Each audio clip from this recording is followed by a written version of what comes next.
Chapter 401 Clueless. The acid stored in the demon's stomach had melted the grass, but now, new blades were already rising from the ground, taller than before. It took Sunny some time to find the coins between them. The rain did not help either. But in the end, he discovered all three. The coins were identical to the first one. They were cast from gold and heavy, a beautiful wooden ship with a tree growing around its mast depicted on one side and the face of the mysterious stranger on the other. Hiding the coins in his pack, Sunny wiped the rainwater off his face and looked at the remains of the winged demon. In a flash of lightning, he saw the whole creature, red grass growing through its white bones, darkness nesting in the empty eye sockets, terrifying fangs crowding the massive, powerful jaws. Even in death, the creature looked frightening. "Where have you come from, ugly?" With a sigh, Sunny looked at the sky, allowing rain to pelt him in the face for a while. Whatever little chance he had of tracking the flying abomination by following the trail of its blood was now gone. What else could he do? Closing his eyes for a moment, Sunny walked a few steps and retrieved a piece of gnawed wood from the mud. Just as he had remembered, it resembled a broken corner of a chest, with a strip of metal reinforcing the seam. Both the strip of metal and the wood itself had been violently torn from the rest of the chest, it seemed, by the bite of the dead demon. Which meant one thing: there had to be at least one chest full of mysterious coins somewhere out there, probably. But how was Sunny supposed to find it? The Chained Isles was a vast land, full of numerous dangers and hidden places. All he knew about the creature was that it had been mortally wounded by the dwellers of the dark side and then succumbed to the crushing. Speaking of the crushing, the rattling of chains thundered in the distance, announcing that the Iron Hand Island was entering the ascent phase. Sunny had to leave this place quickly. The next time he returned, the bones of the demon would most likely already be turned to dust. Gritting his teeth, Sunny walked over to the skull of the abomination and dislodged one of its fangs with a powerful kick. Picking up the jagged bone dagger, he studied it for a few moments, and then put it in his pack. If all else failed, he would try to find an awakened with affinity to revelations and convince them to perform a divination upon the Fang. There was one person capable of something like that on the Chained Isles, at least. But Sunny wasn't really willing to request help from that particular seer. Not unless there was no other choice at all. We're not there yet. Banishing the dark thoughts out of his mind, Sunny threw a last glance at the dead demon and the surrounding area, trying to see if he had missed a clue. However, there was nothing. With a troubled look on his face, he dissipated into the shadows and hurried back to the sanctuary. By the time he returned to the sanctuary, dawn was not that far away. Sunny snuck on the altar island and placed 2 of the 3 coins on the cold surface of the stone monolith, then waited for a bit. Nothing happened. Disappointed, he waited patiently for the moon to appear from beneath the dark veil of clouds. After some time, the sanctuary was finally illuminated by pale moonlight, and 2 coins on the altar immediately gleamed, reflecting it. Then, they shone with a soft light of their own. The coin he held up in his hand, however, did not. A moment later, the spell whispered, its voice entwined with the rustle of the leaves and the murmur of flowing water. "Your shadow grows stronger. Your shadow grows stronger." Sunny smiled. So, both the altar and the moon are needed. Hurriedly, he placed the 3rd coin on the altar, and soon heard the spell repeat itself for the 3rd time. "Your shadow grows stronger. That should bring me to 201. And also, was he seeing things, or had the obsidian dagger moved ever so slightly? With a skeptical frown, Sunny tried to lift the damned knife, but just as before, nothing he did had any effect on it. Ugh, whatever. His recent discovery was enough of a reward in and of itself. He had received 4 shadow fragments, the equivalent of killing a fallen monster, without having to risk his life one bit. On its own, this amount was not that considerable, but what if he found 1,000, or even a few hundred of these miraculous coins? What if he reached the treasury where the chest bitten into by the winged demon was hidden? That would change a lot. The problem was, Sunny had no idea where to look. Pacing back and forth, he thought for a while, and then said to himself, I should probably find an expert on all things chained isles. Somebody who might know about this type of nightmare creature, their behavior, and usual haunts, somebody who had spent long years in this region of the dream realm and was friendly enough to talk to Sunny.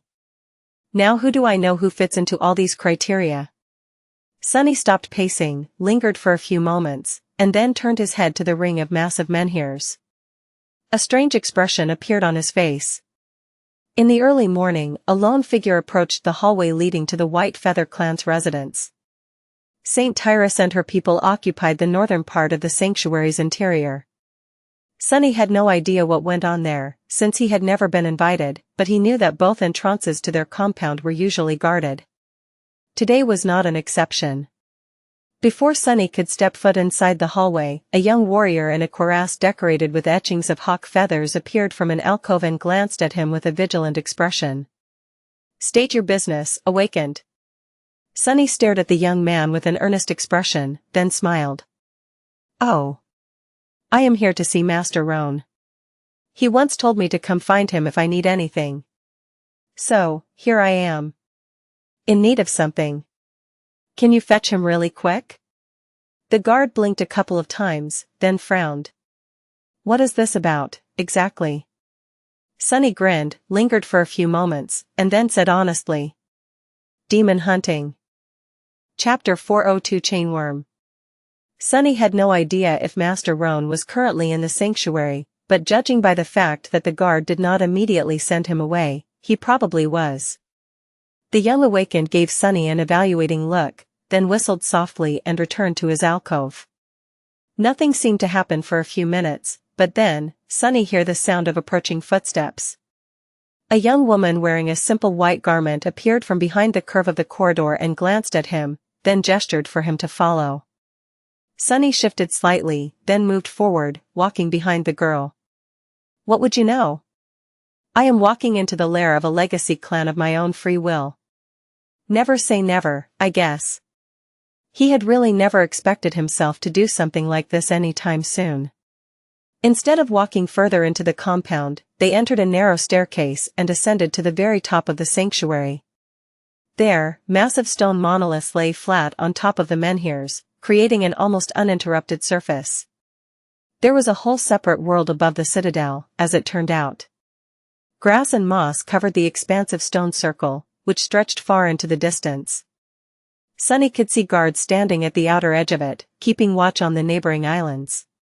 Here and there, siege weapons were placed at irregular intervals, aimed at the sky. Right above the White Feather residence, a graceful structure was built on top of the ring of menhirs. With tall windows and beautiful ivy climbing its walls, it resembled a large stone chateau. The walls of the mansion were still wet from rain and shone softly in the light of the rising sun. A path led from its door to an airy pavilion at the edge of the stone monolith, with a round table standing in its center. The mighty griffin was laying near the pavilion, its head hidden under one of the eagle wings, while Master Roan himself seemed to be enjoying a hearty breakfast inside. The young woman gestured for Sunny to go forward and walked toward the mansion, soon disappearing behind its door. "I guess this is how saints live." For a moment, Sunny was full of envy. The chateau on top of the sanctuary seemed so beautiful, simple, and peaceful, the complete opposite of the noisy, overcrowded, and poisoned world where humans came from. Of course, that peace was a lie. The dream realm might have seemed like a paradise sometimes, but that paradise was dire and twisted, hiding all kinds of horrors that were ready to descend upon you at any moment. Whatever. My house is much better, anyway. It has all a man can need, and then some. I bet they don't even have designer lamps here. Pitiful, really. Entering the pavilion, Sunny greeted Master Roan with all respect he could muster. The older man smiled and invited Sunny to seat with a relaxed gesture. "Good morning, Sunless. I must admit, I didn't expect you to seek me out so soon. Did something happen?" Sunny sat down, smiled politely, then shook his head. "Nothing that I would want to concern you with. You see, I am not here to talk about something that happened, but more about something that might happen." Master Roan raised an eyebrow and laughed. "Don't tell me, wait, are you here with a business proposal?" Am I about to become a customer of Sunny's brilliant emporium? Sunny choked. No. What? Where did you hear about that? The handsome master grinned. I hear things. What are those bastards saying behind my back? Sunny forced out a smile, then shook his head. No.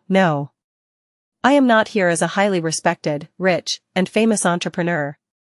Nor am I here as a well-regarded member of the Wilderness Survival Faculty of the Awakened Academy. I am actually here as an advanced scout of the Sanctuary of Noctis. Master Rome grew serious. Oh. Continue. Sunny nodded, then hesitated for a bit, and finally said.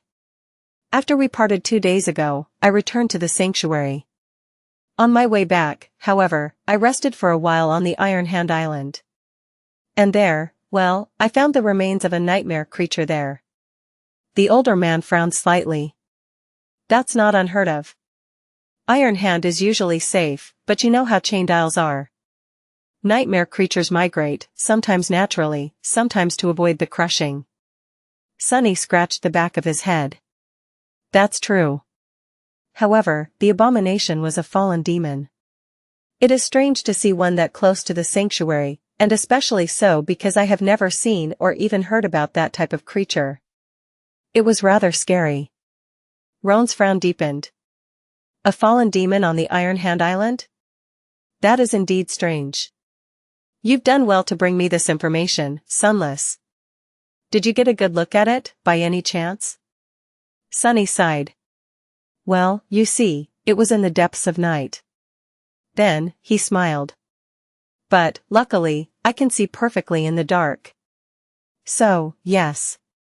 I got a very good look. Let me describe it.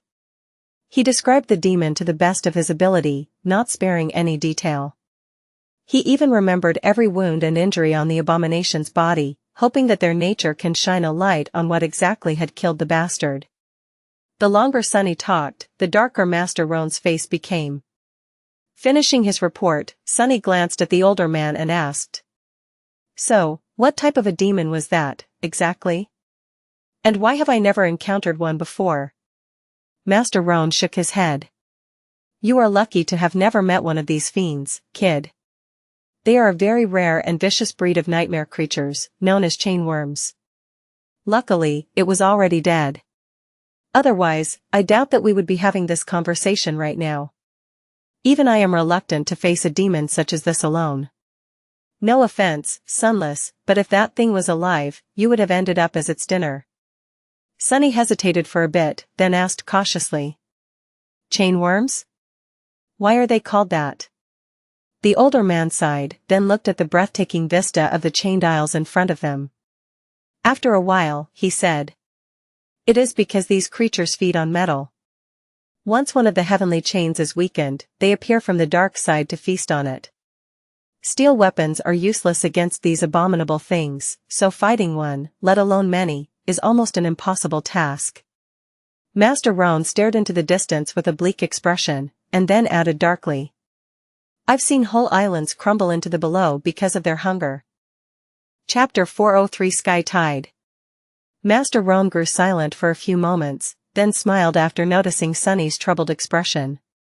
The heavenly chains near the sanctuary are all fine, though. So you have nothing to worry about. That's not what I am worried about. Sunny had already received a piece of valuable information that could help him find the mysterious treasure. But he wanted to know more. Before he could ask another question, however, a sudden shadow shrouded the pavilion, the stone chateau, and the expanse of weathered stone surrounding it, as though a cloud moved across the sun, hiding it. The sleeping griffin stirred and raised its head, its vertical pupils narrowing. Just a moment later, the shadow disappeared as suddenly as it had appeared. Simultaneously, a strange sound reached Sunny's ears. It was as though 1,000 wings rustled as they cut the air. Then, a woman was suddenly standing at the edge of the stone ring, her silhouette outlined against the rising sun by a bright halo. It seemed as though she had always been there, but Sunny could swear that there was no one near them just a second ago. Oh. The woman was tall and slender, her posture straight like an arrow. She was wearing a light steel armor, its pauldrons and greaves decorated with white feathers. Her long blonde hair was fluttering in the wind like a cascade of pale gold. When she turned around, Sunny saw two piercing amber eyes staring at him and shivered. Her face was cold and stunningly beautiful, more akin to that of a goddess than of a human being. The woman's pupils were narrow and vertical, exactly like those of the mighty griffin. The ruler of the sanctuary had returned home. Crap. With a shudder, Sunny forced himself to look away and hurriedly bowed. This was his second time meeting Tyrus of the White Feather clan, also known by her true name, Sky Tide, one of the few saints of the human race, the demigod in charge of the Chained Island. Just by virtue of existing, the saint exerted a strange influence on everything that surrounded her. It was not oppressive, like the dreadful aura of Gunlock's golden armor, just different. As if the world itself was reacting to her. The blades of grass seemed to bend slightly toward her, the wind sang subtly lower as she approached, and even sunlight appeared to become a bit brighter in her presence. Master Roan shifted and rose from his seat. "Good morning, sunshine." Sunny flinched. What? It took him a couple of seconds to realize that the fearless griffin rider was addressing his wife, and not him. Sunshine, sunshine? Is that how he addressed a saint? Well, she is his wife, after all. I guess? Once he thought about it, everything made sense. But still, the idea of addressing a transcendent as sunshine seemed very weird, for some reason. Sunny cautiously looked up and saw a wide smile on Roan's face. Saint Tyrus herself, however, was as cold as ever. "Good morning, Ro." Even her voice was cold and heavy, like the howl of an approaching storm. Turning her head slightly, Saint Tyrus looked at Sunny with a silent question. Countless poets would have been ruined if they saw the elegant curve of her eyebrow. Wow, wait, what am I thinking about? Master Roan patted Sunny on the shoulder and said. Awakened Sunless visited to tell me about a demon he encountered on the Iron Hand Island. It was a chain worm, already dead, fortunately. Still, we should explore the nearby island. Don't you think? Saint Tyrus lingered for a few moments, then shook her head. No need. The only failing chain on the Isles is far away from the sanctuary, connecting Shipwreck Island to the Twisted Rock. This is where the chain worm came from. I just saw it myself. She turned away, then sighed slightly. Of course, we will have to prepare. All islands are connected, after all. After the Twisted Rock falls, its demise will echo through the entire region. Many islands will shift, causing changes to the severity of the crushing on others. The migrations patterns of the nightmare creatures will be affected, too. I should probably get going. Sunny cleared his throat, then said awkwardly. It's been an honor to meet you again, Lady Tyrus. I shall take my leave, then. Skytide nodded indifferently, then said. Thank you for informing us of your finding, Awakened Sunless. He nodded, then rose from his seat and cautiously took a few steps away. When Sunny was almost out of the pavilion, however, the cold voice of the saint stopped him. Wait. He turned around and forced out a smile. Yes? How can I help you? Tyrus looked at him for a few moments, then said in a calm, emotionless tone. You come from the Forgotten Shore, if I am not mistaken. Sunny nodded. Yeah. What about it? The beautiful saint lingered for a second, then asked. Song of the Fallen, do you know her? Cassie? Why bring her up? Sunny smiled. Yes. We've met. Why? Saint Tyrus looked at him for a few moments, then said. Good. Song of the Fallen will be visiting the sanctuary soon. She will be glad to see a familiar face, I think. With that, Skytide turned away, letting Sunny know that he was free to go. He hesitated for a second, then walked away. As soon as neither Master Roan nor Saint Tyrus could see his face, a dark expression appeared on it. Coming to visit, what the hell is she coming here for? Indeed, just like Sunny, Cassie had chosen Chained Isles as the region to anchor herself to. Their reason was most likely also the same, the proximity of the Isles to the Hollow Mountains. Luckily, she was not a resident of the sanctuary. Sunny had no idea how the blind girl had managed it, but she somehow convinced Clan Valor to let her and her cohort anchor themselves to the second human citadel in the region, the Night Temple. While Sanctuary was closer to the southern border of the region, Night Temple was situated far to the north, almost on the outskirts of the Misty Death Zone. For that reason, the two of them had been comfortably separated and had not seen each other even once in the past months. But now, that was about to change. Exiting the White Feather residence, Sunny grimaced. Glad to see a familiar face? Hell. I doubt it.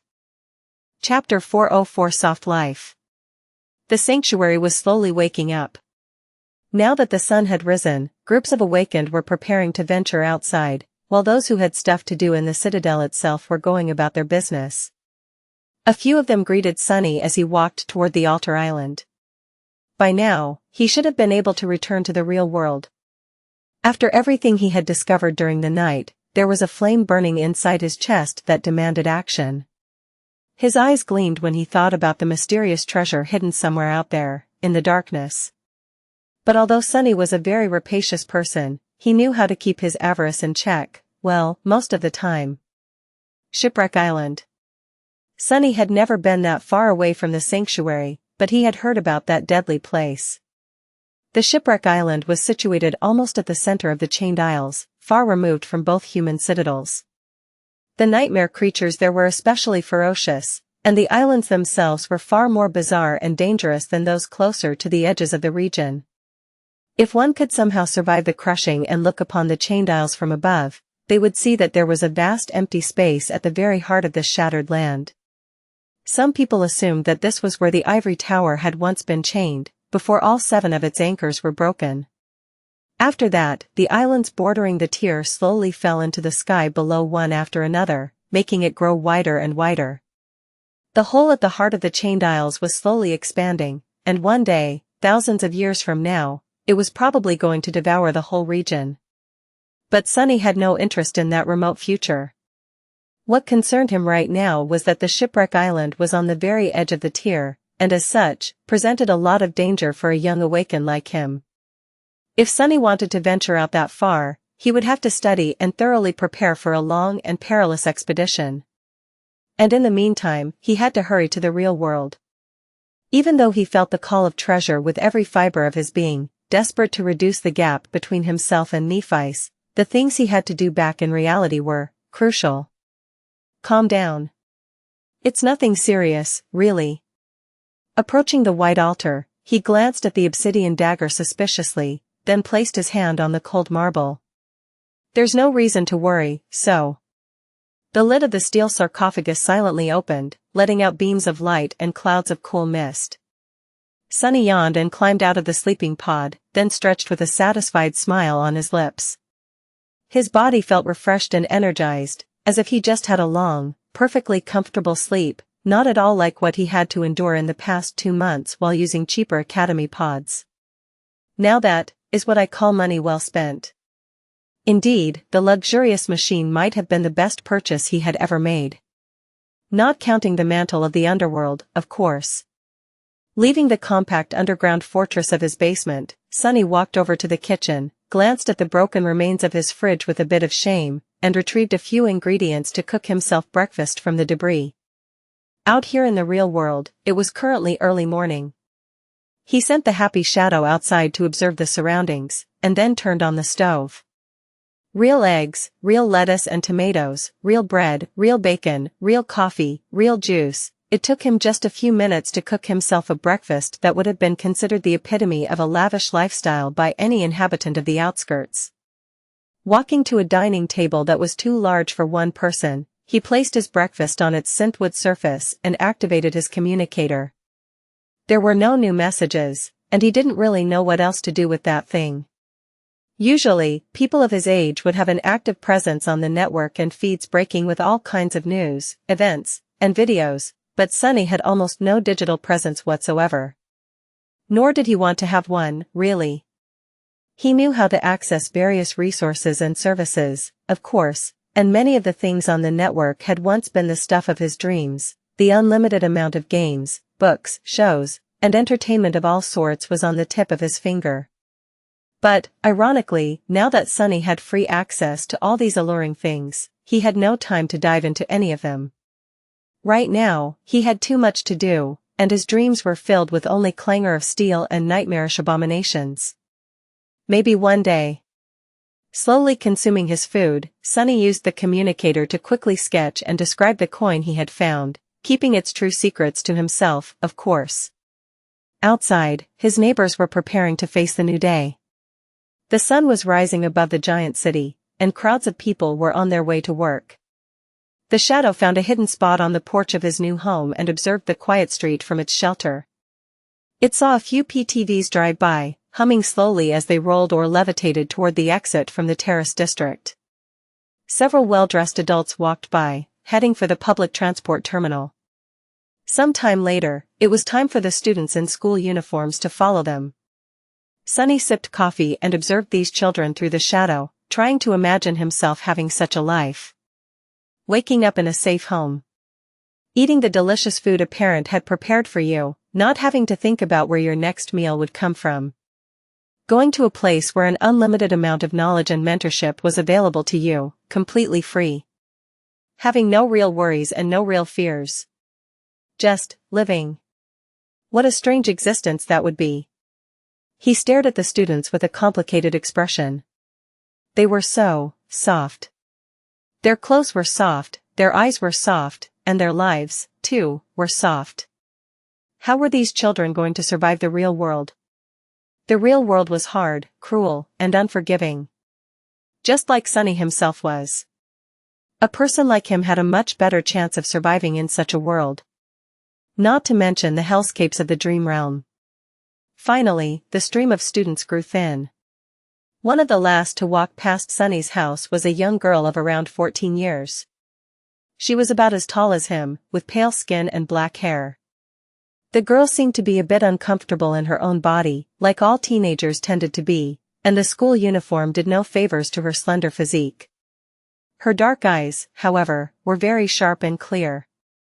Luckily, unlike her brother, Rain seemed to have taken after their mother, who was a rather attractive young woman from what Sunny remembered. Even though she was still just a child, he could already see that one day, the teenage girl walking past his home was going to become a real beauty.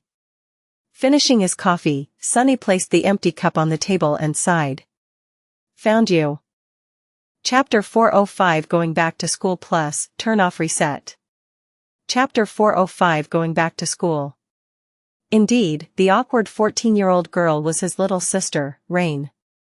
And indeed, it wasn't a coincidence that Sunny had bought this exact house in this exact district of the city. While the terrace neighborhood was nice and charming, the real reason he had chosen this home, in particular, was because it stood next to the place where Rain lived. It was on this street, a year and a few months ago, that he had watched from the shadows as she was having dinner with her adopted family, their warm and happy life displayed for him to see through the wide window of their brightly illuminated living room. Well, now Sunny had a living room and a wide window of his own, even though there was usually only darkness behind it. Back then, he had become painfully aware that his fantasy of saving his little sister was empty and misguided. Rain didn't need to be saved, least of all by a troubled outskirt stray like him, a ghost of the past that she most likely did not even remember. If he had knocked on her door on that night, nothing in her life would have changed for the better. Sunny wasn't the same penniless kid anymore. He was an awakened, one marked as a special strategic asset by the government. He was considerably wealthy, connected, even powerful. But, deep down, he still believed that the statement held true. His clothes and circumstances might have changed, but Sunny himself remained the same. Twisted and damaged, like anyone who had seen the truth of this world would be. What's worse, now that he had risen above his previous pathetic self, he had a whole swarm of new, much more serious problems. Nephites, the sovereigns, the legacy of mysterious Weaver, all of these things promised a future full of turmoil and danger. He was not exactly the kind of person who had good things to offer to anybody. So, no. Sunny had not changed his mind about keeping himself out of Rain's life. He wasn't going to approach her, and had no desire to meet her face to face. There was, however, a problem. Now that Sunny was unawakened, statistically, Rain's chances of becoming infected by the nightmare spell herself had grown. But even if he forgot about that statistical correlation, there was still a possibility that she would end up in the first nightmare, no matter how small. By now, Sunny was 18, and Rain was 14. Almost every person infected by the spell had fallen victim to it while being older than 16 and younger than 19, which meant that there were about 2 years left before Rain would be in real danger, and about 4 before she would be out of it. Even if they were more or less strangers and didn't owe anything to each other, Sunny felt responsible for her. Perhaps Rain did not remember him due to how little she had been at the time of their separation, but he remembered everything. To him, she was the last memento of their long-lost home. Now that he had the ability to pull some strings behind the scenes to ensure that her chances of surviving the first nightmare were enhanced, be it through access to better battle instructors or something else, he couldn't just sit still and do nothing. But to do that, he first needed to understand how well Rain was being prepared already.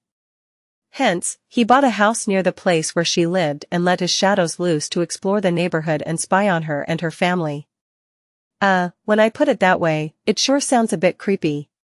Sunny stood up, yawned, and shrugged. He was an awakened whose power lay in shadows, deceit, and bloodshed. Before that, he was a street rat willing to do anything in order to survive. Mundane humans had no idea about what he had gone through, what he had done, and what he was capable of as the result. If they did, they would probably be horrified. So, a little hint of creepiness was only to be expected. Putting on a warm hoodie, he walked outside, hid his hands in his pockets, and headed toward the public transport terminal at a slow pace. His shadow was a few hundred meters ahead, stealthily following Rain and keeping an eye on her. No one was the wiser to its presence. Sunny sighed and looked at the cloudy sky. Time to go to school, I guess. Rain went to a rather elite school, as it turned out. Judging by the prices of the homes in the Terrace district, Sunny knew that her adopted family was reasonably well-to-do, but it seemed that he had underestimated either their wealth or their connections. The school was not the most prestigious out there, but it was close. Enough that only the kids of government officials and conglomerate heirs attended it, for the most part, of course. There were a few kids who seemed to be there because of their academic achievements, but not enough to make a difference. The children of government servants arrived on public transport. Like Rain, the chaebol came in expensive PTVs, which were controlled by personal drivers. Sitting at a table in a cafe a kilometer or so away from the heavily guarded entrance to the school, Sunny suppressed the desire to whistle. That's like something out of a drama. I wonder if I'll see someone's getting slapped in the face today. Suddenly remembering his first encounter with Master Jet, Sunny coughed and rubbed his cheek in embarrassment. The happy shadow was still following Rain, stealthily moving from one shadowy patch to another. Then, it waited for a good opportunity and dove inside the shadow of one of the kids walking toward the same classroom as her. Sunny got comfortable and ordered a few pastries and a pot of tea. He couldn't quite believe that he was going to waste time attending school, of all things, even if it was in that very strange manner. He hadn't been to school in a dozen years already, not counting the months spent in the academy. Well, this should be interesting. Chapter 406 Educated Guess. A couple of hours later, Sunny was ready to claw his eyes out. Not because the lessons taught to Rain in school were boring, but because he had to watch a bunch of entitled kids exist in an enclosed space and make it as hard for everyone to learn anything as possible. The elite school seemed like a place of learning, but in fact, it was more like a battlefield. The hidden politics among the students and the hierarchy of numerous cliques they formed were more complex than the ruthless strife between the factions in the Bright Castle, and judging by their behavior, just as dire. But it was not. No one's life was at stake, no one was going to be exiled and starved to death if they did a wrong thing. All of this was simply about prestige, vanity, and standing. It was utterly stupid. However, once Sunny thought about it a bit more, he realized that it was not. Not to them, and maybe not at all. These kids were put under immense pressure, assigned a numerical value, and forced to compete with each other. As the result, they inevitably developed a fierce sense of resentment toward their rivals, which was only made deeper by the deep sense of insecurity this system instilled in them. No wonder they were at each other's throats. The school was, in fact, not only meant to teach the kids the skills necessary to survive and thrive in the real world, but also to destroy the very same softness Sunny had pondered about a few hours earlier. It wasn't hard to imagine that, at the end of it all, the best and most resilient students would become harsh and jaded, while the rest would simply be broken and discarded. A wasteful system, and one of very questionable effectiveness. Sipping tea in the quiet cafe, Sunny shook his head. Rich people. Luckily for him, Rain seemed to be unaffected by the vitriol her classmates seemed to be more interested in than the actual studying. She sat calmly at the back of the class, avoiding getting embroiled in any drama, and dutifully learned everything the teachers explained to the students. The lessons themselves, surprisingly, turned out to be very interesting. Sunny even found himself enjoying these hours very much. There had not been any combat lessons yet, but he did manage to catch the school's version of the wilderness survival course, as well as listen to a rather intriguing lecture about the early exploration of the dream realm. He also saw a lesson dedicated to various nightmare creatures, their biology, capabilities, and weaknesses.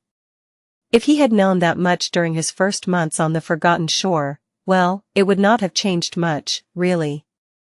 No matter how much a person knew about these things, no sleeper was meant to face challenges of that magnitude. And yet, he couldn't help but feel a bit wistful. He had been denied access to this treasury of knowledge as a kid. Who knew how his life would have turned out otherwise? It would have been a lot more interesting and enjoyable, at least. By then, he had some idea of Rain's depth of knowledge and overall readiness for the nightmare spell, but he still did not know how well she was really being trained. He had to see her during a lesson in combat for that. After a while, Sunny had become a little bit bored. Listening to a lecture about spelltech absent-mindedly, he looked around the cafe. At this hour, there weren't a lot of people there, but that was swiftly changing. The white-collar workers from the surrounding buildings were now on their lunch break, as were senior students of the school. Several noisy groups were occupying tables near him, so he couldn't help but catch bits and pieces of their conversations. No way. When is it coming out? In a couple of months, I think. Who will play the female lead, then? No, wait. Let me guess. These guys were apparently discussing some upcoming film, excitedly wondering about the casting. Something about their conversation appeared strange to Sunny, but he didn't pay it too much attention. None. That is the mindset of a true battle master. No way he meant to say that. Who do you think Lord Mongrel is, a nobody? Of course not. He only said that because he considers social status and renown meaningless. In the eyes of a warrior, such things are not even worth mentioning. The only thing that matters is your strength. That's why he hides his noble upbringing. Sunny stared at the couple of young men that were in the middle of a heated debate, then shook his head. That's hilarious. What are the chances? Apparently, there was somewhere else out there with a similar alias. And that guy, from what Sunny could hear, was not only a total buffoon, but also went around calling himself a lord, pretending to be some wise philosopher and teaching people how to be a true warrior. What an idiot. Well, figures. Only an idiot would choose such an alias on purpose, after all. I wonder what this guy's problem is. He has to be horribly insecure about something, for sure. Then, however, he had to focus on Rain again, because she was finally heading for the school's dojo. The combat lesson was about to begin. The instructor, surprisingly, turned out to be an actual awakened. It was a man in his late 30s, with a mighty build and cold eyes of an experienced fighter. Sunny couldn't tell what aspect the man possessed, but he was obviously not a sheltered non-combatant. Rain's instructor was the real deal. He had to have enough money to never be required to work a single day in the real world, so the fact that he was teaching a bunch of kids in a school meant that he was doing it either because of his principles or because of an obligation to one of their parents. In any case, it was a good thing for Rain. In the next hour or so, Sunny watched the students train and fight each other with various weapons. He expected them to use fake ones, but to his surprise, the awakened instructor insisted that the kids both wore heavy protective gear and wielded real ones, even if the weapons were blunted to not pose a real danger. Good approach, I guess. Rain's level was better than he had expected. Not comparable to someone like Castor or Nephice, of course, but miles better than anything he would have been able at her age. She was swift, nimble, and strategic, utilizing every opening the opponent presented to her full advantage. She seemed to prefer using ranged combat, but could hold her own in a melee with the help of a wide range of weapons, from a long spear to a light saber. There were kids who were better than her, and those who were worse, but none who could compare to her in terms of wits. And yet, a deep frown appeared on his face. There is one thing that is lacking. Viciousness. His sister was not nearly vicious enough. Chapter 407 Dreamscape Qualifications. Judging that he had seen everything he needed to, Sunny rose and left the cafe, then headed home. The happy shadow left the premises of the school unnoticed, and soon wrapped itself around his body, but not before showing how proud and satisfied it was with its flawless performance. Yeah. You did well. On his way back, Sunny was thinking over what he had learned about Rain. His sister seemed to be smart and well-adjusted, and receiving the kind of training most kids in this world could only dream about. But was it enough? He did not know. No one could know, really. After he had returned from the Forgotten Shore, several people told him that they would have never survived in that hell. But their words rang hollow to Sunny, because how would they know? Until a person was thrown into a situation like that, there was no way to tell what would remain of their resolve once everything else had been stripped away. Brave people broke, while cowardly ones found strength that they had not even known was inside them. Kind people became cruel, while cruel people became lost. Only by looking at a mirror of a nightmare could one truly see their real face. Before Sunny entered the Forgotten Shore, he had thought himself to be strong. But once there, he had to learn the hard way that his strength was brittle and illusory, that it could shatter under the smallest amount of pressure. To survive, he had to build within himself a new kind of strength, one that could not be broken by anything, or anyone. That was how he had survived. SS. How was he supposed to know how Rain would measure against the horrors of the spell? And how was he supposed to make her chances of surviving its trials better? Consumed by these thoughts, Sunny returned home and tried to put his mind at ease. This was not something that he could decide in a hurry, anyway. For now, he had many other things to do. Activating the Dreamscape pod, Sunny climbed inside and closed his eyes. Time to relax a little. At least out there in the Dreamscape, things were simple. He just had to fight, learn, and win. Granted, his previous visit to the Colosseum had turned out to be a fiasco. But Sunny had high hopes for more elite arenas. He just had to gain enough victories to enter them, about 70 more to gain access to the lower-ranked professional dreams. Not that hard. He had lost all interest in dueling with amateurs, and couldn't wait to meet better opponents who could teach him a variety of polished styles. Better do it quickly. Appearing on the sand of the Colosseum, Sunny sighed behind the mask and willed the Soul Serpent to assume the form of the somber Adachi. That's weird. For some reason, today, much more people wanted to challenge him. A literal crowd of awakened assembled around Sunny in a span of a minute, staring at him with disturbing intensity. Also, the challengers seemed to be way more talkative. What's up with these fools? Hey, mongrel. What is your real name? Sunny stared at the young woman challenging him, then answered with slight irritation. Mongrel. She smiled knowingly, as if struck by a mysterious epiphany, then asked. What style do you practice? Sunny frowned behind the mask. This chapter is updated by novelhall.com. I practice no style. The girl opened her mouth to say something else, but he interrupted her by stepping forward and activating the challenge. 2 seconds later, the girl's dead body was already turning into a rain of sparks. Why are they so chatty today? I don't have a lot of time. If I want to enter a professional arena next time, I have to be fast. Looking at the crowd of awakened, Sunny sighed dejectedly and growled. Words are worthless, silence is gold. Don't waste my breath. The challengers looked at each other with weirdly enlightened expressions, then grew quiet. That's better. At least they're an understanding bunch. Now that people seem to have lost their desire to chat uselessly before every damn duel, things went much faster. Sunny had no plans of copying the styles of these talented amateurs today, so he could be as efficient as possible.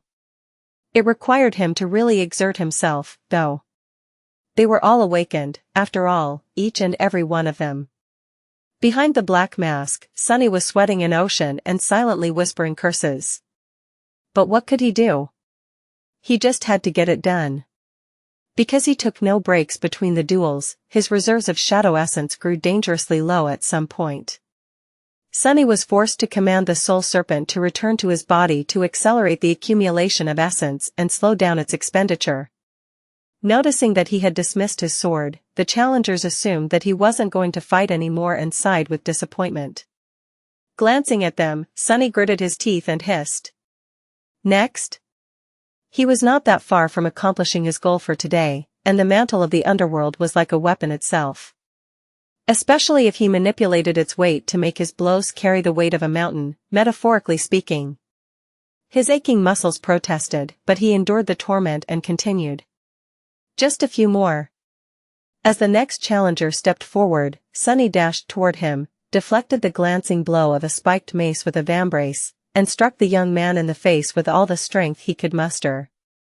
The black onyx gauntlet grew terribly heavy as it flew through the air, connected solidly, and caused the young man's skull to explode, more or less. Sunny secretly panted and cursed. I can't keep this up much longer. Luckily, he only had a few more duels to win. About an hour after he had entered the Colosseum, Sunny finally reached enough victories to qualify for a better arena. By then, he was so tired that he felt like throwing up. God damn it, that was incredibly tough. All in day's work, I guess. Throwing one last glance at the crowd of silent awakened, Sunny shook his head. What a bunch of weirdos. With that, he gave the Dreamscape the command and left the illusion, both exhausted and satisfied with his progress. Left alone on the sand of the Colosseum, the challengers remained quiet for a few minutes. After a while, one of them said. He shook his head. Another awakened sighed heavily, then said in a solemn tone. Yes. We are not worthy enough. Chapter 4080, No. Sunny crawled out of the simulation pod and lay on the cold floor for a while, breathing heavily. How come an illusory arena is so exhausting? The designers of the Dreamscape were really weird. The people who frequented the Colosseum were even weirder, though. Sunny couldn't even begin to understand the quirks of their behavior. That's how subcultures are, I guess? After a while, he stood up and went upstairs to make himself some food and replenish all the energy he had spent during this intense and taxing hour. Sunny made himself a light dinner, devoured it with wolfish hunger, and then relaxed in a chair while drinking a cup of delicious tea. As he rested, his communicator buzzed. He took a sip of tea, then opened the message Effie had sent him. Hey doofus. Have you seen this? I think I found a new boyfriend for your girlfriend. SS. The message ended with a winking emote and an attached video link. Perplexed, Sunny clicked on the link, and spit out all of his tea. Forgetting to wipe his chin, he stared at the holographic screen in front of him with wide eyes. What the hell is this? The video was, of him. Of his duel in the Dreamscape, to be precise. Caught in stunning quality, the recording of his short duel against the young man in azure armor was playing on a loop, set to menacing and epic music. The caption read Mongrel Victorious. Sunny stared at it for a while, then slowly lowered his gaze and looked at the view count beneath the video. 7 zeros? Was that Leo Striker guy someone famous? Sunny only came to his senses because of the pressure of his flaw. Gritting his teeth, he sent Effie a short message. I have not seen this. What the hell is happening? Feeling apprehensive, he went on the network and typed Mongrel, Dreamscape in the search bar. Immediately, thousands upon thousands of results showed, all featuring the fearsome image of Weaver's mask. Sunny gulped. Oh, no. Oh, no. He opened the first link, and almost spat blood. Mongrel defeats Leo Striker, Daoist Safer, and the Fool in 3 strikes. The short montage of a bunch of his duels played, this one had even more views. That doesn't even make sense. Were those 2 famous as well? What 3 strikes? I hit the second guy twice. Feeling an approaching headache and a bit of panic, Sunny scrolled through the feed, growing paler and paler with each second. There were countless videos, captions, and discussions. Thousands of people were fervently debating his duels, his identity, and the hidden meaning of his words. It seemed as if they had somehow become convinced that he was some sort of a profound sage, going around spouting words of enlightened wisdom. There were whole discussion boards dedicated to interpreting his teachings. Oh, no. Sunny grabbed his head, realizing that the buffoon he had heard being discussed in the cafe was him. Come to think of it, many of Rain's classmates had been talking about this stuff, too. Had she seen this garbage as well? He groaned. At least no one seemed to have any idea about who Mongrel was. His efforts to obfuscate his identity were working, as was Weaver's mask. But the worst was still to come. As Sunny was studying the mess he had made, new notifications started appearing in the feed. Mongrel returns. Mongrel decimates the Colosseum. 70 victories in 60 minutes, Lord Mongrel's shocking rampage. Mongrel is Saint, redacted, bastard son, confirmed. He closed his eyes. Gods. What is this crap? This chapter is updated by novelhall.com. Opening a random link, he read in horror. Mongrel number 1 sympathizer, I was there, guys. It was incredible. He was like a natural disaster. So awesome. Random shoe, did you hear what he said? Mongrel number 1 sympathizer, words are worthless, silence is gold. So profound. My whole outlook on life changed. Random shoe, wow, my dad used to say me the same thing when I tried to talk to him after school. Mongrel number 1 sympathizer, wait. Shoe, are you Mongrel's son? User random shoe changed their name to Mongrel's son. Mongrel's son, aren't we all Mongrel's children? Sunny closed the link and went to another page. Silence is gold. 1 strike of a sword is worth more than 1,000 words, an in-depth analysis of the post-neo-nihilist philosophy of Mongrel. Post-neo, what? Stupefied, he opened another link. Reacting to Mongrel's 70 wins. You gasp, you lose. And another. Mongrel does not believe in styles. Styles only separate men. And another. I spent a night with Mongrel, a candid confession of a former idol trainee. Deactivating the communicator, he sat quietly for a while, and then groaned again. Oh, no. The new recording of Mongrel's stunning performance in the Colosseum flew around the globe in no time at all. Starved for new information about the mysterious demonic fighter, people became glued to the screens of their communicators. They were not disappointed by what they saw, to say the least. Mongrel's already considerable renown, or infamy, depending on who you asked, became even more widespread. Sunny had grown up in the outskirts, so he had never been really exposed both to the network culture and to the peculiar fanbase of the Dreamscape. That was why he had severely underestimated the effect his recent visit to the amateur arena would have on the people interested in these things. He had only wanted to reach the number of victories required to access the professional duels as fast as possible, but failed to take into account how outstanding the feat of defeating 70 opponents in just 1 hour would look from the side.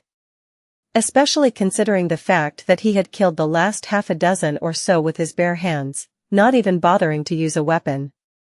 These last few duels looked especially striking, impressive, and gruesome. If before people called Mongrel a sword demon, now he had become just a demon in their eyes.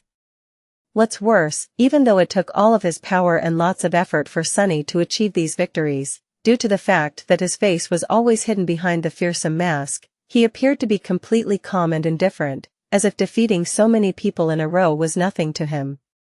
A walk in the park. Added to the fact that he had dismissed his sword near the end of the hour and then left after shaking his head, it seemed as though Mongrel was not only a demon, but also held all the rest of the duelists in utter contempt. Mongrel was disappointed in them. That disappointment ignited a fire in the hearts of many duelists of the Dreamscape, pushing them to train harder, reach higher, become stronger. Mongrel's status was always in front of them, reminding these young men and women what they were striving to achieve. Mongrel. Victories, 100. Defeats, 0 inch. And of course, all of them continued to wonder about his true identity. Very soon, someone made a logical connection. An incredibly talented young warrior appeared in the Dreamscape soon after the 100 survivors of the Forgotten Shore returned to the real world, putting every awakened there to shame. Obviously, Mongrel was one of these 100 heroes. But which one? It didn't take people a lot of time to solve the mystery. On one of the discussion boards on the network, an anonymous user wrote, "Guys, isn't it obvious? Who is among the best of the Forgotten Shore warriors, and also has a big reason to keep his identity a secret?" Another answered, Wait. You're right. It was right in front of us the whole time." And then, the shocking piece of news spread through the network as wildfire. Mongrel's true identity is Kai of Nightingale. Chapter 409 Treasure Hunt. Night and Gale Representative Agency publishes an official statement. Popular idol and fashion icon, Night, is not the controversial Dreamscape sensation, nor has he ever participated in any scandalous activities under the alias Mongrel. Sunny read the latest news title on the screen of his communicator and covered his face with a hand. Oh, gods. How did poor Kai end up being involved in this mess? Had the world gone completely insane? He stared at the message icon at the bottom of the screen nervously, half expecting to receive an angry message from his friend. Or was it up to Sunny to apologize in advance? Kai had seen him purchasing the mantle of the underworld, after all.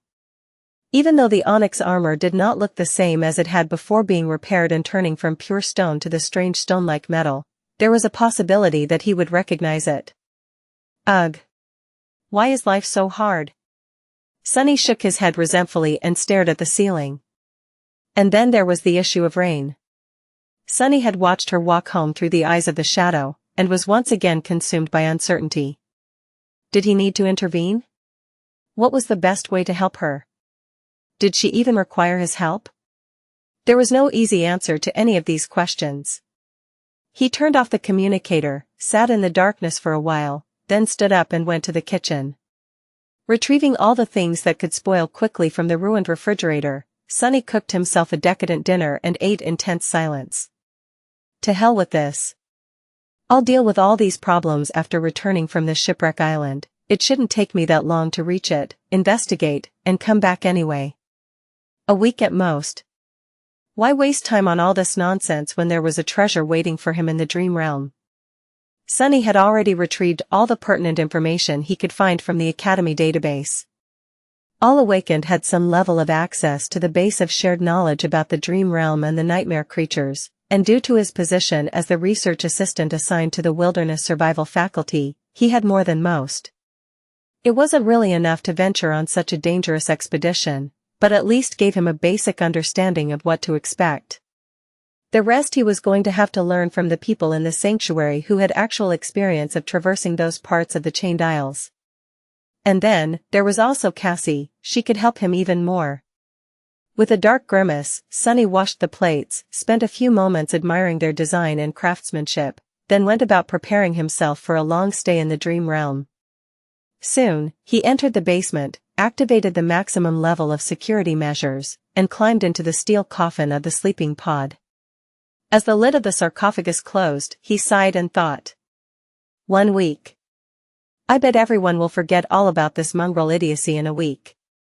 His gloomy shadow dejectedly shook its head. It took Sunny a whole day to talk to everyone he needed to talk to and gather enough information about the shipwreck island and the routes he could take to reach it. As it turned out, the journey promised to be even more perilous than he had expected.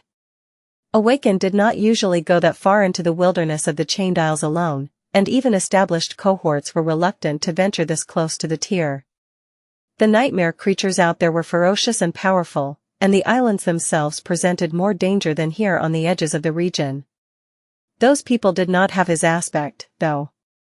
Sunny did not consider himself to be more powerful than a full cohort of experienced Awakened would be, but his powers were tailored perfectly for scouting, traversal, and escape.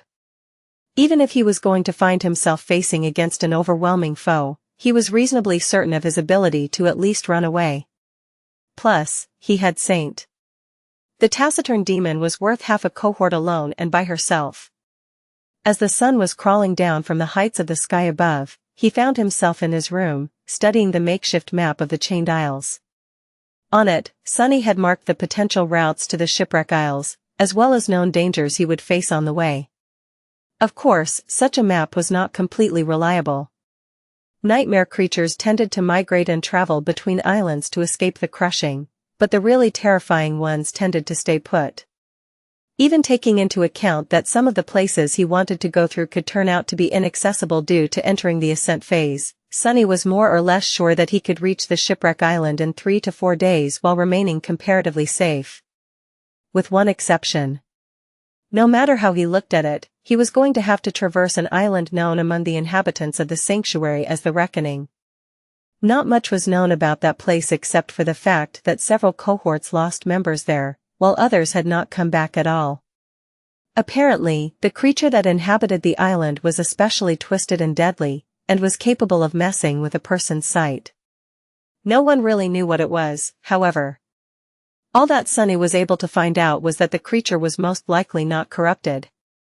People were under the impression that it was of the fallen rank, but had different opinions on what its class was, exactly. It didn't seem to be a tyrant, at least. New novel chapters are published on. I can fight perfectly well even if it plays tricks with my sight. And it's not like I have to defeat it, or even fight it, really. I can just slip past and be on my way. With a sigh, he rolled the map up and placed it in his pack. There was already a bit of food and a few supplies for a prolonged journey there. Sunny couldn't take too much with him, since there was a rather small limit on the weight of things he could pull with himself into the shadows. He could also only do so with inanimate objects, at least for now. He had no idea if that was going to change in the future. Finally, he opened his chest and took out the Fong he had retrieved from the dead chain worm on the Iron Hand Island. Sunny stared at the Fong for a long time, a dark expression on his face. Cassie was going to visit the sanctuary soon. With this thing and her affinity to revelations, Sunny could make his expedition much safer, not to mention increase his chances of actually discovering the treasure. Or he could avoid having to ask her for help and take much more risk, with no guarantee of success. After a while, Sunny threw the Fong back into the chest and closed the lid. I'd rather die, honestly. With a grim smile, he locked the chest, picked up his pack, and headed to the exit. As the sun rolled into the dark embrace of the sky below and disappeared, he left the safety of the sanctuary behind, approached the edge of the island, and jumped toward one of the heavenly chains. Chapter 410 Reckoning. Sunny traveled northwest, trying to cover as much distance during the night as he could.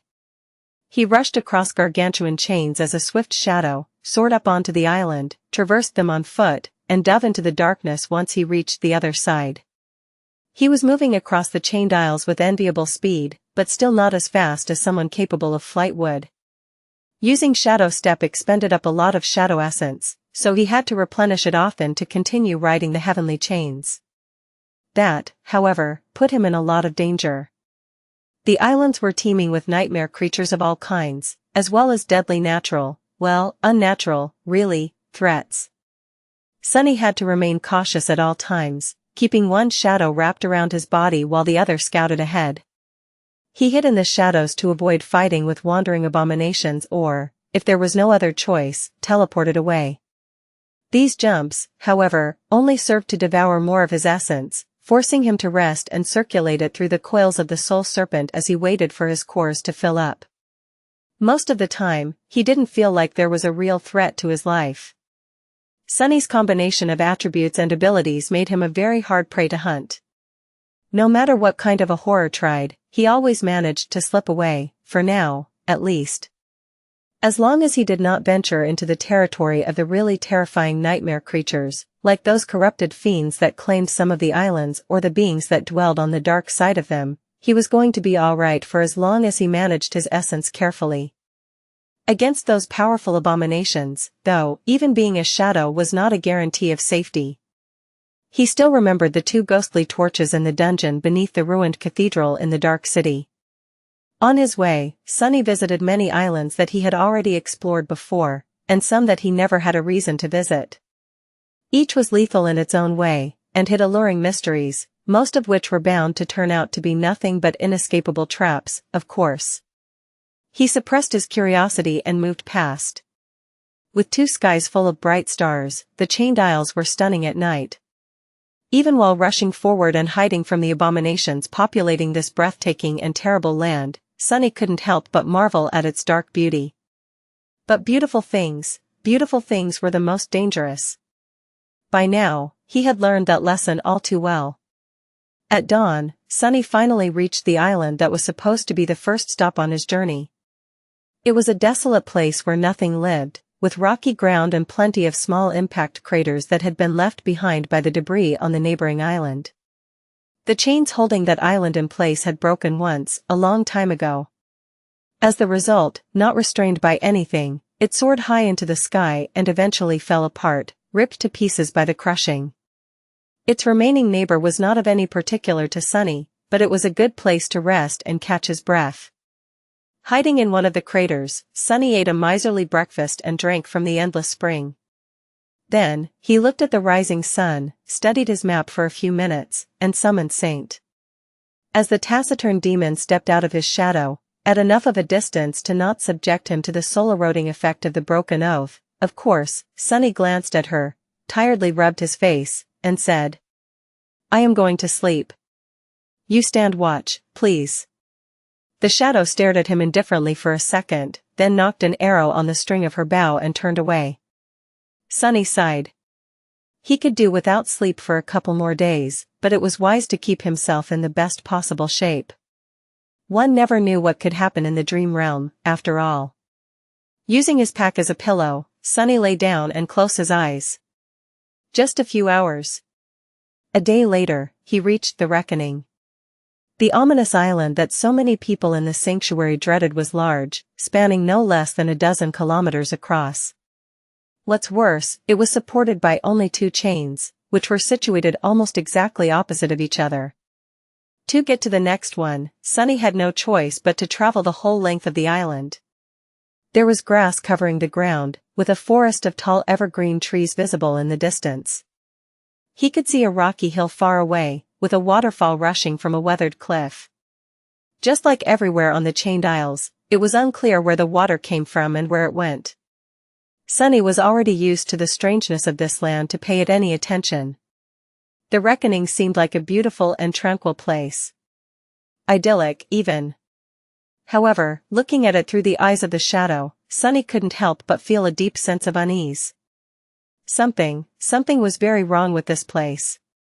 It was very picturesque, however, he couldn't see or hear any living beings on the island. There was no sound other than the rustle of the wind, no movement other than the slow swaying of the trees. There were no beasts, no insects, no anything.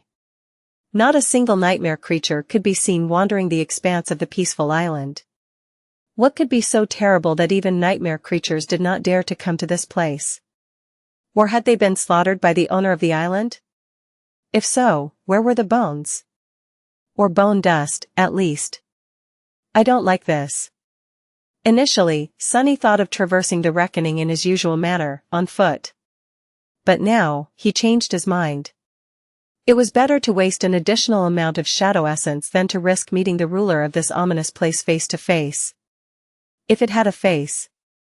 With a frown, Sunny used Shadow Step to leave the heavenly chain and appear on the surface of the island, near the shadow he had sent to take a look at it. Sunny did not assume physical form, preferring to remain incorporeal. That way, he would be able to reach the other side of the reckoning unseen. Where is that terrible creature, anyway? He couldn't see any hint of it anywhere. Full of grim apprehension, he slowly moved through the deep shadows that were cast by the tall trees of the evergreen forest.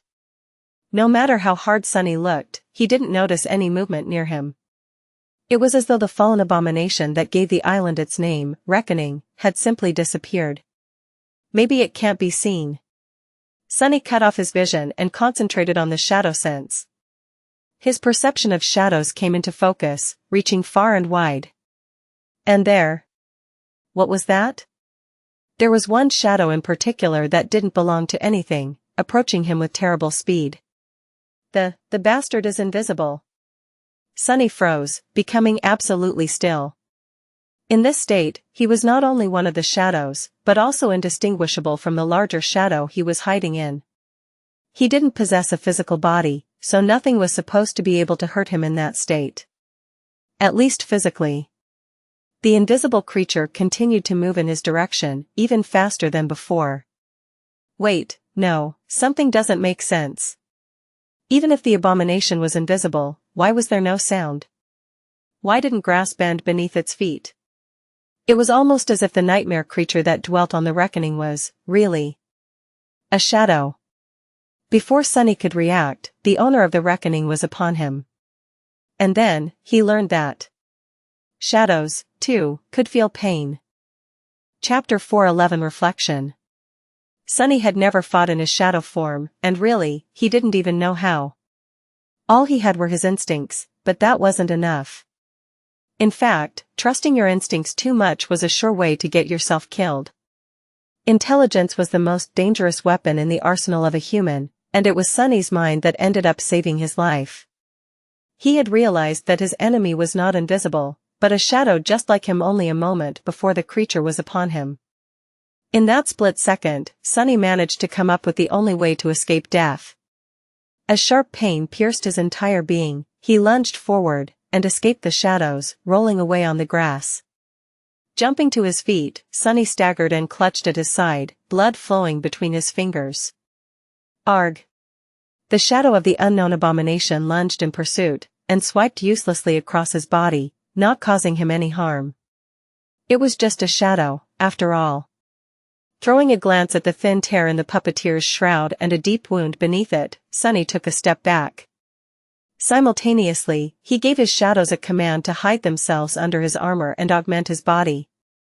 Physical attacks couldn't harm shadows, but shadows also had no way to harm living beings. That was the thought that had saved him. If he had failed to assume the shape of a human in time, he would have been dead by now, most likely. Because he had not, however, he and the shadow creature were now at a standstill. The master of the Reckoning Island tried to attack him several more times, each strike ending up as fruitless as the previous ones. Then, it froze, as if slightly confused by the situation. Sunny finally had a chance to take a good look at the hostile shadow. It looked just like a shadow would, like a dark, ethereal silhouette of a person painted on the grass in black. The creature seemed to have 2 legs, 2 hands, and 1 head.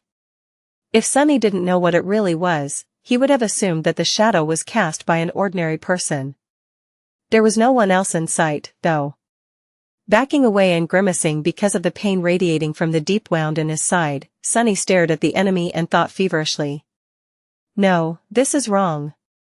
A shadow creature was, indeed, deadly for someone like him. But to every other human on the Chained Isles, it was completely harmless. How was it, then, that so many people had been killed by it? And what about the nightmare creatures? How had this shadow slaughtered so many living beings? His eyes widened slightly. Sunny threw his hand to the side to summon the Midnight Shard, and just in time. What happened next caused him to shudder. The creature moved once again, and then, 2 dark flames appeared in its darkness. A moment later, a human figure stepped out of the shadow.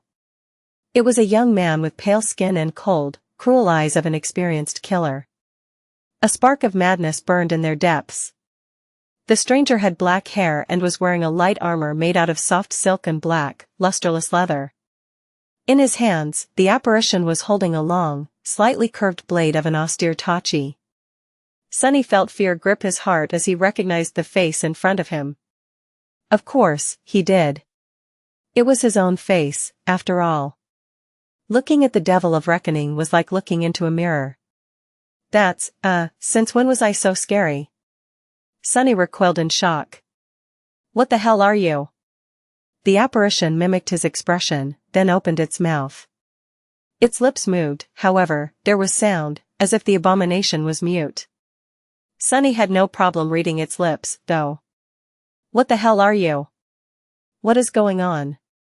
Before he could finish that thought, though, he had to defend himself against a lightning-fast strike of the enemy's sword. Sunny deflected the fearsome attack and staggered back, his hands trembling from the force of the impact. Curses. The bastard might have looked like Sunny, but it was much, much stronger. About as strong as a fallen devil would probably be. Sunny had no time to recover before his evil twin was upon him once again, attacking with the painfully familiar grace of his own battle style. This time, the tip of the tachi missed Sunny's eyes only by a few centimeters. A vicious smile appeared on the apparition's face. Sunny grunted.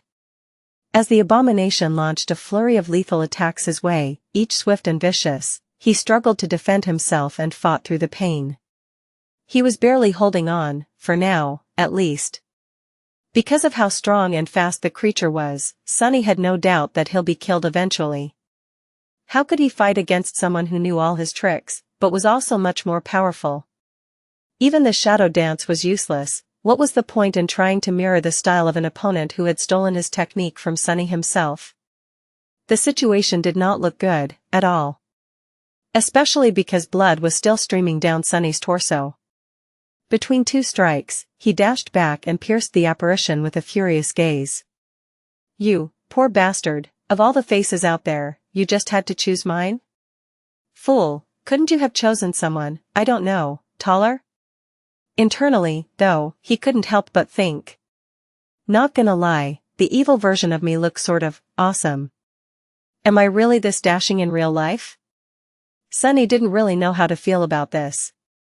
He wasn't, of course, trying to speak to the creature because he wanted to chat.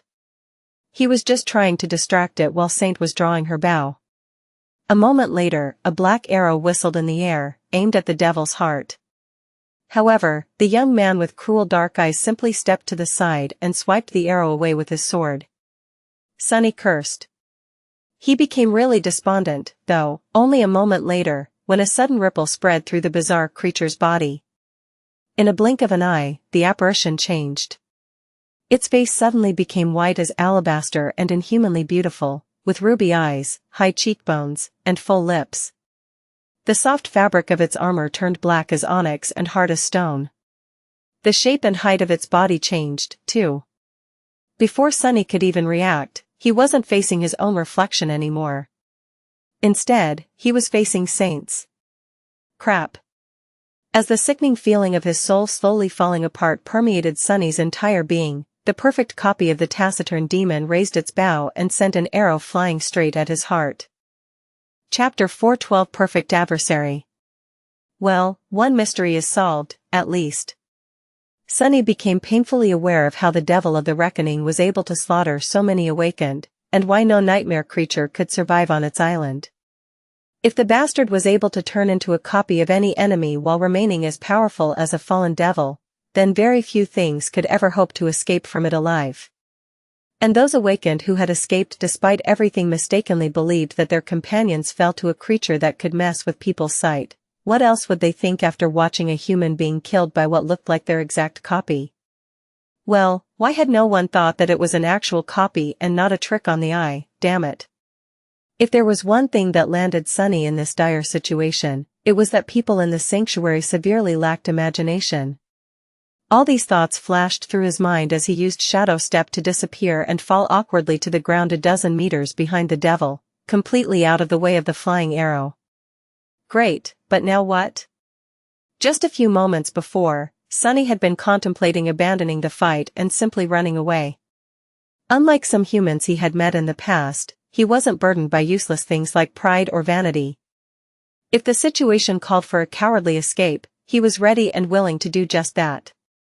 But now that the bastard had turned into saint and was holding a bow, the idea of trying to run was not very enticing. The last thing he wanted was to be hit in the back of his head by an arrow. Think. There was no time to think, though. The reflection of Saint swiftly spun and lunged toward him. As Sunny teleported further away, the creature suddenly pivoted and crashed into the trunk of a tall, ancient tree. A moment later, Sunny emerged from the shadows and saw, with horror, a giant mass of heavy wood plummeting on him from above. Desperately burning through his essence, he filled his body with as much strength as possible and raised his hands, trying to catch the falling tree. As a groan escaped from his mouth, Sunny's feet dug into the soft soil of the Reckoning Island. Somehow, he managed to stop the tree without being crushed by it. It was at this moment that a second arrow flashed toward his heart, only to collide with another one in the air and fly aside. Some distance away, the real saint dismissed the bow, raised her sword, and dashed toward the impostor. "Eat that, bastard!" Sunny gritted his teeth, strained his already overtaxed muscles, and threw the massive tree at the abomination with a tremendously powerful push. When he used his essence and augmented his body with both shadows, Sunny was able to achieve bursts of truly inhuman strength. How was the bastard going to escape this? The creature indifferently lowered its shoulder, then simply disappeared into the shadows and appeared on the other side of the flying trunk. Then, it met attacking Saint with a devastating shoulder bash. The onyx armor of the taciturn demon cracked, and she was thrown back, causing another tree to explode into a cloud of splinters. Sunny paled. Shadow step. Not good.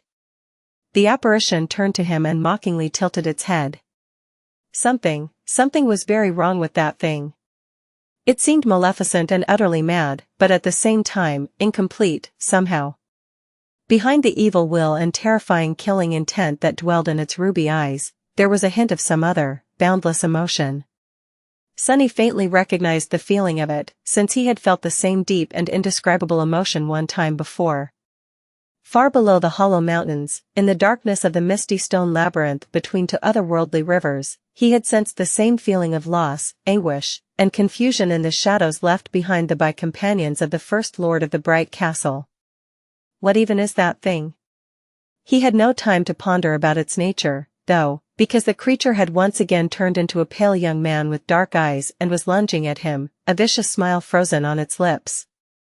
Feeling a cold shiver running down his spine, Sunny realized that he would not win this fight. Nor was he capable of escaping from the reckoning alive. This time, he was truly in danger. He was really going to die on this beautiful, peaceful island, and the last thing he was going to see before falling into the embrace of death would be his own reflection staring back at him through the eyes of his killer. Unless... Sunny sent Saint back into the soul sea and met the apparition's attack with a block, feeling his body shudder from the force of the blow. He had assumed that the devil of reckoning was a shadow, and it was indeed similar to one, but, really, it was not. It only appeared as a shadow because Sunny himself had been in the form of a shadow when they first clashed. And once he had turned into a human, the devil, too, became a human. The young man with the cold eyes of a killer took a small step and made a high thrust with the tachi. Sunny, however, knew his one fighting style too well to be caught by that trap. Knowing that the thrust was just a feint, he threw his own blade downward, and just barely managed to deflect a vicious slash that followed. He was late by a fraction of a second, though. Another tear appeared in the fabric of the puppeteer's shroud, and a shallow wound on his thigh began sipping with blood. The creature was more of a reflection than a shadow. It mirrored everything about its enemy. Their appearance, their weapons, their battle technique. Even their powers, otherwise, how would it be bleak to use shadow step? In a sense, it was a perfect adversary. But that wasn't all. Sunny grimaced as the apparition threw his sword away and delivered a powerful kick that almost turned all of his ribs into bone dust. If not for the burst of essence he had sent to his legs, Sunny would have never managed to dodge that devastating blow. But his essence was already running dry, and his enemy seemed to be even stronger now, as if the more Sunny bled, the more powerful the pale young man became. The devil was even able to mirror the memories its enemy wielded. Before, Sunny had experienced the soul attack of the copy of the Broken Oath. And now, the creature was obviously being fed raw power by the Blood Blossom. He attacked with the Midnight Shard to buy himself a couple of moments to think. The apparition had not seemed to be affected by the Broken Oath, though. Was that because it had assumed the form of Saint, who was immune to soul attacks? Did this mean that the devil was able to copy not only powers and memories, but attributes, too? The creature easily deflected Sunny's attack and leaned forward to deliver the final blow.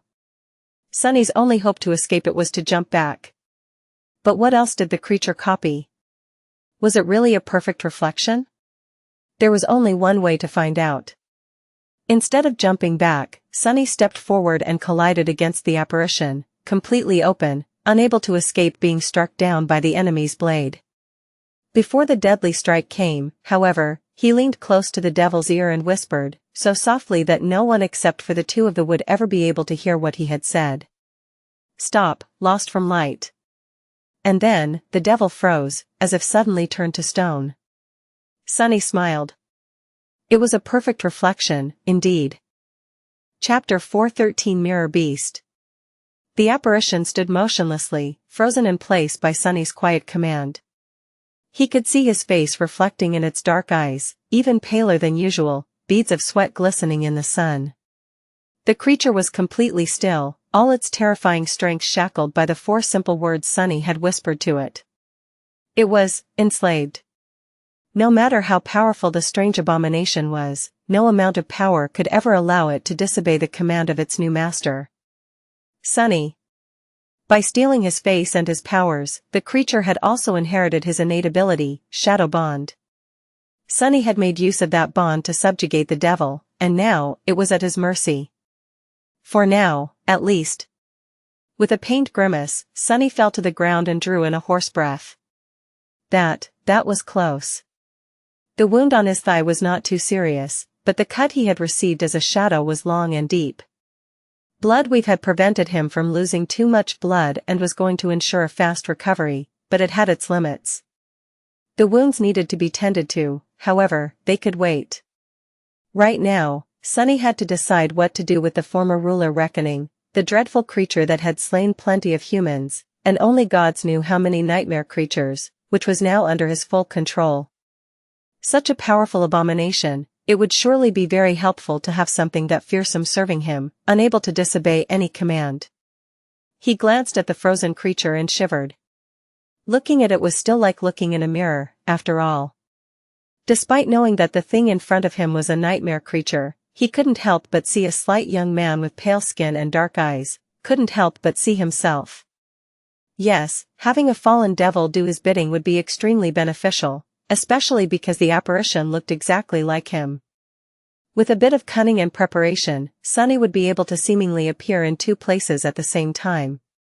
If he ever needed to prove that he wasn't mongrel or accomplish something shady without drawing any suspicion, that would be a perfect way to do so. There were countless scenarios where such an ability would be incredibly useful. But there lay the problem. The creature was only enslaved because it had assumed his form. Since the creature could take any shape, it was going to stop possessing his aspect abilities, including Shadow Bond, as soon as it turned into something else. Then, it would be free of its shackles and able to do whatever it wanted, including unleashing its wrath on Sunny. That was why he had dismissed Saint before attempting to subjugate the apparition. He needed it to remain as his own reflection, and no one else's.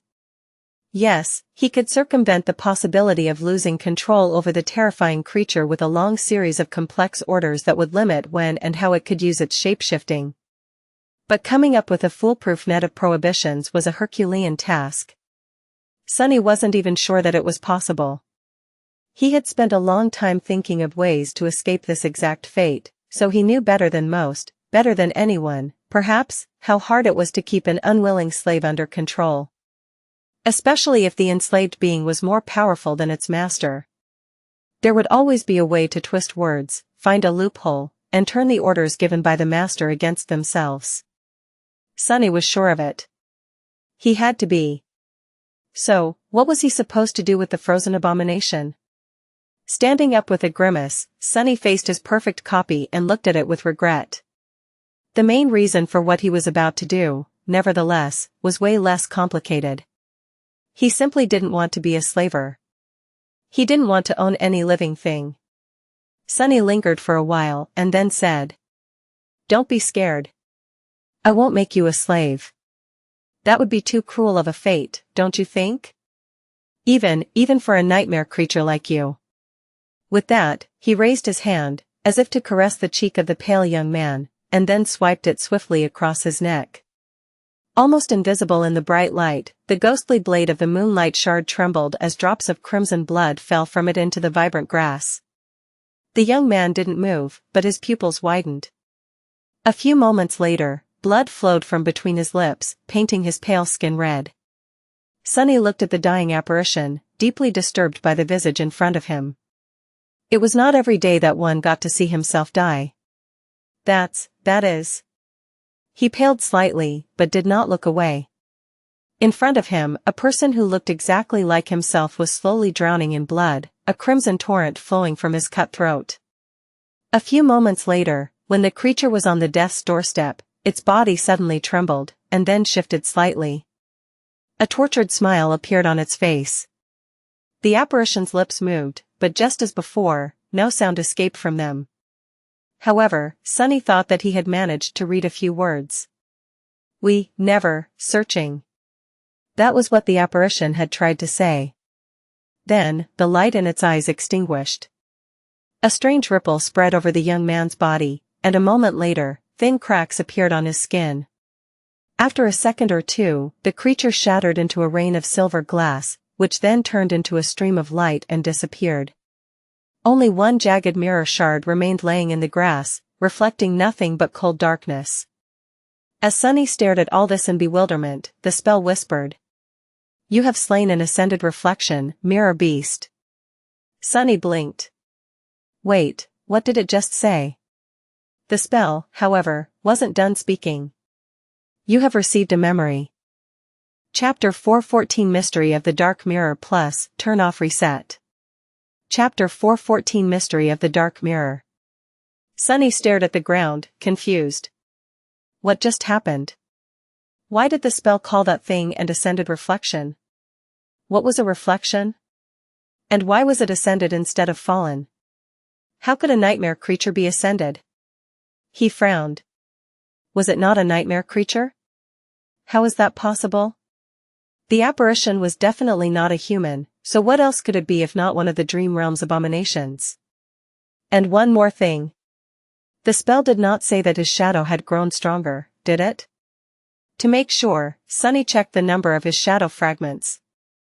Just as he had suspected, it didn't change. He even dove into the soul sea, and saw that there was no new shadow among the rows of the creatures he had slain. This is very, very strange. What the hell had he just killed? With a deep frown on his face, Sunny bent down and cautiously picked up the jagged mirror shard that the apparition had left behind. No matter how he looked at it, the shard resembled a perfectly mundane piece of glass, with a thin layer of silver painted over its reverse side. The only strange thing about it was that no matter how Sunny turned the shard, it refused to reflect anything except for an impenetrable veil of darkness. There was also an inscription on its reverse. Sunny's frown deepened when he realized that the inscription was not made with runes. Instead, what he saw were the familiar letters of the human alphabet. They were clumsy and awkward, as if written by a child's hand. There was only one word written on the mirror shard. Beastie. What the hell is that supposed to mean? The mystery of the mirror beast was so strange that for a time, Sunny even forgot about the burning pain in his side. Eventually, he whispered. An echo? Echoes did not possess souls, so he expected that slaying one would not reward him with any shadow fragments, just like what had happened after Mirror Beast's death. The apparition, however, was obviously not an echo. It was too independent, sentient, and had too much individuality to be a simple copy of a dead nightmare creature. Not to mention that it had been ruling the reckoning for the past few years, with no human master in sight. There was, however, a type of being that it resembled.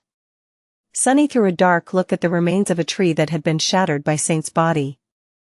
In many ways, the strange reflection resembled a shadow. Was the mirror beast a type of echo created by someone's aspect?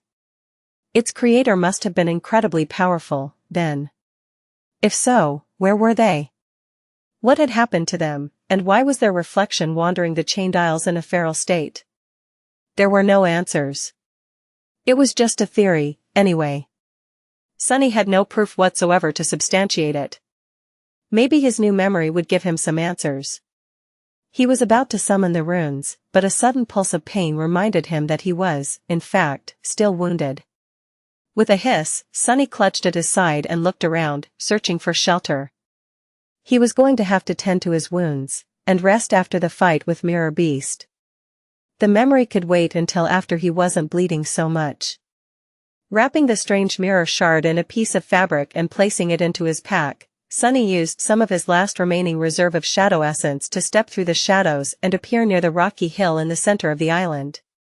His shadow had noticed a shallow cave there, which was situated, obviously, behind the foaming wall of the picturesque waterfall. Walking on a narrow stone ledge that led behind the waterfall, Sunny checked that the cave was empty, and then entered its cool shade. The cave wasn't very big, but due to its location and hidden nature, there was no better shelter on the entire island. Rather happy with this discovery, Sunny groaned and lowered himself to the ground. Sending Saint to keep watch outside, he dismissed the puppeteer's shroud, then opened his pack and took out a small box containing several thin needles and a span of silk thread. Staring at the needles with a deadpan expression, Sunny sighed. I hate this part. Due to his awakened body and the nature of blood weave, Sunny could recover from most injuries much faster than any mundane human, or even one of his peers, would be able to. However, if he wanted to be able to travel again by tomorrow, he still had to take measures. With another sigh, the threaded one of the needles, gritted his teeth, and began suturing the edges of the long cut on his side together. The process was not very pleasant, to say the least, so the cave was full of the sounds of heavy breathing and suppressed curses for a while. Finally, Sunny was done. Washing the dried blood off his body with the help of the endless spring, he grimaced and looked around. Now that he had time to take a better look at the cave, he noticed that it had, apparently, been used as shelter by another human at some point in the past. There was a circle of stones built to contain a fire, with a bunch of firewood arranged neatly by its side. By now, the wood had long rotten, letting Sunny know that the cave remained empty for many years. There was a pack much like his own laying on the cold stones near the fire pit. He limped toward it and took a look inside. There was nothing of particular interest there, just the usual supplies a traveling awakened would take with them on a long expedition, most of them ruined by the humidity inside the cave and the passage of time. He did, however, retrieved a rolled-up map and studied it for some time. The map had been drawn on a piece of monster hide, so the humid air did it no favors. Most of it was unreadable, with only a few small pieces remaining intact. Sunny judged that the person who had left it behind was much more knowledgeable about the Chained Isles than he was. Sadly, none of that knowledge had been preserved. The only legible word he could easily read was written near the edge of the tier. It read, "Hope?" Sunny sighed. The stranger whose map he was studying had most likely been killed by the mirror beast. For a moment, he entertained the idea that the map had actually been left behind by the creator of the strange reflection, but that theory made little sense. Why would such a powerful person leave not only his things, but also his creation behind? Putting the map back into the rotted pack, Sunny glanced at the fire pit and said after a long pause, "I'm sorry that your hopes had been for naught, whoever you were. Now, your nightmare is over." With that, he hesitated for a few moments, and then finally summoned the runes. It was time to take a look at the memory he had received for slaying the terrifying creature that the spell had called the Mirror Beast. A few seconds later, Sunny's eyes widened. Weapon. It is a weapon. Chapter 415 Cruel Sight. Sunny stared at the shimmering runes, excitement rising in his heart. This was what he had been waiting for. Memory, cruel sight. Memory rank, ascended.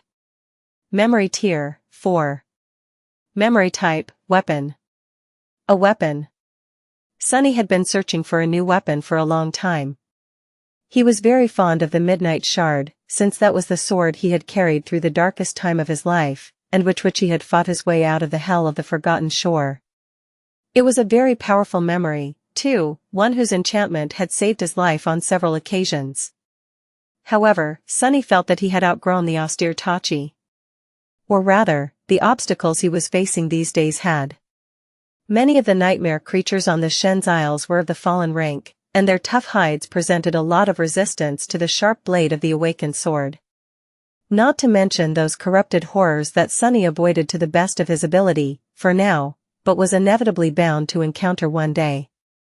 The other reason he wanted to procure a new weapon was the fact that the unbroken enchantment, while extremely potent and useful, could only be accessed in very rare circumstances, namely, when Sunny was nearing death. This meant that the most powerful trait of the Midnight Shard could only help Sunny if he made a terrible mistake. If Sunny fought with skill and foresight, however, thus keeping himself from being mortally wounded, the powerful enchantment remained inactive, as it had for the past months. Paradoxically, the better Sunny performed, the less useful the Midnight Shard was to him. It was nice to have a last resort, but Sunny did not like the idea of relying on a tool that could only be effective if he failed. He wanted to possess a weapon whose enchantments were reliant on his success, and as such, both strengthened him and rewarded him for doing well. Hopefully, this was one such weapon. It was an ascended memory of the 4th tier, equivalent to a memory he would have received from a fallen devil. That was already a tremendous start. His most powerful weapon right now, the Moonlight Shard, had come from a mere fallen beast. Trying to control his expectations, Sunny trembled in anticipation and read further. Memory description, full of pride, the noble knight made a deal with the Dreamspawn. Years later, the knight had defeated all his enemies and became a mighty king. On the day that his son uttered the first word, the Dreamspawn came to the king and demanded his pay. He left the kingdom with the child and disappeared, never to be seen again. Much later, the young prince returned and stood beneath his father's throne.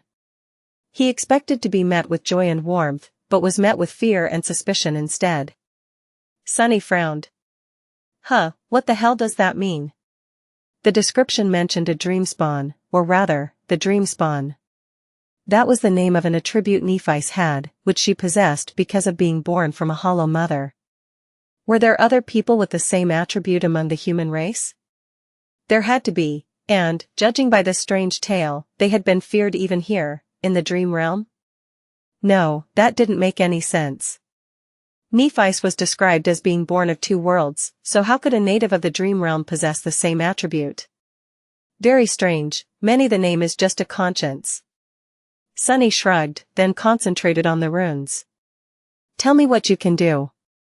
Memory enchantments, Shapeshifter, Light Eater, Ghost Blade, Dark Mirror.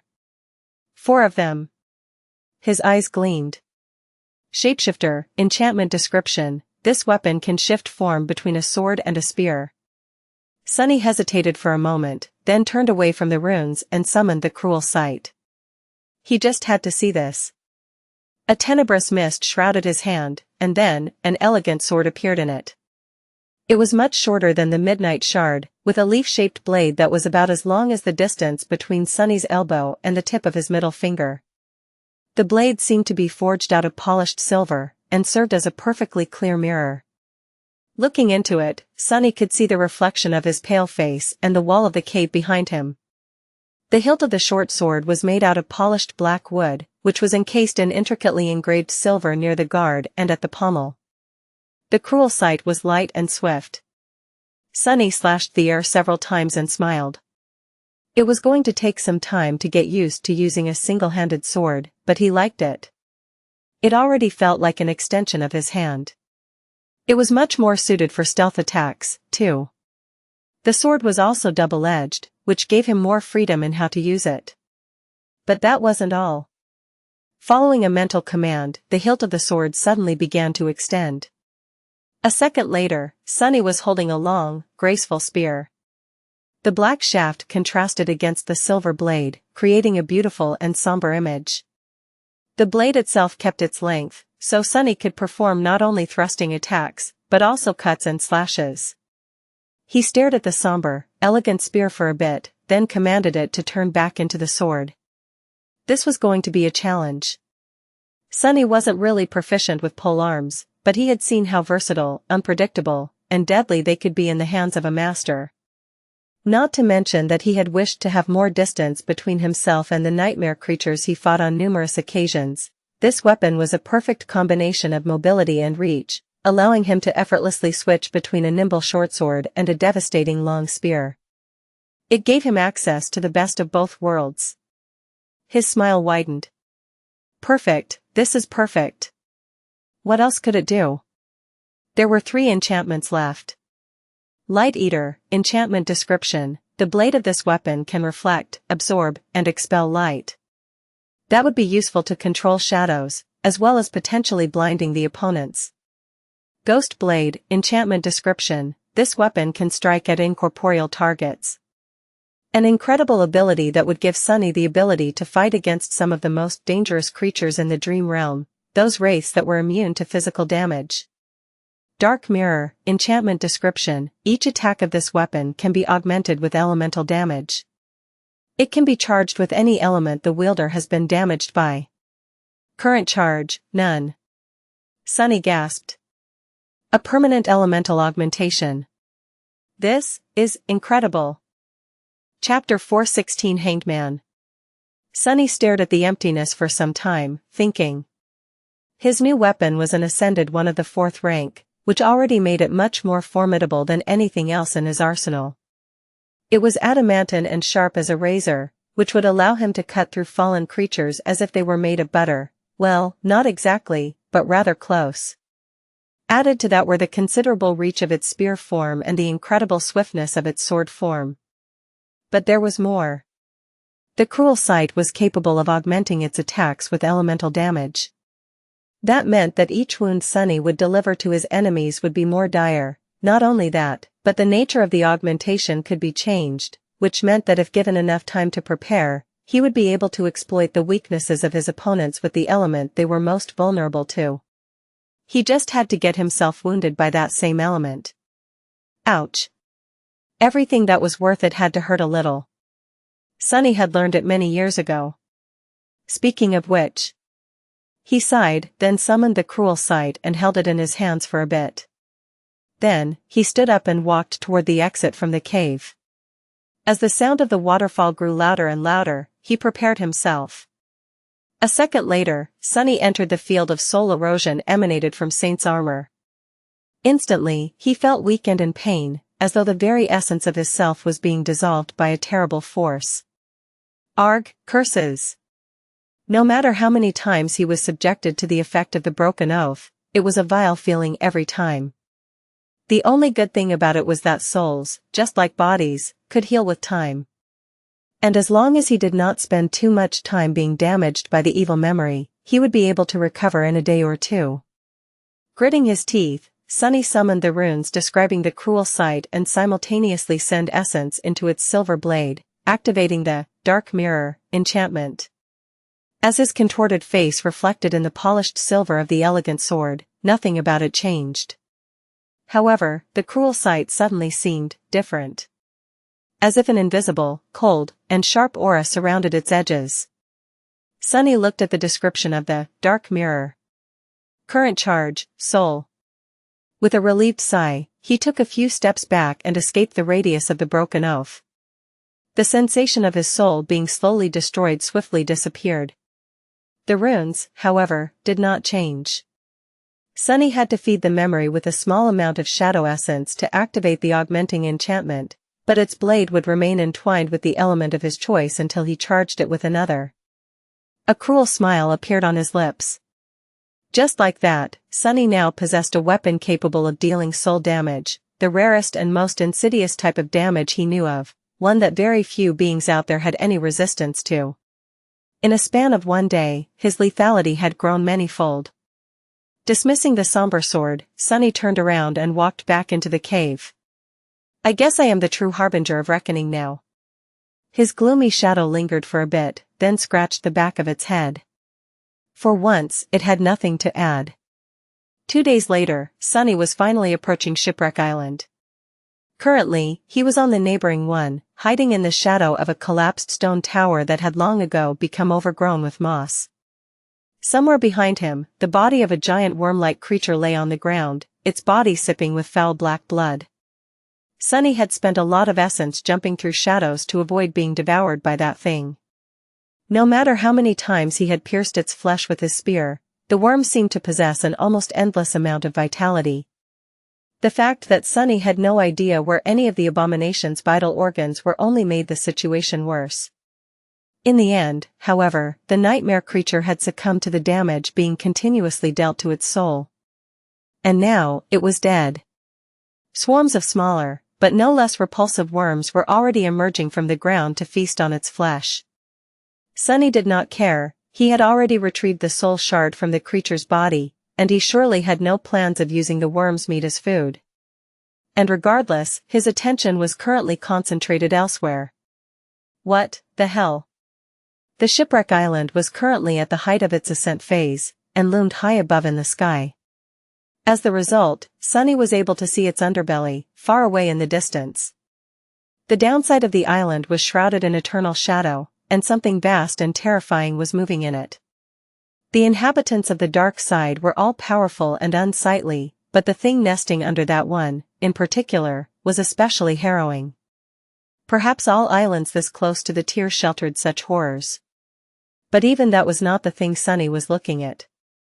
I guess I have my answer. A long time ago, one of the chains connected to Shipwreck Island had broken, and now hung down.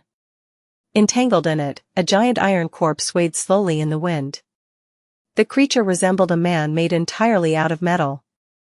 The heavenly chain had coiled around one of his legs, so the giant hung with his head down, his face rusted and severely damaged. His powerful chest was caved in and shattered by some titanic blow, and one of his arms was torn away at the shoulder. This was, without a doubt, the creature whose lost limb gave the name to the Iron Hand Island. The dead giant swayed despondently in the wind, producing sounds of rusty metal scraping against the iron of the heavenly chain. Those sounds were loud enough to reach across the gap between two islands and be heard by Sunny in his hiding place. Looking at that humbling sight, Sunny shivered. Who could have killed such a thing? Of course, there was no way to know.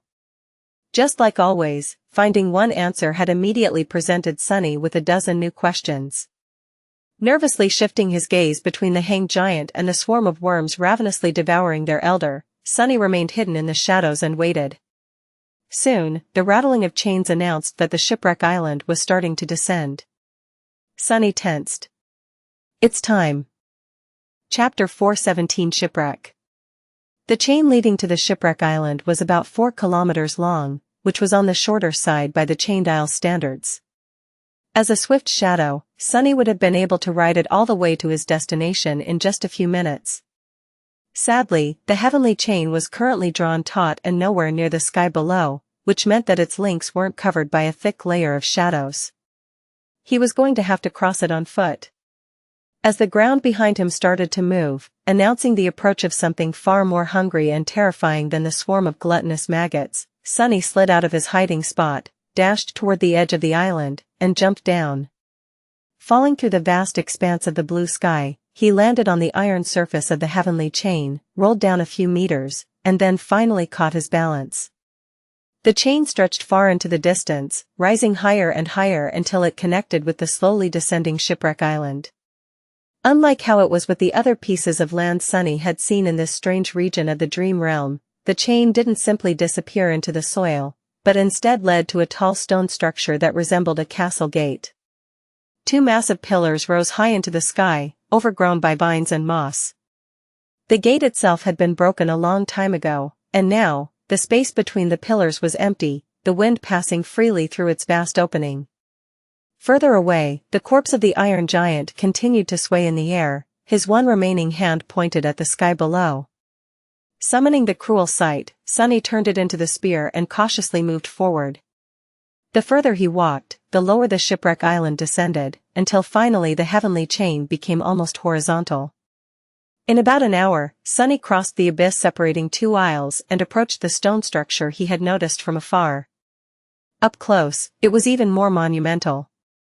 He found out that he had been wrong, though. The pillars did not seem like they had ever served to house a massive gate.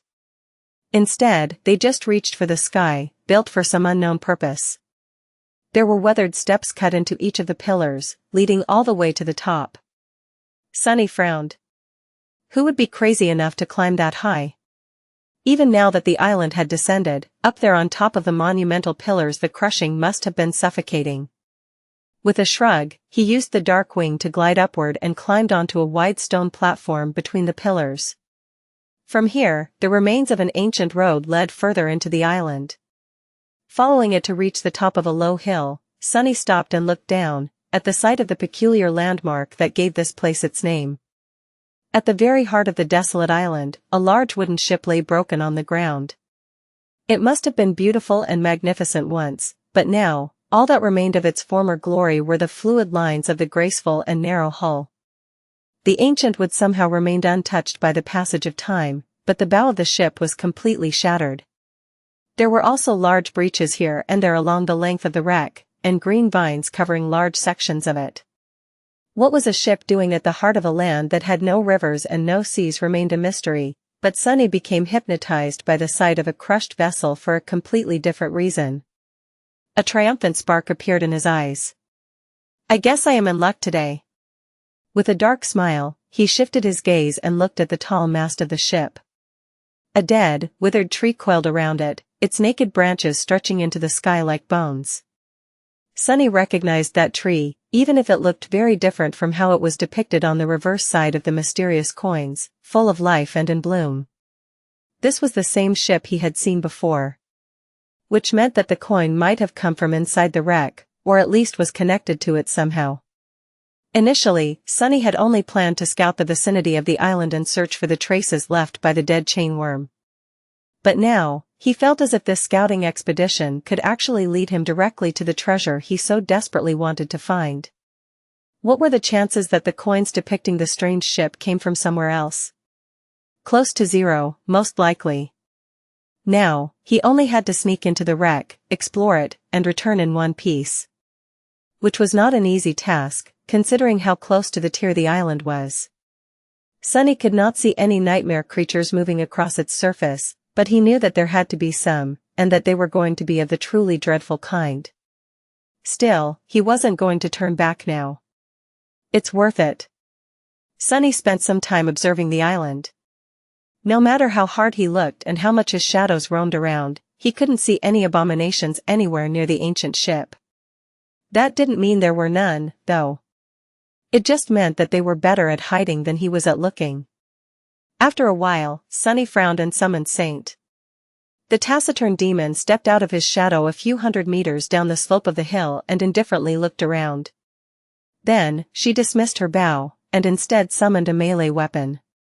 The midnight shard appeared in her hands, its austere blade reflecting the black onyx of the Shadow's armor. The two suited each other very well. Saint turned her back to Sunny, raised the long tachi, and calmly headed toward the distant wreck. After 30 seconds or so, he left his shelter and followed, keeping to the shadows. Minute after minute passed in tense silence.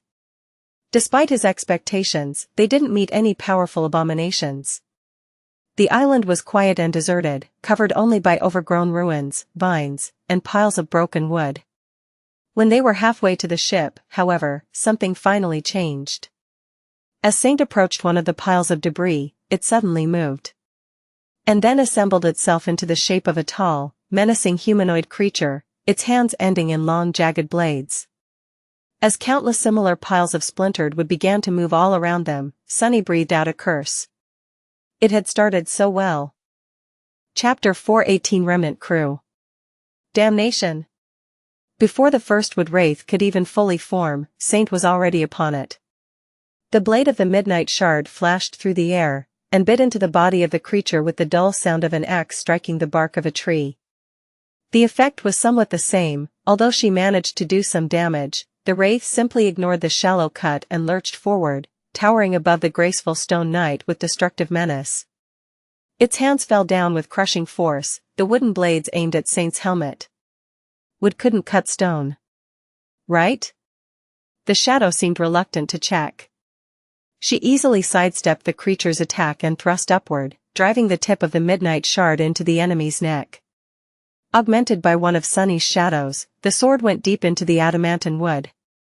A moment later, the second shadow wrapped itself around the body of the taciturn demon, causing her skin to shine with dark radiance. The coral gem of the broken oath glowed brightly on her black breastplate. Saint twisted her blade and pushed it sideways, causing half of the wood wraith's neck to explode into a rain of splinters. The creature staggered and lashed out with another strike, but it was too late. The shadow calmly shifted her weight from one leg to another and delivered a devastating slash, beheading her enemy. As the wraith fell apart and turned back into a pile of debris, she looked at it indifferently, and then hit the dull side of the midnight shard's blade against her shoulder twice. The voice of the spell whispered, "You have slain a fallen beast, Sailor Doll. Your shadow grows stronger." Sunny gritted his teeth. Crap. Augmented by two shadows, Saint had defeated one of these dolls without too much problem. However, there were countless more rising from the ground. Sunny counted at least several dozen before losing count. What should I do? Fighting the horde of fallen beasts was clearly suicide. He could either retreat, or order Saint to draw their attention away and sneak onto the ship. He could also recall one of the shadows, send it ahead, and then use Shadow Step to travel instantly between his current position and the wreck. But that meant leaving Saint weaker. Decisions. She should be fine for a few minutes, right? Throwing a glance at the taciturn demon, Sunny sighed and dashed toward the ship. Have fun, you three. Saint looked at him, then silently turned away and raised the midnight shard. As Sunny jumped from shadow to shadow, something crashed thunderously behind him. You have slain a fallen beast. But not too much fun. No matter how formidable his demon was when augmented by the shadow and wielding a powerful memory, she was still just an awakened. He had to be swift. As Sunny appeared from a shadow, something massive suddenly lunged at him. Without slowing down, he dove under the blade of another wood wraith, then lashed out with the cruel sight. The silver blade of the sword cut through the body of the abomination, leaving a deep gash on its side. Sunny slid on the moss, escaping from the attack reach of the massive creature. Twisting around, he thrust his sword into empty air. A split second later, however, the hilt of the somber weapon extended, turning it into a long spear. The silver blade pierced the chest of the wood wraith with surprising ease. The sailor doll was still alive, but its soul was damaged. It staggered and took a step forward, driving the spear deeper into its flesh. Sunny tilted his head, then dissolved into shadows and appeared behind the creature. A moment later, the moonlight shard pierced its head. You have slain a fallen beast, Sailor Doll. Your shadow grows stronger. Sunny retrieved his weapons. You have slain. Saint was busy, too. Glancing back, he saw that she was close to being surrounded by a mass of menacing wooden creatures. Not good. Not wasting any more time, Sunny turned away and continued moving toward the wreck. A few minutes later, Sunny reached the broken ship, dove into one of the breaches in its hull, and hid in the shadows. Then, he immediately dismissed Saint. Making sure that nothing posed an immediate threat to him, he then quickly checked on the taciturn demon in the Soul Sea. The shadow had received several wounds in the fight against the swarm of wraiths, but none of them was too serious.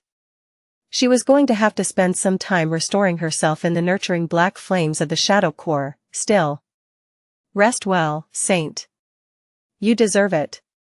Sunny hesitated for a few moments, then retrieved the memories he had entrusted to her. Who knew what he was going to encounter inside the ancient ship? It was better to be safe than sorry. Looking around, he studied the interior of a small room he had found himself in. Sunny had no knowledge whatsoever of what the insides of a ship were supposed to look like, let alone of an archaic wooden vessel like this one. That was why he couldn't even guess what purpose this cabin had been intended for. All he saw were piles of debris, absolutely mundane, for a change, and thick brown vines covering the walls. The air was stale and murky. It smelled a little sweet. Oh, crap. Here we go again. With a subtle shudder, Sunny stared at the strange reddish-brown vines. Those things, without a doubt, were alive. They were also the source of the sweet smell permeating the air that Sunny was currently breathing. What was even worse, they were obviously just a small part of some much, much larger organism. As a strange feeling appeared in his lungs, Sunny sighed, took a piece of cloth from his pack, and wrapped it tightly around the lower part of his face. Bloodweave to the rescue. Let's see what's inside. He only took a few steps when something gleamed on the floor in front of him. Bending down, Sunny picked up the small object and stared at it with a complicated expression. A heavy golden coin rested in his palm. Chapter 419 Eureka. Grasping the coin in his fist, Sunny took a step forward, then cautiously walked around a thick vine sprawled across the floor of the small cabin. Or was it a wall? Since the ancient ship was laying on its side and at an angle, it was hard to differentiate the floor from the ceiling. The surface beneath Sunny's feet was skewed, forcing him to bend to be able to keep balance. The piles of debris and the vines weren't making things any easier for him. By now, Sunny was almost sure that the vines were a part of a larger creature. His suspicion only grew when he climbed through the narrow doorway and left the cabin. Finding himself in a wide corridor, Sunny felt that the sweet smell permeating the murky air became much stronger. Here, everything was covered by a thick layer of reddish moss, with twisted vines growing through it as they stretched in every direction. Sunny could help but feel as though he was now inside some giant being, with the wooden carcass of the ancient ship serving as its bones, the moss representing its flesh, and the vines being its veins. The warm breeze that blew through the wreck at rhythmic intervals reminded him of slow breathing of a slumbering giant. It came from somewhere deeper in the ship, bringing with it the sickeningly sweet smell, and then disappeared for a dozen seconds, only to appear again. Let's, not do anything to awaken that thing, then. Sunny thought for a few moments, and then decided to keep both shadows wrapped around his body instead of sending them to explore the ship. In situations where a confrontation with an unknown enemy could happen at any moment, having them close by was of paramount importance, at least that approach had saved his life many times in the past. Taking a step forward, he felt the moss spring under his foot, and then swayed. His vision blurred slightly. Arg. His worst expectations did not come true. Unlike the blood blossom, the tiny grains of pollen, or spores, or whatever it was that he had breathed in, had not tried to take root in his lungs and grow through his flesh. Instead, they simply poisoned him. The poison had entered his lungs, then traveled to his bloodstream, and was now spreading through his body. Sunny could easily see himself losing consciousness and falling to the ground, his body then becoming overgrown by the reddish moss, slowly digested by it, turned into nourishment for the creature that had usurped the wreck of the ancient ship. But he wasn't going to. As soon as the poison entered his bloodstream, Bloodweave went into a frenzy. It seemed to really dislike anything alien invading its territory. Slowly but surely, it went about destroying the toxin. Sunny just had to endure the pain. Summoning the cruel sight, he used the shaft of the spear to help himself keep balance and waited for his vision to become clear again. After a minute or two, Sunny slowly exhaled and continued on his way. A few minutes later, still suffering from pain and weakness, he picked up a second coin from the moss and stared at it for a second. The beautiful person with a crescent moon drawn on their forehead smiled at him with a carefree expression. Sunny frowned in response. "What are you so happy about, fool?" Turning away, he noticed another coin gleaming in the moss a couple of meters further down the corridor. It was almost as if someone left these coins here like breadcrumbs to lead an unsuspecting treasure hunter to their prize. Very convenient.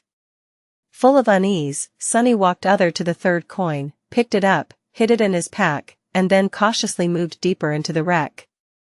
Soon, he approached a wall with a massive gate barring it. The wooden surface of the wall had cracked and was bent outward, as if something was pressing heavily on it from the other side. The vines out here were especially thick and verticose, shining in the beams of sunlight that fell through a wide hole in the hull of the ship right above. The sweet smell in the air was almost overwhelming. Sunny stared at the warped wall, a grim expression on his face. Although he could not see through it, he could feel the shapes of shadows on the other side. Hidden from him by the thick bulkhead was a much larger, vast and open space. He judged it to be the main cargo hold of the ancient ship. And in it, something massive was moving, slowly expanding and contracting. Brown vines that had devoured the wreck all originated from that place. The sickening breeze that blew through the ancient ship from time to time came simultaneously with the contracting of the massive shadow. Sunny lingered for a while, then decided that he had no desire to disturb the slumber of that being. Instead of trying to open the door, he jumped up, grabbed the edges of the hole above him, and climbed onto the exterior of the ship's hull. He was reasonably sure that a treasure such as miraculous coins would not have been stored in the main hold with the rest of the mundane cargo, anyway. Unless he was absolutely certain that he had no other choice, he was not going to enter it. Sunny was of a rather high opinion about his abilities, but not so high as to forget all fear. That thing inside was not for him to fight, at least not yet. How was he supposed to kill a giant mass of vines and moss, anyway? Instead of trying, he walked on the sloping hull of the ancient ship, carefully avoiding breaches through which thick brown vines were crawling outside, and soon passed the area of the main cargo hold. Now, he was approaching the shattered bow of the ship. Out here, the hull was heavily damaged, with most of it being riddled with wide cracks, jagged holes, and splintered boards. The sight of it made Sunny wonder about what had happened to the graceful ship he had seen on the miraculous coins. The vessel was obviously not an ordinary one. Why had it crashed here, on that remote island? Why was its bow in such a devastated condition? What had the ship sailed on, to begin with? Had it just flown through the skies? If so, maybe the crushing had gotten to it. Feeling that he wouldn't be able to remain hidden in the shadows on this treacherous surface, Sunny crawled back inside and landed softly on the carpet of moss. Just a few steps from where he found himself, several golden coins were gleaming on the ground, with one more laying further down the dark corridor. Sunny cautiously gathered them, then moved deeper into the wreck. It wasn't long before he found the compartment that must have served as the ship's treasury. He knew that there was something special about it instantly, simply for the fact that the floorboards around the heavy door were the only place on the entire ancient ship that was completely free of the reddish moss, the verticose vines, and the air near it was void of the sickeningly sweet smell of the poisonous spores. Standing in front of the door, Sunny smiled. Eureka! Chapter 420 Amazing Chest Ahead. Sunny approached the heavily reinforced door and tried to sense if something was moving on the other side of it. There was nothing. It didn't feel as though something dangerous waited for him inside the treasury. On the contrary, with how fresh the air was and how clean the floorboards were, the treasury looked almost inviting. He wasn't entirely convinced, though. Sunny lingered for a bit, then commanded one of his shadows to separate itself from his body and slide under the door. It was going to remain very close, so he was willing to risk weakening himself for a bit. How do I even open this thing? A moment later, Sunny grimaced and covered his face with a palm. When did I become this stupid? Looking through the eyes of the happy shadow, he saw the armored compartment in its entirety. It was a large room, with a high ceiling and 3 heavy chests standing in its center. The entire back wall of the treasury, though, was missing, letting in a flood of sunlight through the jagged edges of a massive breach. Of course it's missing. The chain worm had to have gotten inside somehow, after all. Sunny doubted that the demon could have fit through the door of the treasury, let alone politely lock it behind itself after leaving. He sighed, then shook his head and decided to attribute this momentary lapse of judgment to the taxing nature of having to endure the pain of being poisoned.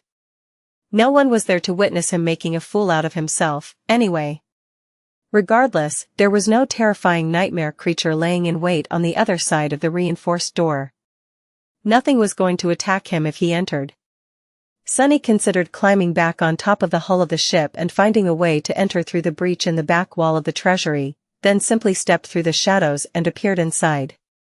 He was too excited and impatient to waste any more time, not to mention that the more times he spent here, the more chances there were of something going terribly wrong. If there were really hundreds of coins in one of those chests, though, that would be a trophy to put all other trophies to shame. A find of a lifetime. Sunny waited for a couple of seconds, letting his eyes adapt to the bright light of the sun, and then studied the 3 chests standing in the middle of the armored compartment. All 3 were open. 2 stood empty, but the third. His eyes widened in shock. The third chest was long and adamantine, its dark wood reinforced by strips of dull metal. It was large enough to fit an adult man. And filled to the brim with heavy gold coins. Some spilled out of it and were laying on the floor in a tantalizing pile, showing either the beautiful face of the mysterious charmer or the reverse depicting the ancient ship. Thousands, there are thousands of them. Sunny felt his heart skip a bit and swayed slightly. In front of him was a treasure that would take him all the way to forming a third core, and then some. With this many miraculous coins, Sunny would be able to annihilate the gap between himself and Nephi's, maybe even overtake her. This can't be true. He instinctively wanted to think that it had been far too easy, but it wasn't, really. He had almost died while fighting the mirror beast, allowed Saint to be injured in a fight against sailor dolls, walked through the poisonous darkness of the ancient wreck. If it wasn't for the blood weave, he would have been already dead. How many people out there could boast about carrying the legacy of a demon in their veins? For almost anyone else, this trip would have been fatal. Not to mention that very few could have made the series of discoveries and logical conclusions that would lead them here. So no, it wasn't too easy to get to where he was currently standing. It wasn't easy at all. And anyway, Sunny was due for a bit of good luck. Recently, nothing had really gone his way. Take this whole mongrel fiasco, for example. Or everything that had happened in the Crimson Spire. The heavy chest stood silently, surrounded by sunlight. The golden coins shined in the bright radiance, inviting him to come and take them. Sunny gulped. This sight was so beautiful. His eyes gleamed with avarice. Don't mind if I do. Taking several steps forward, he approached the chest. Gold is heavy. How am I going to carry all of this back to the sanctuary? Damnation. I won't be able to enter the shadows with all that burden, too. That is a problem. He reached for the coins, but then stopped suddenly. His hand hovered just outside the invitingly open chest.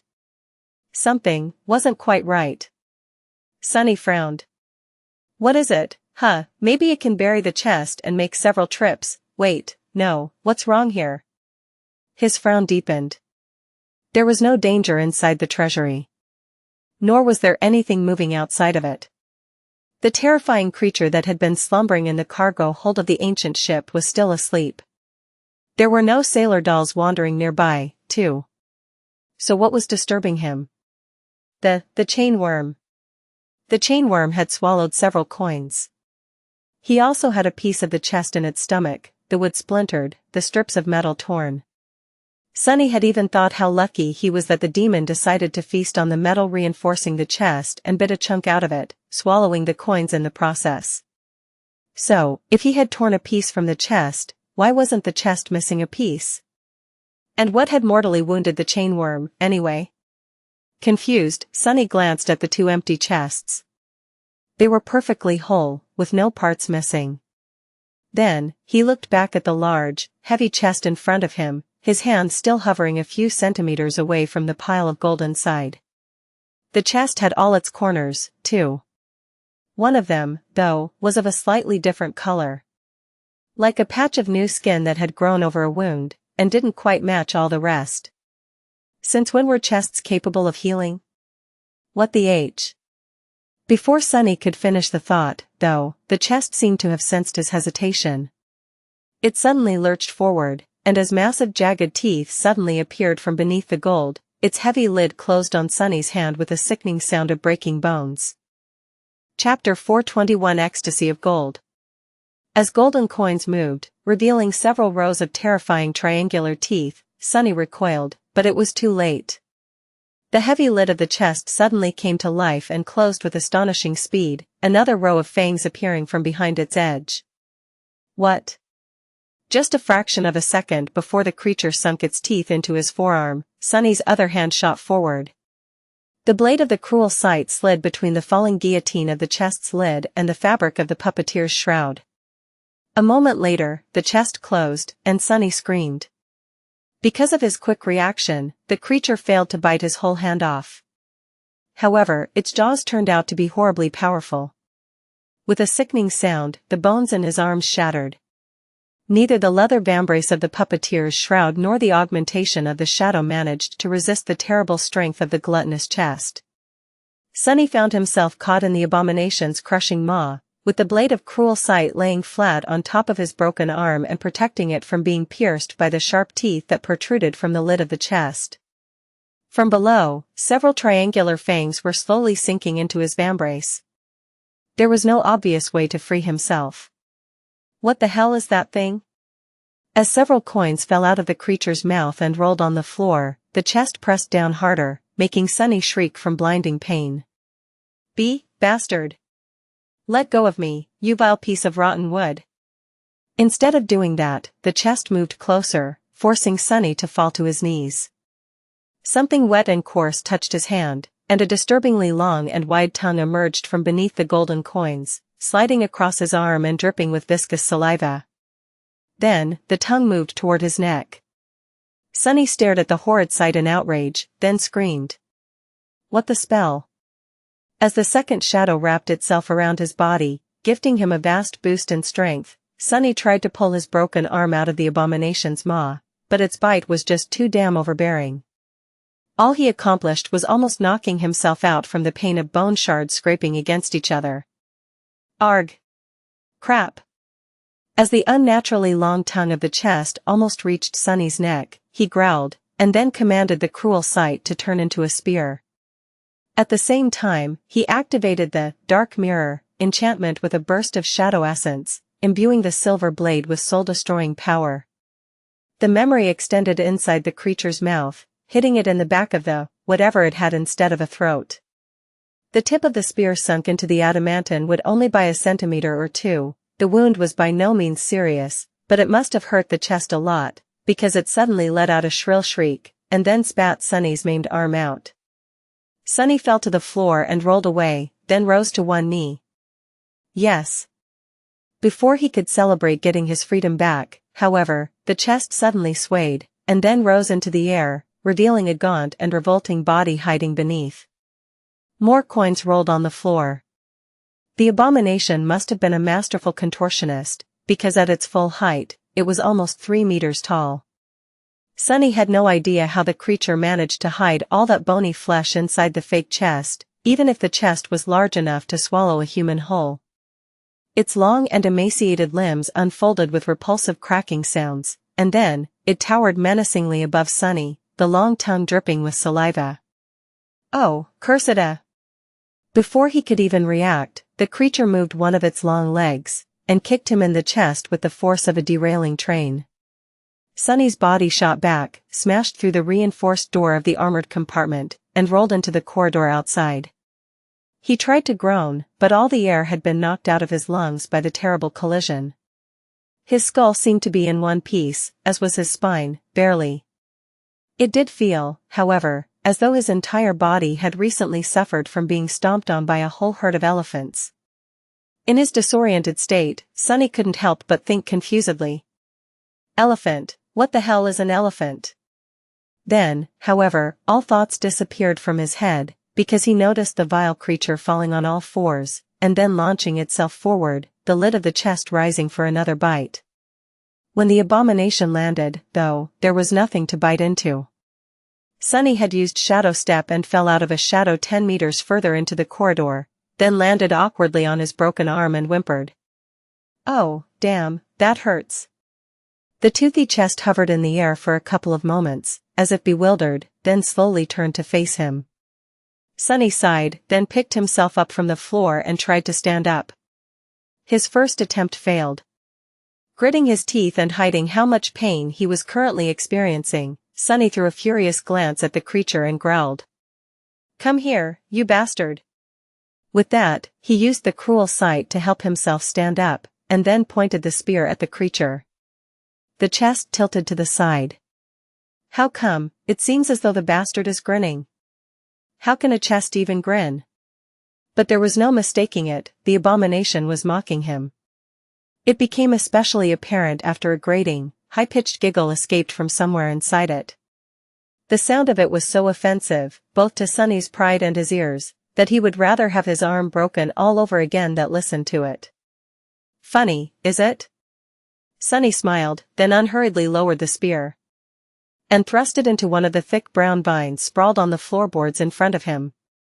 The abomination's giggle abruptly stopped. It froze and stared at Sunny, as if utterly stunned. And then trembled. Not so funny now, huh? A moment later, the entire ship trembled, too. Chapter 422 Rude Awakening. Whatever it was that slumbered in the cargo hold of the ancient ship did not like one of its vines being damaged, let alone having its soul cut by a sharp blade. As the whole wreck trembled, a strong gust of warm, pungent wind hit Sunny in the back, tousling his hair. The air became even murkier than it had been before. The chest creature froze, staring at him with something that resembled a mortified expression. Even its tongue stopped swaying in the air and retreated back under the pile of golden coins. Now, it was Sunny's turn to grin. An evil gleam appeared in his eyes. Retrieving the cruel sight, he said. Goodness gracious. How clumsy of me. The abomination lingered for a few moments, gave him a hateful look, and turned slightly toward the door of the treasury. Then, however, it halted. Don't tell me. Faced with the terrible danger of facing the awakened master of the wreck, the creature was still hesitating. The prey was right in front of it. To Sunny's misfortune, he and the bizarre monstrosity shared one fundamental character flaw. Both were very, very greedy. Before he could even blink, the abomination suddenly turned back and lunged at him with a shrill giggle rumbling from somewhere in the depths of it. All Sunny could do was spend more essence and use Shadow Step again, appearing on the spot where the creature had been a second ago. As he slipped on the debris of the shattered door and fell, the abomination shot through the air and crushed into the wall of the corridor, pulverizing the wooden boards and getting entangled in the vines covering them. It huffed and puffed, then tried to extricate itself from the mess of glistening vines. However, they wouldn't let go. In fact, as Sunny watched in horror, the whole corridor moved. The reddish-brown mass that it was overgrown with rippled, and the thick vines crawled toward the trapped creature, long thorns suddenly appearing on their vernicose surface.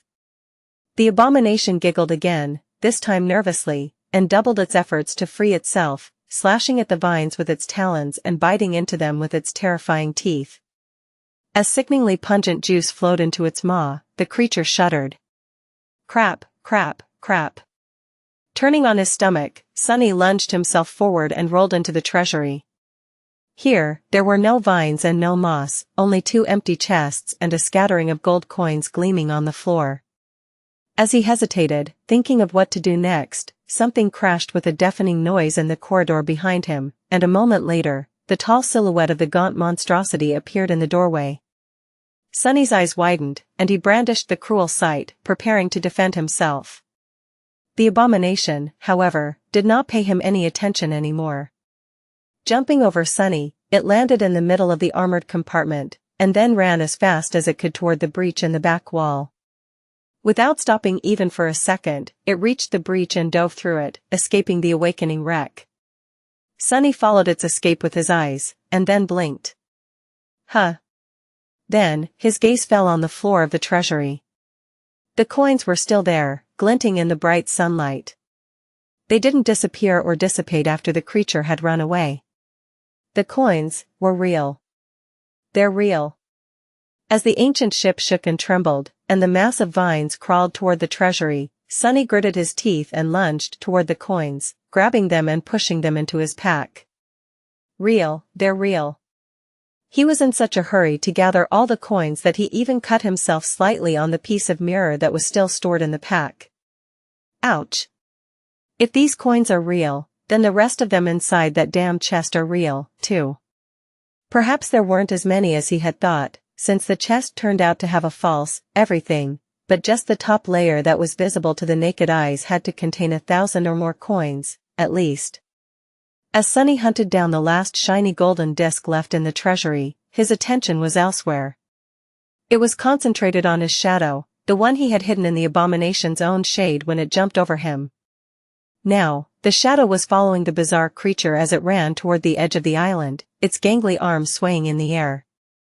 Sunny expected it to be assaulted by the sailor dolls, but the menacing wood wraiths seemed to be retreating from the wreck themselves.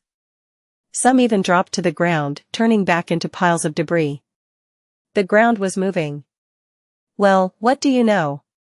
He thought that the dolls learned to fall apart and reassemble themselves as a way to combat the crushing, since many nightmare creatures on the Isles had adapted to its harsh reality in one way or another, but maybe, this peculiar ability had initially been just the means to hide themselves from the being that inhabited the wreck. In any case, he couldn't let the chest escape. Not when 1,000 shadow fragments were hidden inside the abominable thing. Palming the last coin, Sunny threw the pack over his shoulder, then picked up the cruel sight and stood up. A determined expression appeared on his face. The abomination was already halfway to the edge of the island. "Where are you running, bastard?" Diving into the shadows, he expended a large burst of essence and appeared out of his own shadow right in front of the creature. Since he could only use one hand now, the weapon memory had turned back into a short sword. Before the abomination could react, the cruel sight lashed out and bit it into its thigh. The silver blade went all the way through, escaping from the back of it in a rain of black blood. The chest let out a startled shriek, and then the monstrosity tumbled to the ground, rolling over its head and sending pieces of moss and mud flying into the air. The force of its crash was so fearsome that the ground trembled. Or, was there another reason? Before Sunny could do anything, brown vines shot from under the moss, wrapping themselves around the body of the bizarre abomination. One of them, however, slid around his leg instead. Chapter 423 Risk and Reward. Not good. The vine wasn't as large as some of the ones Sunny had seen back on the ancient ship, but it was still as thick as a man's arm, with curved black thorns protruding from its glistening surface. The vine brought the sickeningly sweet smell with it. Sunny hacked at it with the cruel sight, but barely managed to break the vine's skin. As a fine aerosol of aromatic juice shot into the air, the damned thing moved. His eyes widened. The vine easily shredded the leather boot of the puppeteer's shroud, as if the awakened armor of the fifth tier was made out of tissue paper. Before the sharp thorns could saw off his foot, however, Sunny cursed and brought the cruel sight down once more, this time augmenting the silver blade with both of his shadows. The short sword hacked through the vine, severing the stretch of it that was wrapped around Sunny's leg. The rest of it didn't like being cut one bit. Surging forward, it aimed at his torso. Several more appeared from beneath the most it shot at Sunny, too. However, now that nothing was holding him, he could finally use Shadow Step again. Before the vines reached his body, Sunny turned into a shadow. Safe and sound in their tranquil embrace of the darkness, for now, at least, he slid a few meters away and stared at the struggling abomination. The creature was entangled by several thick vines, which moved across its body, leaving bloody trails on it. Sparks flew as the black thorns scraped fruitlessly across the adamantine surface of the wooden chest, though. It seemed to be much tougher than the rest of the creature's body. The monstrosity gathered its limbs underneath it, then pushed with all its might, trying to stand up. An angry shriek escaped from its maw. The vines were trying to hold it down, but either they were much weaker here, far away from the wreck, or the abomination was much stronger than Sunny had thought. It raised to its knees, then lashed out with its talons, ripping two of the vines apart. Suddenly liberated, the monstrosity crawled from underneath the remaining vines, and then dashed toward the edge of the island on all fours. Sunny hissed. Crap! Why couldn't it just lay still and die? He escaped the shadow and ran after the unreasonably swift abomination, but it was too late. Just a few moments later, the bizarre creature reached the very edge of the island and jumped off of it without slowing even for a moment. The lid of the chest clicked close as it plummeted down. What the hell? Sunny reached the edge a few seconds later and froze as he looked down. A grim expression appeared on his face. Some distance below, a gargantuan heavenly chain escaped from the mouth of a stone structure similar to the one Sunny had seen on the other side of the island. This one was slightly different, though, mainly because both of the massive stone pillars had broken and collapsed a long time ago. The chain itself was different, too. Sunny had never seen such a thing on the chained isles. It seemed sick, somehow. Weakened. The chain was covered in rust, its iron links dim and lifeless, robbed of their usual sense of indestructible stability. This one was rather long, stretching for good 10 kilometers or so into the distance. Because the Shipwreck Island continued to descend, it was slightly angled upward. Sunny could see a relatively small isle on the other end of the chain, far into the distance. And everywhere in between, grotesque chain worms were crawling all other the weakened heavenly chain. Not that Sunny saw them alive, he understood that he had underestimated just how disturbing these creatures were. With their long serpentine tails, human-like torsos, and long muzzles that brimmed with dagger-like fangs, the demons looked like misshapen maggots devouring the dying chain. Or maybe it was already dead, and they were simply feasting on its corpse.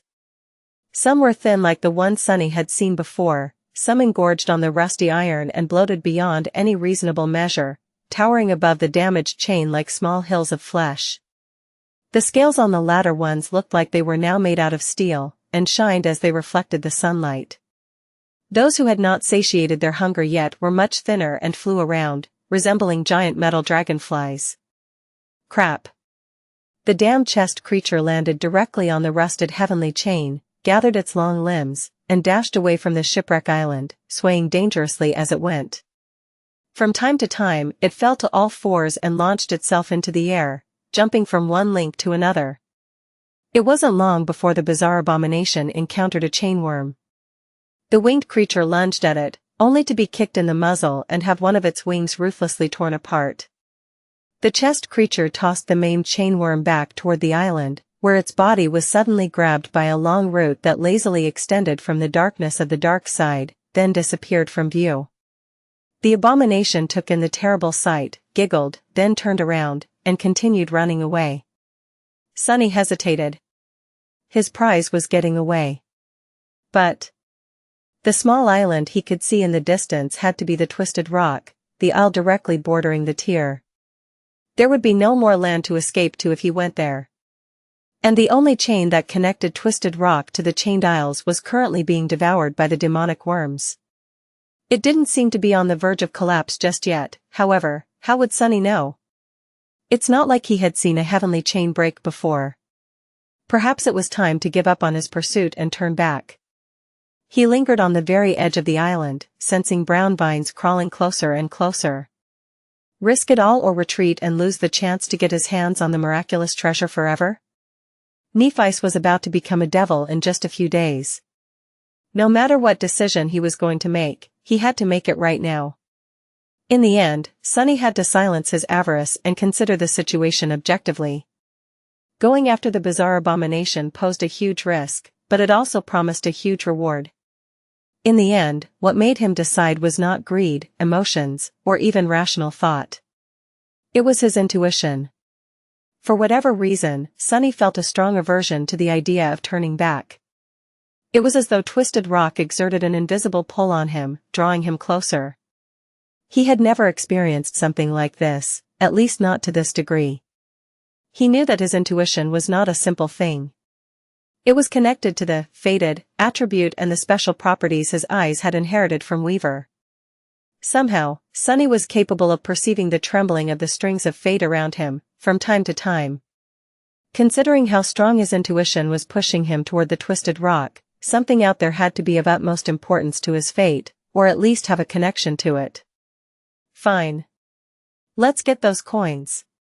With a grim expression, Sunny summoned the Dark Wing and dove into the empty abyss of the skies. Chapter 424 Unlucky Streak. Sunny glided through the skies, tensely observing the underside of the Shipwreck Island through the eyes of his shadow. The chain ahead of him was teeming with a swarm of fallen demons, but behind him, he didn't even want to know what the thing hiding in the darkness was. One thing became clear, though, And it was why none of the chain worms had tried to devour the iron giant that swayed in the wreckage of a broken heavenly chain, or rather, had succeeded in trying to bite a piece out of him. The dead colossus was like cheese in the mousetrap, attracting these vile creatures into the range at which the being that dwelled in the perpetual darkness could catch them. Sunny was sure that many chain worms had attempted to feast on the iron giant, but ended up being the feast instead. Currently, he was trying to avoid the same fate. Luckily, the dark wing allowed him to glide diagonally away from the shipwreck island instead of plunging straight down, avoiding the attack range of the terrifying being. He reached the chain without attracting the attention of the bottom dweller, and instantly became a shadow, hiding on its underside. Waiting for a few moments, Sunny studied the length of the heavenly tether in front of him. Not too bad. A large section of the unusually long chain hung low, reaching the sky below. He would be able to ride most of it without being noticed by the chain worms. The last stretch of it, though. Sunny was going to have to use Shadow Step to jump from shadow to shadow if he wanted to avoid having to fight a swarm of the fallen demons. The problem was that his reserves of Shadow Essence were already running low. Except for the short walk across the hull of the ancient ship, Sunny had no chance to really replenish it. In the meantime, he had used a lot to get to the wreck, fight the damnable chest abomination, and pursue it. Chances were, he would reach the twisted rock with no essence to spare whatsoever. How was he even going to kill the vile chest, especially with one of his arms broken? He hesitated for a bit, then rushed forward, swiftly reaching the section of the chain submerged into the sky below and continuing to fly through the darkness once there. To avoid tempting fate, Sunny remained on the underside of the gargantuan tether, where there were way fewer worms crawling around. He did, however, encounter several, and saw up close how they were tearing into the rusting iron of the chain as he silently flew past. The sight of it was simultaneously disturbing, fascinating, and strangely sad. All things must come to an end, I guess. Even as seemingly eternal as the miraculous heavenly chains. Soon, he caught up with the chest creature and followed it from the shadows. The bizarre monstrosity was still running as fast as it could, jumping from link to link and using its long gangly limbs to keep balance. From time to time, it got into a short and vicious fight with one of the chain worms and either left them severely wounded, or promptly escaped with a ghastly wound or two of its own. By now, its grating giggles grew somewhat miserable, as well as menacingly angry. Sunny observed its fighting habits, thinking about how to deal with it best. At the same time, he was meticulously calculating the amount of shadow essence he would have to spend to cross the last section of the way to the twisted rock, trying to find a way to keep his reserves as high as possible. His calculations, thought, had turned out to be for naught. When both Sunny and the chest monstrosity were about halfway to the small island, a dreadful sound reached their ears. It was the rattling of the chain. Sunny froze for a moment, then glanced toward the goal of this journey. Oh, no. The twisted rock had entered its ascent phase, and was now rising quickly into the sky. Curse it all. Sunny remembered thinking that he was in luck today, and couldn't help but growl, mentally, of course, since he had no vocal cords currently. Where the hell was this supposed luck? The fact that the twisted rock was ascending meant two things for him. One was that he would have to act fast and try to kill the chest creature before the crushing became too terrible, or somehow obliterate the damned thing while being weighed down by it. The second was that the position of the heavenly chain was swiftly shifting, making it so that the stretch of it submerged into the sky below was becoming shorter and shorter. This meant that he would have to spend much more essence to reach the island without attracting the attention of the swarm of chain worms.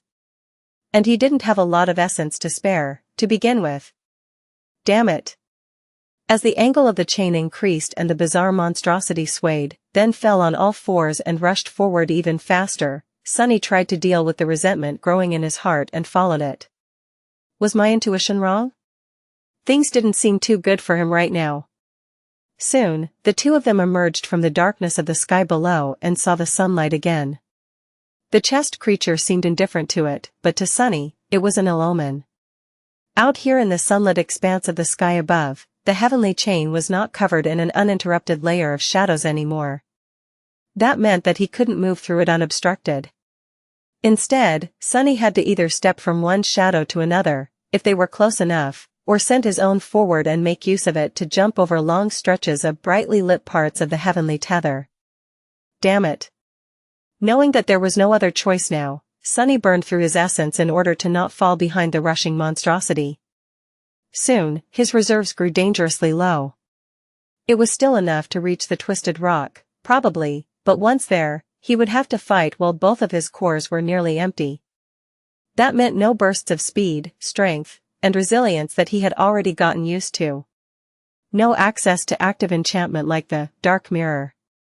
No more using Shadow Step to escape dangerous situations, at least for a while. And added to all that, one of his arms was broken and completely useless. Oh, and there was also the crushing. If Sunny had teeth in his shadow form, or a mouth, for that matter, he would have gritted them right now. Full of dark emotions, he thought. Doesn't matter. I'm getting these coins even if it kills me. Chapter 425 Twisted Rock. Soon, the vile creature drew close to the twisted rock. It crouched near the vertical stone wall of the floating island, giggled, and then suddenly shot upward, jumping no less than 20 meters high. Its talons pierced the weathered stone, and the abomination nimbly climbed up, soon disappearing from view. Far below, on the rusted surface of the damaged heavenly chain, a hunched human figure suddenly appeared from the deep shadows. Sunny felt the chain sway as the island rose higher and higher, then looked up with a dark expression. In this direction, Twisted Rock was the last piece of land before the empty expanse of the tier. It also only had one iron tether connecting it to the rest of the chained isles, so now that the bizarre monstrosity was up there, it had nowhere else to run. With a pained grimace, Sunny summoned the Moonlight Shard, cut one of the straps off his pack, then tied it around his neck to create a makeshift sling for his broken arm. He was going to have to set the bones and make a proper splint later, but for now, this was going to have to do. With his arm secured and cradled against his chest, Sunny waited a few seconds for the sharp pain to subside, then activated the dark wing and used the prowling thorn to fly up the overhanging slope of the stone island. The dragonfly cloak only allowed him to levitate if there was a surface beneath it to support the enchantment. If there wasn't, he was only able to slowly glide down instead of falling without any control. So, to travel up, he had to either push off of something or pull himself towards something. The prowling thorn made that process easier. Due to the burden of the early stages of the crushing, Sunny had to exert more strength than usual to propel himself upward. After using the heavy kunai to do so several times, he finally crested the edge of the twisted rock and soared a few meters above it. The twisted rock was a dreadful and miserable place. The island was rather small, and all of its surface was nothing but an uneven expanse of dark stone. That stone, however, looked really strange. It was as if once, a long time ago, it had been melted by unimaginable heat and then abruptly solidified again, creating strange shapes and swirls. Here and there, blackened bones protruded from the molten stone, telling the tale of countless humans and beasts who had drowned in that scorching inferno. The sight of them was eerie and disturbing, like something torn from the actual hell. Thrown down by the crushing, Sunny landed heavily on the dark stone and swayed, then supported himself with the shaft of the cruel sight. His graceless arrival made enough noise to attract the attention of the chest fiend, who was crouched a dozen or so meters away. The creature froze, then turned around and faced him. Sunny scowled. A mangled corpse of a chainworm was hanging from beneath the half-closed lid of the chest. As the creature turned, the tail and claws of the dead fallen demon scraped across the molten stone. The bizarre abomination stared at Sunny for a few moments, then opened its maw and swallowed the remainder of the chainworm whole. Despite the fact that the demon was at least 5 times bigger than the chest that served the fiend as the head, it somehow disappeared inside without leaving a trace. The creature licked the blood off its sharp teeth and giggled. This time, its laugh sounded rather hateful. A cold smile appeared on Sunny's lips. Right back at you, bastard. As the fiend rose to its feet, towering above Sunny menacingly at full 3 meters of height, the cruel sight shifted and turned into a somber shortsword. Its silver blade gleamed, seemingly absorbing the bright sunlight.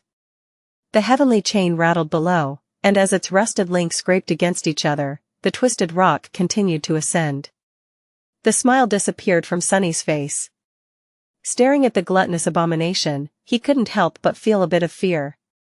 The thing was tall, fast, and incredibly strong, much stronger than he was, especially now that his reserves of shadow essence were almost completely drained. Despite the fact that it was heavily wounded, both by his sword and by the claws of the chain worms, it still appeared agile, vigorous, and full of murderous spite. However, this fight was not going to be as suicidal as it might have seemed. There were three main reasons why Sunny felt confident in his chances of defeating the bizarre abomination. The first one was hanging on a thread tied around his neck. It was a beautiful amulet in the form of a crimson flower, the blood blossom. The fiend was bleeding heavily from the deep cut on its thigh, which had been left there by the sharp blade of the cruel sight, and from a multitude of ugly wounds delivered to the gaunt body of the monstrosity by the chain worms it had fought while traversing the heavenly chain. The more black blood flowed from those wounds, the more the morbid charm memory enhanced both the puppeteer's shroud and the cruel sight, as well as any other memory Sunny would want to use. The second reason was rather simple, and it was the fundamental difference between the two of them. The abomination might have been stronger and faster than Sunny, but it lacked his combat skill and insight. As long as the gap in power was not absolutely overwhelming, a polished technique could turn the tide of any battle. More than that, fighting things that were bigger and more powerful than him was more or less Sunny's specialty by now. However, the third reason was the most important, and the one he hoped to exploit the most. Yes, the fiend was stronger than Sunny, but it was also much, much larger and heavier than him. That meant that it was going to be affected by the crushing much more. No matter how bad it was going to get for Sunny, it was going to be many times worse for the towering abomination. Out here on the chained isles, being small and lithe was sometimes a great advantage. Feeling the burden of the crushing pressing down on him more and more, Sunny raised his sword and aimed it at the bizarre fiend. Let's see which one of us is going to break first. Chapter 426 Most Terrible Battle. The fiend shifted its weight, then lunged forward with a shrill giggle. It was terrifyingly powerful and fast, but because its movements were clearly telegraphed, Sunny had plenty of time to react. Diving under the long arm of the abomination, he narrowly avoided being torn apart by the sharp talons and lashed out with the cruel sight. As the silver blade bit into the abdomen of the creature, piercing its tough skin just under the ribs, he continued forward and spun. Just a split second later, Sunny was already behind the enemy. However, he wasn't safe. Without pausing ever for a moment, the bizarre monstrosity pressed its hands against the ground and then kicked back with both legs. There was enough power in that strike to shatter a small hill, but Sunny was already moving, getting out of range. He had not observed how the fiend fought against the chained worms for nothing. He knew that the wretched thing could use all four of its limbs to attack, and that its joints seemed to be able to bend in any direction. Not only did he know what the abomination was capable of, he also knew what it liked and tended to do. He also knew where it was most vulnerable, and where none of his weapons would be able to do any harm. That's why he had aimed for its gaunt body instead of the much larger and obvious target, the chest itself. Sunny had always been very perceptive, and practicing shadow dance only sharpened his ability to observe and understand such things. Maybe it was thanks to that he had managed to learn so much about the fiend so fast. As the soles of his boots scraped against the dark stone, a fleeting thought passed through his mind. How would it feel to shadow a nightmare creature? I wonder. Then, he had no more time for unnecessary thoughts. Crushing through blackened bones, the abomination bent its joints in the opposite direction of where they were supposed to turn, spun, and lunged at him once again. This time, it was moving on all fours, the lid of the chest serving as its lower jaw. That made it almost impossible for him to dodge out of the way. Sunny had no idea why the golden coins weren't spilling out, but luckily, they seemed to be held in place by some strange force. Unable to use his maimed arm to help himself keep balance, he had no choice but to jump down and roll under the attacking fiend. The cruel sight flashed again, leaving a deep cut on the leg of the creature. At the same time, a pulse of sharp pain radiated through Sunny's entire body. Even though he took care to protect his broken bones, he couldn't keep them from scraping against one another completely. But the worst pain was still to come.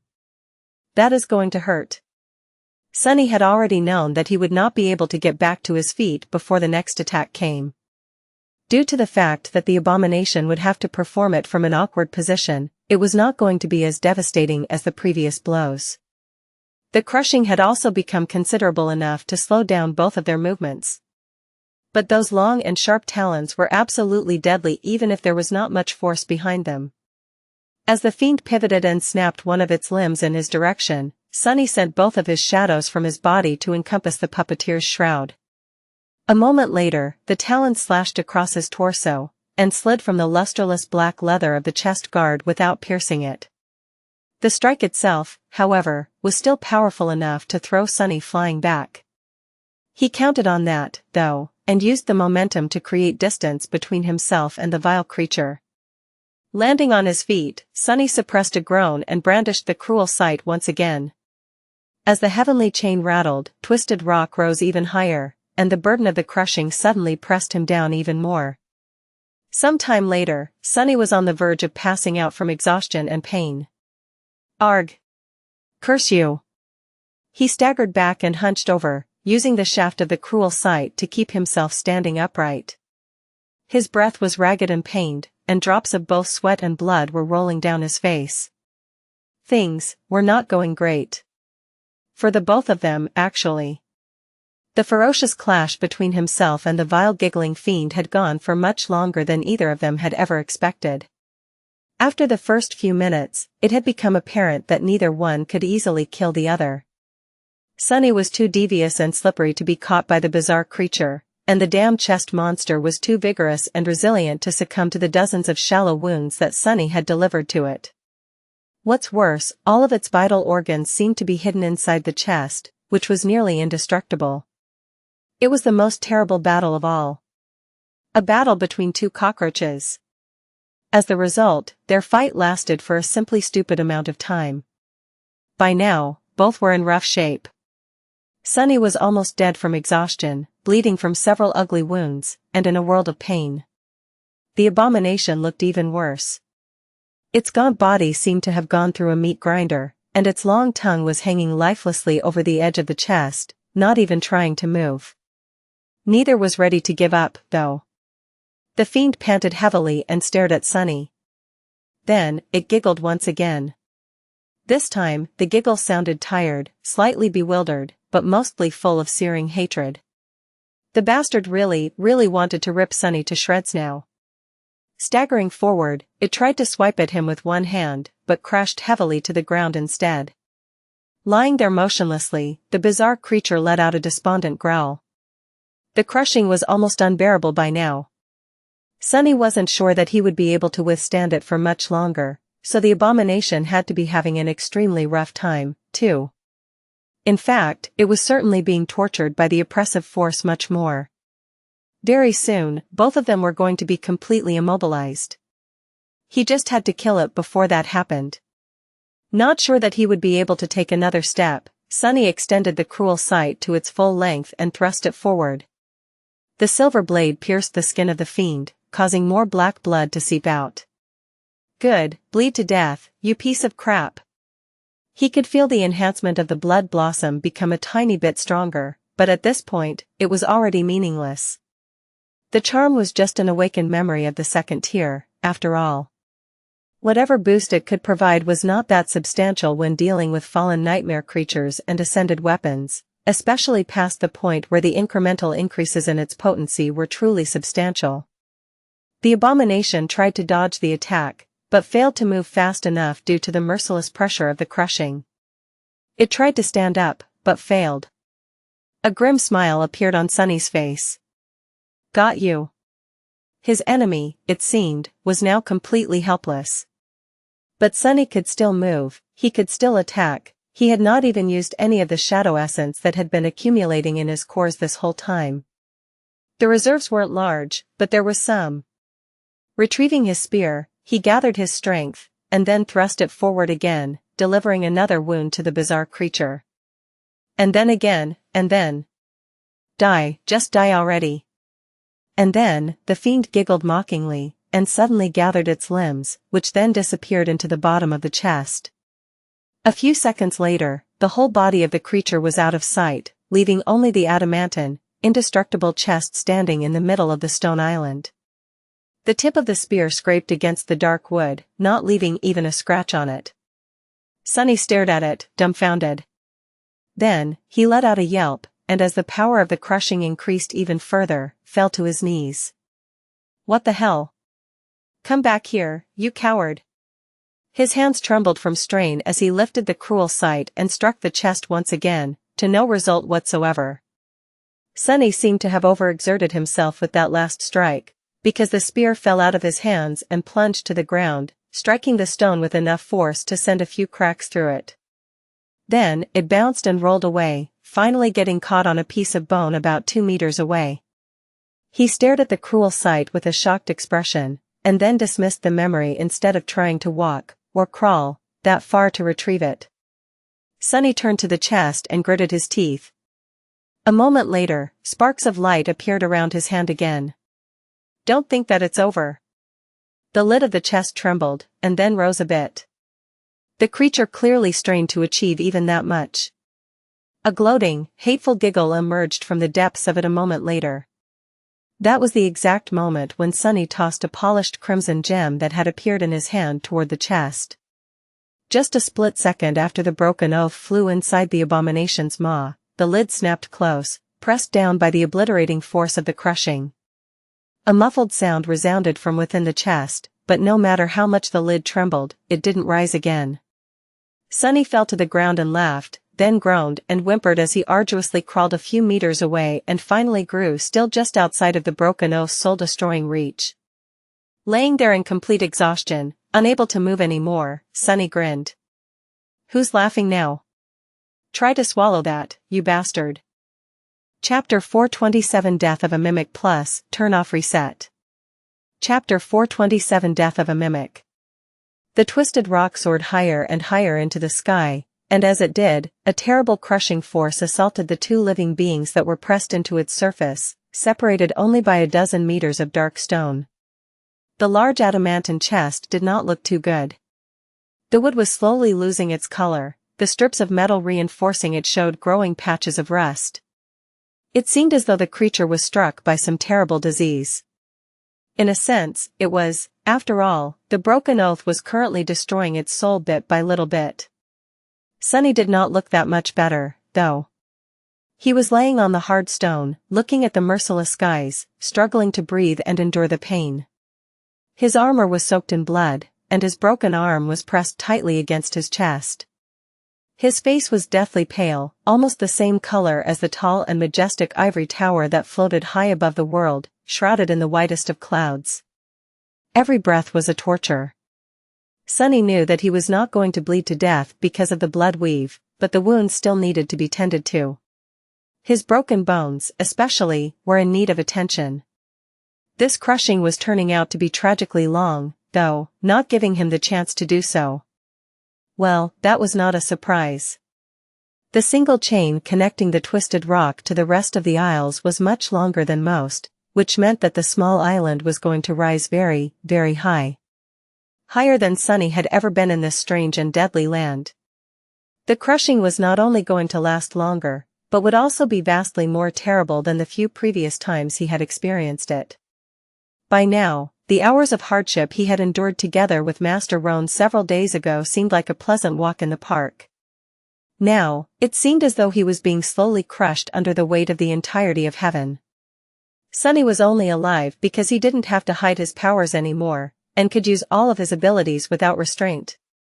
Unlike on the day he had met the dashing Griffin Rider, both shadows were now tightly wrapped around his body, augmenting its resilience threefold.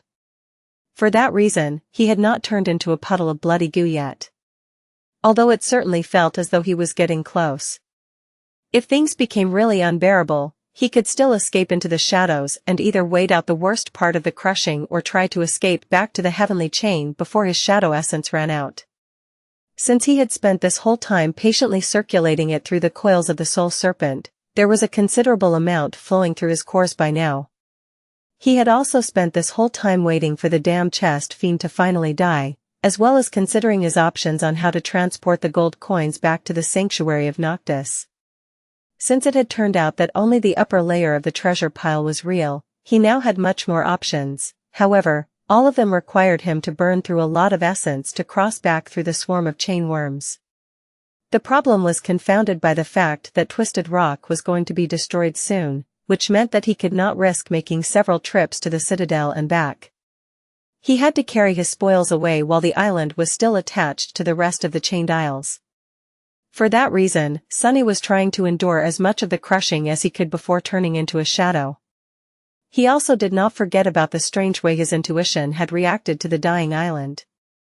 Before the burden of the crushing became too overbearing, he had sent one of his shadows to scour the whole place in search of anything that might have been important enough to affect the strings of fate. However, there was literally nothing on the Twisted Rock except for barren stone and ancient, blackened bones. The shadow explored every nook and cranny of this miserable place, only to find nothing at all. He had even sent it to take a look at the underside of the small isle, but it was as empty and desolate as the rest of it. Sunny was left very confused by that turn of events. He was certain that there was nowhere on the Twisted Rock that he had failed to search. And yet, there was nothing on the island to cause his intuition to react so strongly. What was going on? Had he failed to notice something, or was he mistaken about the whole thing, to begin with? Sadly, after a while, the crushing had become too terrible for him to endure without the help of the second shadow, so he had to call it back. And now, here they were. A sudden sound attracted Sunny's attention. Glancing sideways, he noticed that a crack had appeared on the surface of the adamantine chest. Black blood seeped out of it, soon turning into a stream. A few seconds later, a second crack appeared near the first.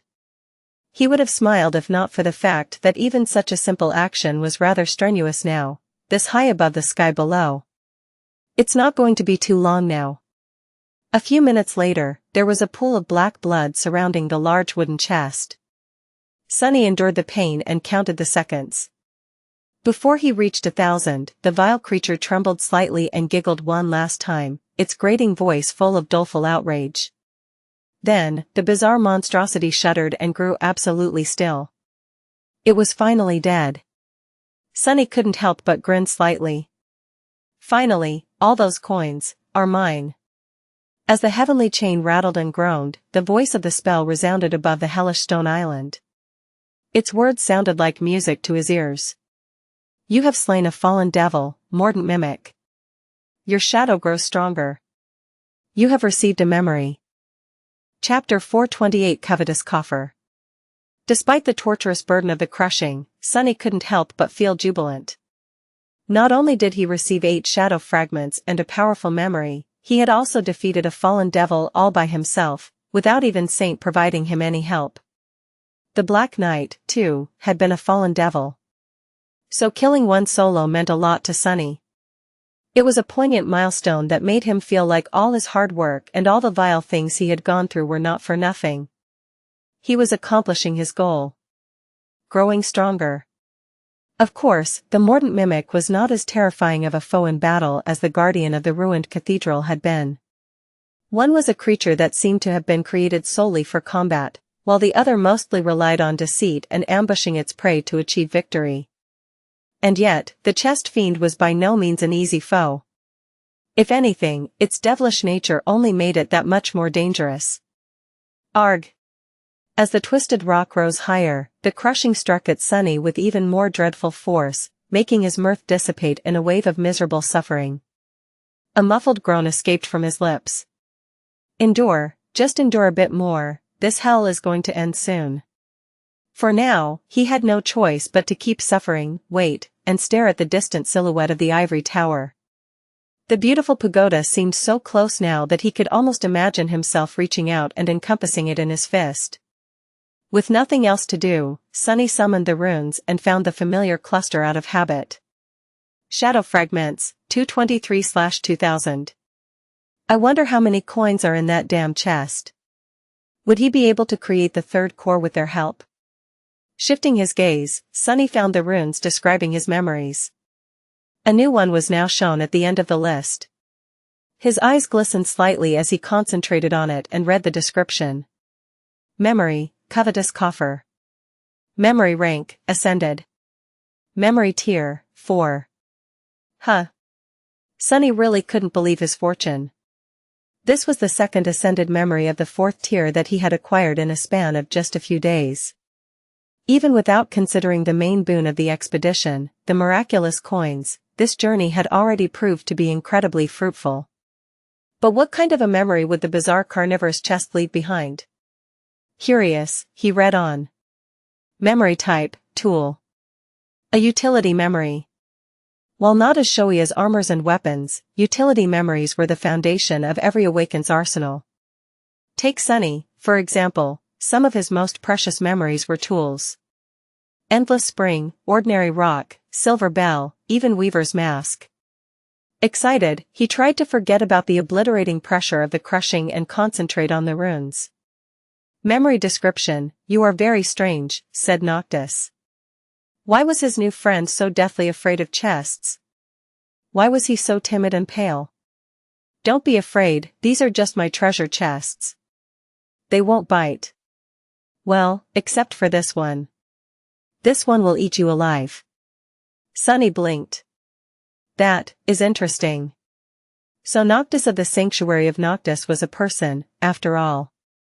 What's more, he or she had apparently been in possession of several treasure chests, including one that could eat people alive. Had the Mordant Mimic once been a pet of this Noctis? If so, what kind of a person would keep a fallen devil as a pet? Suddenly full of dread, Sunny continued to read. Memory enchantments, mendacious coffer, capacious chest, locomotive chiffonier, lurid trunk. Sunny stared at the runes with a deadpan expression. What do all these words even mean? Struggling to understand the names of the enchantments, he wondered if the spell was having a stroke and shifted his gaze to the descriptions. Mendacious coffer, enchantment description, this memory can mimic the form of any inanimate object. The size and intricacy of the simulacrum are dependent on the wielder's soul core capacity. Makes sense. I am sure that the mimic only assumed the form of a chest, instead of being born, created as one. I wonder what kind of a shape I can currently manage, though. He studied the runes again. Capacious chest, enchantment description, this memory is bigger on the inside. It can be summoned and dismissed while storing inanimate items. The size of the storage space, as well as the maximum weight of stored items, are dependent on the wielder's soul core capacity. Sunny suppressed the desire to grin. Yes. This was exactly what he needed right now. This enchantment solved the exact problem he was facing, the need to carry all the gold coins away before Twisted Rock was destroyed. Once again, luck was on his side. But that wasn't all. The ability to store items in the Covetous Coffer, and then store the coffer in his soul sea, opened up a sea of possibilities. In a sense, it was just like Effie's incredible bag, but better. The bag had to be carried around if there was anything inside of it, while the coffer could be stashed away until needed. And if so, could Sunny bring items from the dream realm to the real world with its help? He couldn't wait to find out. Thinking of all the money he would make, Sunny turned his attention to the remaining enchantments. Locomotive chiffonier, enchantment description, this memory can move around and follow its wielder. Nice. That will solve the problem of having to carry all the items if I store too much inside. They are still going to weigh a ton, after all. Lurid trunk, enchantment description, this memory will protect itself against potential thieves. By eating them. Sunny blinked. That is, a bit scary. I better remain on the good side of this bizarre memory, huh? Overall, he was incredibly happy with the Covetous Coffer. This new utility memory of his was simply fantastic. Not only was it capable of solving his current predicament, it would also make his future ventures into the dream realm much more comfortable and efficient. Not to mention the possibility of being able to bring soul shards into the real world with its help, and selling them there at a high price. Soul shards meant money, and money meant being able to purchase memories. With more memories at his disposal, Sunny would be able to bring Saint to 200 shadow fragments faster, which would hopefully make the two of them vastly more powerful. Now, he just had to survive the crushing. He was almost ready to give up and turn into a shadow when the heavenly chain finally drew taut, stopping the rise of the twisted rock. One more deafening rattle rolled through the air, and then, everything grew quiet. The crushing was at its peak now. Sunny was hurting terribly, but still able to withstand it. He just had to endure until the island entered the descent phase, and the pressure would slowly start to reduce. Sunny strained his chest and drew in a hoarse breath. Thank gods. However, before he could feel any relief, the whole island suddenly shuddered, and a strange piercing noise assaulted his ears. It sounded like the sound of metal being torn apart. Sunny's pupils widened. What was that? Chapter 429 Schism. A moment later, a deafening roar of massive iron links being torn apart rolled over the entire island, which then lurched up by a few meters and suddenly came to an abrupt stop. Sunny yelped, feeling the crushing assault him with even more obliterating force. The chain is failing. Why did it happen so soon? For a few moments, he felt nothing but pure, bestial panic. Then, he forced himself to regain control over his mind and threw a desperate glance toward the not-so-distant edge of the twisted rock. Would he be able to escape in time? He lingered for a moment, then gritted his teeth and commanded one of the shadows to slide off his body onto the ground. As soon as it did, a muffled scream escaped from his lips. It felt as though a giant hammer struck his body, making every bone in it shudder and groan. Sunny turned his head to the side and spat a mouthful of blood. Curse it all. The shadow flew to the edge of the island and slid over its edge, desperately trying to reach the dying chain. But it was too late. As Sunny watched in horror, one of the links of the heavenly tether broke. Only one, the weakest of them all, but that was all it took. No. The chain that connected Twisted Rock to the rest of the chained isles snapped in two, and as 10 kilometers of gargantuan iron links slowly fell toward the sky below, the island suddenly shot upward. Since it was still in the ascent phase, and now unrestrained by anything, the speed of its rise was simply terrifying. No, no, no. The crushing struck at Sunny with such fury that he couldn't even scream. He felt himself being slowly broken, and feverishly tried to come up with a solution. Step through the shadows, jump down and try to glide to the Shipwreck Island. No, that would never work. There were more than 10 kilometers separating these isles from one another, which was far outside the Darkwing's capabilities. He could try to chase after the piece of the chain still connected to the Shipwreck Island, but chances of catching up with it were close to zero. The length of the heavenly tether was falling deceitfully slow, but it was just an illusion caused by its colossal size. In truth, the torn end of it was flying through the air at tremendous speed, moving both down and away from the twisted rock. The repulsive silhouettes of the gluttonous chainworms were growing smaller by the second. Sunny was already late to rush in pursuit of it, and every moment that passed made the probability of success lower. Great!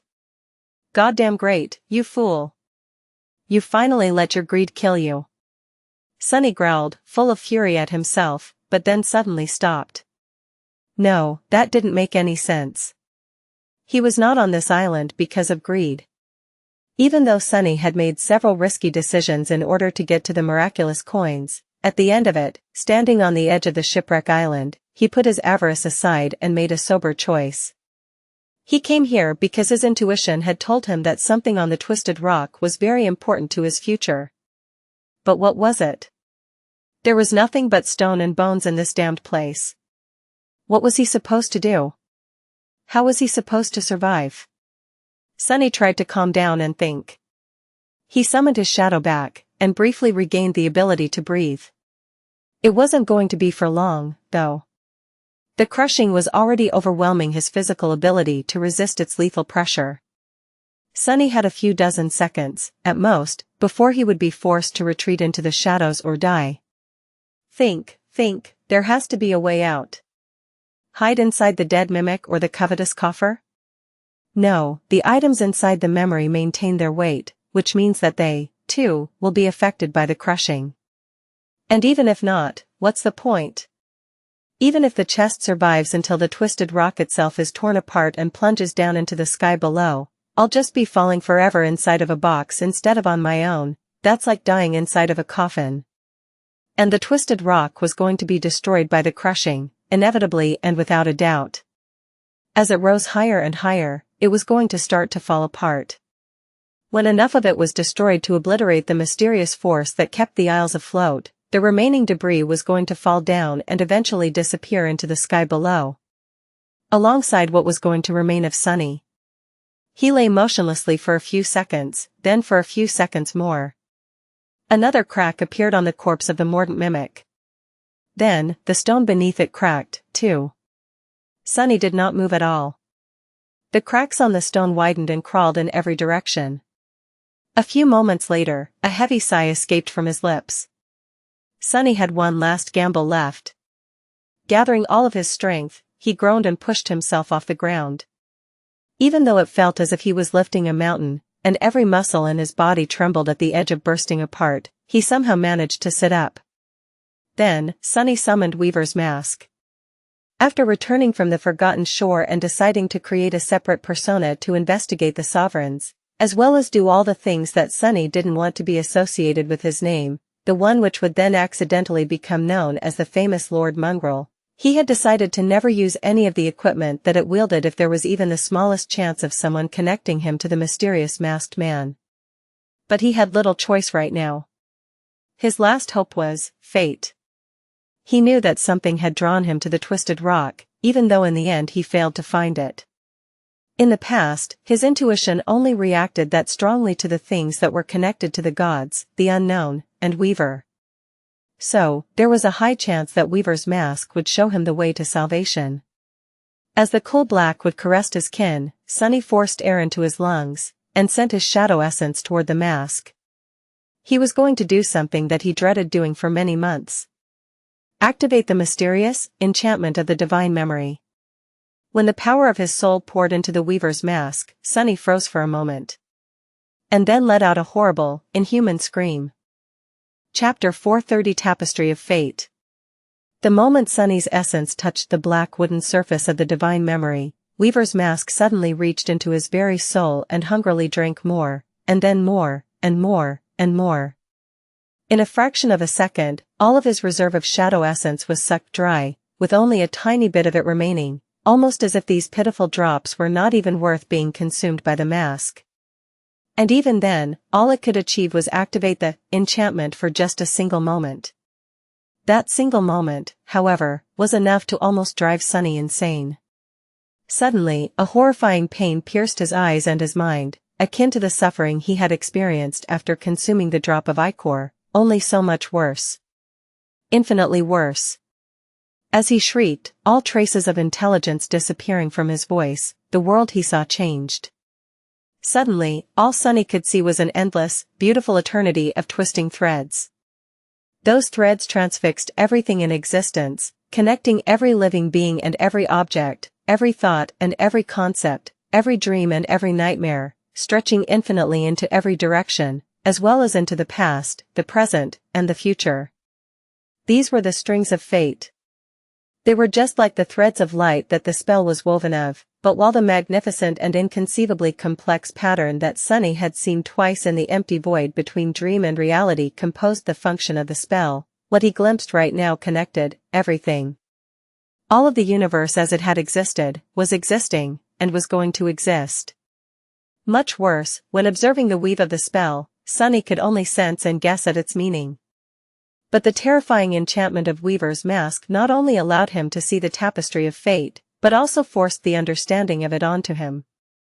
The knowledge of everything, everywhere, all at once. Of course, such knowledge was too much for any human to endure. Just the tiniest, infinitesimal amount of it was enough to instantly destroy any living being, except, maybe, for a god. Or a demon. As blood streamed out of Sunny's nose, eyes, and mouth, and a silent scream died on his lips, he instinctively did the only thing that could save him from being obliterated by the sight of the strings of fate. He dissipated into the shadows.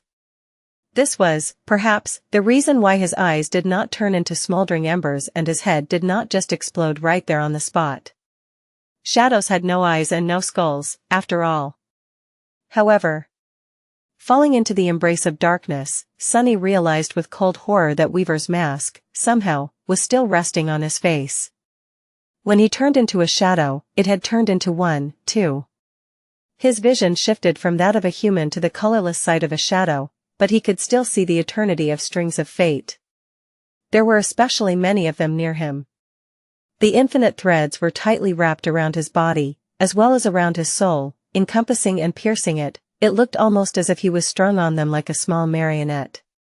And among those threads, two shone much brighter than the rest. One was made out of pure white flame and stretched far away into the distance, leading north, toward the hollow mountains. The other was made out of beautiful golden light, and led, down. Down and away from both the Shipwreck Island and the Twisted Rock, diving into the tier and disappearing into the boundless darkness of the sky below. Although it seemed as though eons had passed, in reality, it was no more than a fraction of a second. Sunny's head did not explode because he had turned into a shadow, but his mind was still on the verge of utter, irrevocable destruction. A fraction more, and it was going to be wiped out from existence by the divine knowledge of fate. But what can I do? The mask is a shadow now. His thoughts were scattered and weak. And yet, he fought through the shock and managed to remember an important detail. He could dismiss the memory. But that would be too slow. Even if it took only a second, there would be nothing left of him by the end of it. A wave of desperation rose from the depths of his heart. And then, the shadow essence that Weaver's mask had absorbed finally ran out.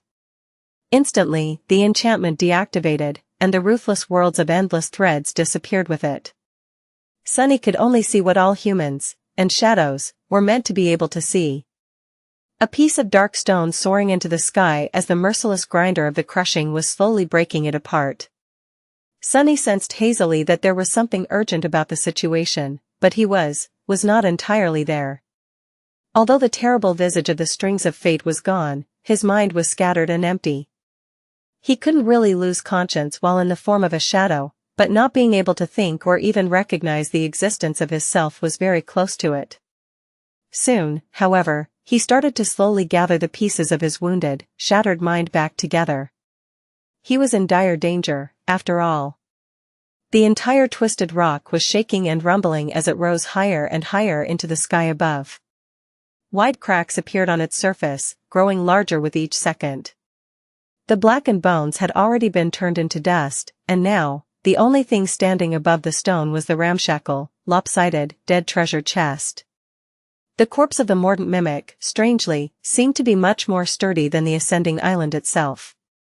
It was still in one piece, at least, and almost whole. I need to come up with a plan. As this thought formed in Sunny's mind, he suddenly came to his senses, and realized several things. One of them was what he had to do. The other was that the pitiful drops of shadow essence left in his soul cores were about to evaporate, which meant that he would not be able to remain in the form of a shadow for much longer. The third one was that he still had not retrieved the golden coins from inside the chest. Now, whether he lived or died depended on one thing, whether he would be forced out of the shadows and turned into a bloody puddle first, or whether the Twisted Rock would fall apart first. Which would it be? Well, I might as well try, right? Flowing through the shadow cast by the treasure chest, he dismissed the broken oath. A tiny amount of shadow essence, from which the memories were created, returned to his soul. Hiding on the surface of the dead mimic, Sunny dismissed the blood blossom and the puppeteer's shroud, too. Finally, he dismissed Weaver's mask, which brought him much more essence than the previous 3 memories combined, even if, in the grand scheme of things, that amount was still rather insignificant. Still, if it could gift him even 1 second more, it was worth it. Circulating his essence through the coils of the soul serpent to slow down its expenditure and enhance the speed of its regeneration, Sunny hid on the treasure chest and waited for his fate to be decided. After something that felt like an eternity, when the Twisted Rock had soared so high above the chained isles that the crushing started turning smaller pieces of stone into fine dust, the island finally shuddered, and cracked open. One of the rifts that opened in the blackened stone was directly beneath Sunny and the dead mimic. The whole section of the aisle suddenly broke off, separating from it in a rain of rock shards. Sunny caught a glimpse of petrified bones encased in the solidified stone, and then the chest he was hiding on floated up. For a few seconds, all of it, the remaining core of the island, the sea of stone debris, and the dead mimic, continued to rise higher and higher. Larger pieces of rock were crushed into smaller ones, and then turned into dust. A deafening thunder filled the air. But then, as if an invisible switch had been turned, the mysterious force that had kept the twisted rock floating between two skies for thousands of years was no more. Suddenly, everything that was too heavy to be carried away by wind slowed in its ascent, froze in the air for a few moments, and fell down. The cracked treasure chest tumbled down, too, falling toward the sky below. Sunny, who was still just a shadow adhered on its side, saw the world spin around. The last drops of his shadow essence were about to disappear. But that was fine. They would last him long enough to reach the altitude where the crushing wasn't immediately lethal anymore. When it finally happened, Sunny suddenly appeared on the surface of the chest and held onto it for dear life. The pressure of the crushing first threw him against the wood hard enough to break a few ribs, then tried to rip him away. But Sunny would not let go. His damned coins were in that damned chest. Together, he and the dead mimic fell lower and lower, until, finally, the crushing weakened enough to allow Sunny to move. Summoning the dark wing, he commanded it to turn into a blur and change the direction of their fall. However, he was not trying to move toward the distant silhouette of the Shipwreck island out of desperation. Instead, he was guiding the chest in the opposite direction, aiming it into the vast empty expanse of the tier. Chapter 431 Fall from Grace. As Sunny and the treasure chest plunged through the skies into the boundless black abyss, pieces of the shattered island pursued them. The crushing was slowly growing weaker, but it was still strong enough to kill most awakened. If not for the power of his shadows, Sunny would have been long dead. And even with it, he was much closer to becoming a corpse than he would have wished to be. His whole body was bruised, bloodied, and in pain. Which he could see very clearly, because, in addition to being terribly banged up, Sunny was also currently completely naked. What a glorious sight. Damn it. He had dismissed the puppeteer's shroud to absorb the shadow essence spent on its summoning, and had none of it left to manifest the armor again. The last drops had been spent to summon the dark wing. As the result, Sunny found himself falling into the sky below atop a lopsided treasure chest while wearing nothing but his pack and the strip of leather holding his broken arm in place. His only hope right now was that neither Master Roan nor Saint Tyrus would suddenly appear to save the day and see him in this state. He would rather plunge into the tier than live through that embarrassment. Well, not really. I take it back. Both of them can descend from the clouds and carry me away in their arms. I won't mind. No, really. But no one came to his rescue. Dodging the heavy slabs of shattered stone and desperately trying to glide through the field of debris, Sunny slowly pushed the chest toward the empty expanse of the tier and prayed that nothing would damage his fragile cloak. It was having enough trouble obeying his commands already. The Darkwing wasn't really designed to carry heavy weights. It could barely support just Sunny himself, and that was in normal conditions. Now that Sunny was refusing to let go of the dead mimic, and with both of them being affected by the crushing, the enchanted cloak was on the verge of breaking apart. Instead of gliding smoothly away from the falling rocks, Sunny and the treasure chest were more or less just falling between them at a slight angle. Needless to say, dodging the debris of the destroyed island in these circumstances was not easy. But, somehow, Sunny managed to protect both himself and the Darkwing for long enough to escape the danger zone in one piece. By then, the crushing had become almost bearable. Sitting on the lid of the treasure chest and feeling the terrible pressure grow weaker and weaker with each second, Sunny grimaced from pain, then let out a relieved sigh. The cool breeze was softly touching his burning face, as well as his, well, everything. All things considered, the fall was not unpleasant. But then, a sudden thought appeared in his mind. What are you feeling relieved about, idiot? Oh, right. Looking down, Sunny saw nothing but the swiftly approaching, boundless dark expanse of the sky below. The endless abyss that stretched downward forever, and from which there was no escape. Not unless one knew how to fly. That was where he was headed. Except for the golden string of fate Sunny had seen disappearing into the depth of the tier, he had no reason whatsoever to believe that he would survive the fall into the sky below, let alone ever be able to return to the sanctuary and the real world. Most likely, he was going to go mad and either be devoured by some terrifying abyssal titan or die of hunger. His life, almost literally, was hanging by a thread. But right now, he didn't care. All he cared about was the physical relief of not being pressed down upon by the crushing. He was still wounded all over and in pain, but experiencing just the normal amount of it was almost euphoric. It's the small things that matter. Like not being constantly crushed by an invisible, murderous magical force. Or resting comfortably on a wide lid of a treasure chest instead of having your limbs being crushed in its jaws. Simple stuff like that. Now that the crushing was almost gone, Sunny used the dark wing to push the dead mimic deeper into the tier, as well as keep it level in the air. The treasure chest was wide and long, and its lid was flat. In a sense, it was almost like a firm, narrow cot. There were worse ways to fall into an endless abyss, really. Sunny stared at the wide sweep of the tier, trying to burn the memory of the golden string of light into his mind. The tier was situated in the center of the chained isles, and was both vast and absolutely empty. Some people believed that the ivory tower had once stood in its middle, and was the first island to break free of its chains. Over thousands of years, islands that had bordered it were slowly destroyed one after another, causing the tier to grow. By now, it was a couple of 100 kilometers across, and from what Sunny could tell, the string of fate led to somewhere in its very center. The question was, how deep in there was the thing on the other end of the string? The longest someone had flown down into the sky below before turning back was a week. Was the mysterious object hidden in an even deeper part of the abyss? And what was that object? Sunny could not even guess.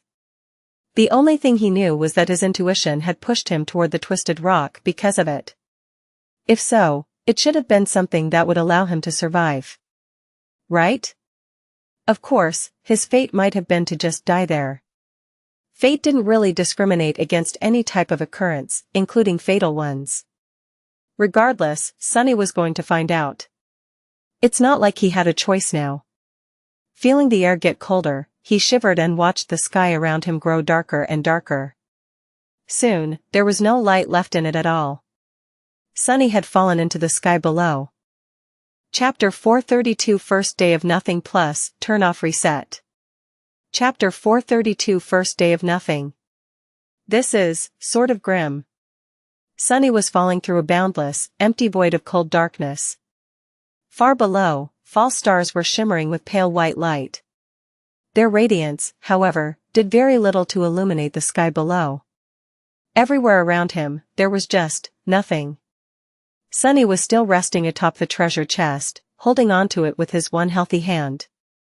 He had no reference point to measure how far he had traveled, but suspected that the distance was swiftly leaving the realm of mundane sense and logic. He was not very educated, however, even he knew that a falling object would forever accelerate at a steady pace, theoretically. That meant that every second Sunny was falling, his speed was increasing exponentially. By now, it had to be simply insane. But he did not really feel that speed.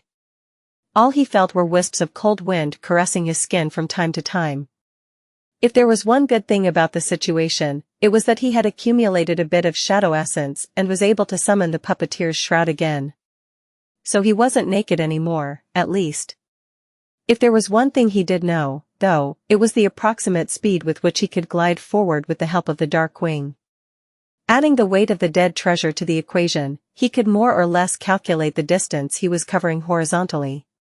With that in mind, he guessed that he would reach the middle of the tier in around a day.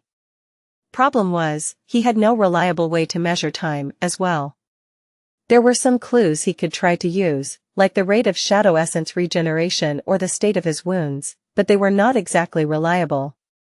In heroic stories, characters often found themselves in similar situations. Every time that happened, the hero somehow managed to measure the passage of time by the state of their facial hair. Sadly, despite being 18, Sunny could not grow even the most pitiful of beards. That was a real shame. I guess I'm not hero material. With a bitter sigh, he stared at the lid of the treasure chest and tried to assess his physical state. Things weren't good, but they also weren't very bad. He had sustained minor internal damage due to the crushing, as well as several rather ugly wounds in the battle against Mimic. The half-healed cuts left on his body by the mirror beast had also opened at some point, and were now hurting once again. The worst injury was, of course, his broken arm. His mental state was also somewhat in shambles after being ravaged by the visage of the strings of fate. Luckily, there seemed to be no long-lasting effects. Even the splitting headache was already growing fainter. Sunny also could not remember the exact details of what he had seen, as if his mind completely erased them from his memory to protect itself. The only thing that remained was the fragment of the memory that he had preserved on purpose, the image of the thread of golden light leading deep into the tear. Sunny stared at the black nothingness, waited for a while, then slowly exhaled. Great. Now what? There was no answer. After a while, Sunny had no idea how long, he got tired of waiting for something to happen and decided to act. Might as well. The first thing he did was summon the Covetous Coffer. Sunny expected that an identical chest would appear near the dead one, but instead, what he saw was a miniature version of it. A box made of dark wood, with strips of iron reinforcing it, appeared on the lid of the treasure chest. It was about the size of a jewelry box, but not at all elegant. In fact, the Covetous Coffer looked more mean than graceful, somehow. As Sunny stared at it, the lid of the box raised slightly, revealing rows of sharp iron teeth. He blinked. I guess that's all I can manage with my current soul core capacity. Shaking his head, Sunny looked at the coffer and said in an uncertain tone, "Come here." Immediately, 8 short iron legs appeared from under the box, and it scurried over before plopping down near him. Sunny hesitated for a few moments, glanced at his fingers, then cautiously opened the lid of the box. Luckily, it didn't try to bite them off. Taking off his pack, Sunny transferred its contents into the box. Although it seemed rather small, the coffer swallowed all his supplies without any problem. Perfect. Sunny closed the box, patted it on the lid, and dismissed it. Then, he summoned the moonlight shard and methodically cut his now empty pack into strips of leather. Using his one healthy hand and his teeth, Sunny tied them into a semblance of a rope, then tied himself to the treasure chest, and finally calmed down. Now, his coins weren't going anywhere. Satisfied with his handiwork, Sunny rested for a bit. He was starting to feel tired, and sleepy. Falling through the endless abyss turned out to be way less exciting than he had thought. In fact, it was extremely boring. There were still a lot of things he had to do, though. With a grimace, Sunny cautiously shifted his weight and crawled to the end of the chest. There, he used the moonlight shard to widen a crack on the side of the dead mimic and separate 2 long planks of wood from it. Then, he made a roll out of the last strip of leather he had and bit down on it. This is going to suck. Without giving himself too much time to think about it, he removed his broken arm from its sling, and then proceeded to swiftly set the bones, just like he had been taught. A sharp, blinding pain pierced his mind. When Sunny regained his vision and the ability to think straight, he saw that his arm did not look like jelly anymore. It seemed more or less straight. That will have to do. Hissing and cursing, he used the 2 planks of wood and the strip of leather to create a sturdy splint, then carefully placed it back inside the sling. Now, his broken bones had a good chance of growing back together correctly. Hopefully. After that, Sunny summoned the Endless Spring and the Covetous Coffer, took some of his remaining food out of it, and had a strangely relaxed meal on top of the dead mimic's lid. By the time he was done, the sky below did not change at all. He was still falling into its depths, slowly moving the treasure chest toward the center of the tier with the help of the Dark Wing. He was also absolutely exhausted. Sunny somberly stared at the distant false stars. He stared at them until his eyes started to water and his thoughts became slow and muddy. Then, he stared at them some more. After a while, he thought, I can't take it anymore. By then, his reserves of shadow essence were full by a third. Judging that around 24 hours had passed after the destruction of the twisted rock, Sunny sighed, then dismissed the dark wing and allowed the chest to start falling straight down. He was going to have to keep falling into the sky below for 6 more days, at least. Probably longer. Sunny shook his head, knowing full well that these estimations had almost nothing to do with reality. Then, he did something that he had never thought he would ever do. He cautiously lay down on the long lid of the dead mimic, tightened the rope connecting them together, and closed his eyes. Soon, Sunny was dead asleep, plummeting into the darkness of the abyss without a care in the world. Chapter 433 More of the Same Nothing Plus, Turn Off Reset. Chapter 433 More of the Same Nothing. Sunny's bed trembled slightly, and he felt the wind blowing across the room. Still mostly asleep, he sighed and tried to pull the blanket higher. However, that damned thing was nowhere to be found. Where the hell is it? Reluctant to let go of sleep, he blindly searched for the blanket. Instead of finding it, though, Sunny suddenly felt his whole bed careen to the side. Startled, he opened his eyes, and saw nothing but darkness surrounding him. What the? Oh, right. He wasn't in his small room in the sanctuary. He was plummeting into a lightless abyss atop the corpse of a fallen devil, instead. Sunny stared into the darkness for a bit. Then, he yawned. Well. At least I slept well. Indeed, he was feeling rather refreshed.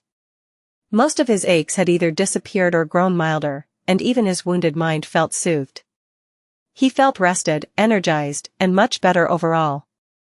The only problem was, he was still falling into the endless void of the sky below. Sunny scratched the back of his head, though about this predicament, then summoned the endless spring and drank some water. Then, he concentrated and tried to assess the situation. The situation was absolutely the same. He was surrounded by nothing, nothing had changed while he slept, and there was nothing he could do about it. Sunny sighed and stared at the treasure chest beneath him. After a while, he thought. If you think about it, this is just next-level pettiness. Not only did I kill this poor bastard, I even went so far as to take a nap on top of its dead body. Talk about insulting. Somewhere down below, false stars shimmered with white light. Judging by how much of his shadow essence had regenerated, Sunny judged that he slept for about 12 hours. A bit longer than usual, but he was really exhausted after everything that had transpired. These calculations of his, of course, were very rough. But if he assumed them to be correct, that would mean that he had left the sanctuary 6 days ago. He had no idea how long it was going to take to reach the thing on the end of the golden string of fate, but had to assume that it would take at least a week, much longer than that, most likely. Back in the real world, his body was safely hidden in the luxurious sleeping pod in the basement of his house. The pod would keep it alive for months, so Sunny was not too worried about his physical well-being, yet. Would anyone miss him? Probably not. Kai and Effie were used to his long ventures into the dream realm, and even if none of them had been as long as this one was going to be, they would just assume that he was too lazy to answer their messages and go about their business. They were famous heroes now, after all, with packed schedules and plenty of problems of their own. Teacher Julius didn't expect any reports from him, too.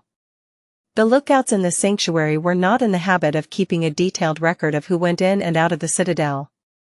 The most anyone was going to think about him would be when Cassie arrived from the Night Temple, and he wasn't there to help St. Tyrus receive her. But she would just think that he was avoiding her, as he had done before. Sitting on the lid of the dead treasure chest in boundless darkness, Sunny realized that no one was really going to care that he was gone. So many things had changed, but even more remained just the same. Throwing a long look at the beautiful glass bottle in his hand, Sunny remained motionless for a while, then dismissed it and knocked on the lid of the dead mimic. Whatever. I have my coins, at least. Some time later, he was performing a strange aerial dance. Holding onto the rope connecting him to the dead mimic with his one functioning hand, Sunny summoned the dark wing, then cautiously climbed onto the side of the big chest and tried to balance it so that the heavy thing didn't flip. Because of the fact that both of them were plummeting down with incredible speed, his body felt pleasantly light. Sunny thought about it for a while, then frowned. How did that even make any sense? Yesterday, he had thought that the speed of his fall was going to increase exponentially, which meant that at some point his body was bound to be simply torn apart, probably. But now, he realized that his assumption was wrong. Since he could breathe in the sky below and felt the wind, or rather, the air moving past him as he fell through it, it meant that the speed of his fall had a limit dictated by the air resistance. He did not, however, feel that resistance too much. By all accounts, he should have been hearing the roaring of the wind and feeling it assault his body, instead of falling through the emptiness in something that resembled comfort. Common sense didn't seem to be working the sky below. Better not think about it too much. What was the point of trying to understand the laws of a place that simply denied all logic? He had far more practical things to do. Trusting the leather rope to hold his weight, Sunny let go of it and summoned the moonlight shard. Then, perched precariously on the side of the treasure chest, he inserted the narrow blade of the ghostly stiletto between its lip and the lid, and tried to pry it open. The task turned out to be far more difficult than Sunny had anticipated. Not only did he have to do everything with only one hand, he also had to balance the chest to prevent it from spinning in the empty void, as well as keep an eye on the rope, hoping nervously that it would not break. After some time and plenty of exasperated curses, however, he finally managed to pry the jaws of the dead devil open. Inside its maw, a pile of golden coins was waiting for him to claim them.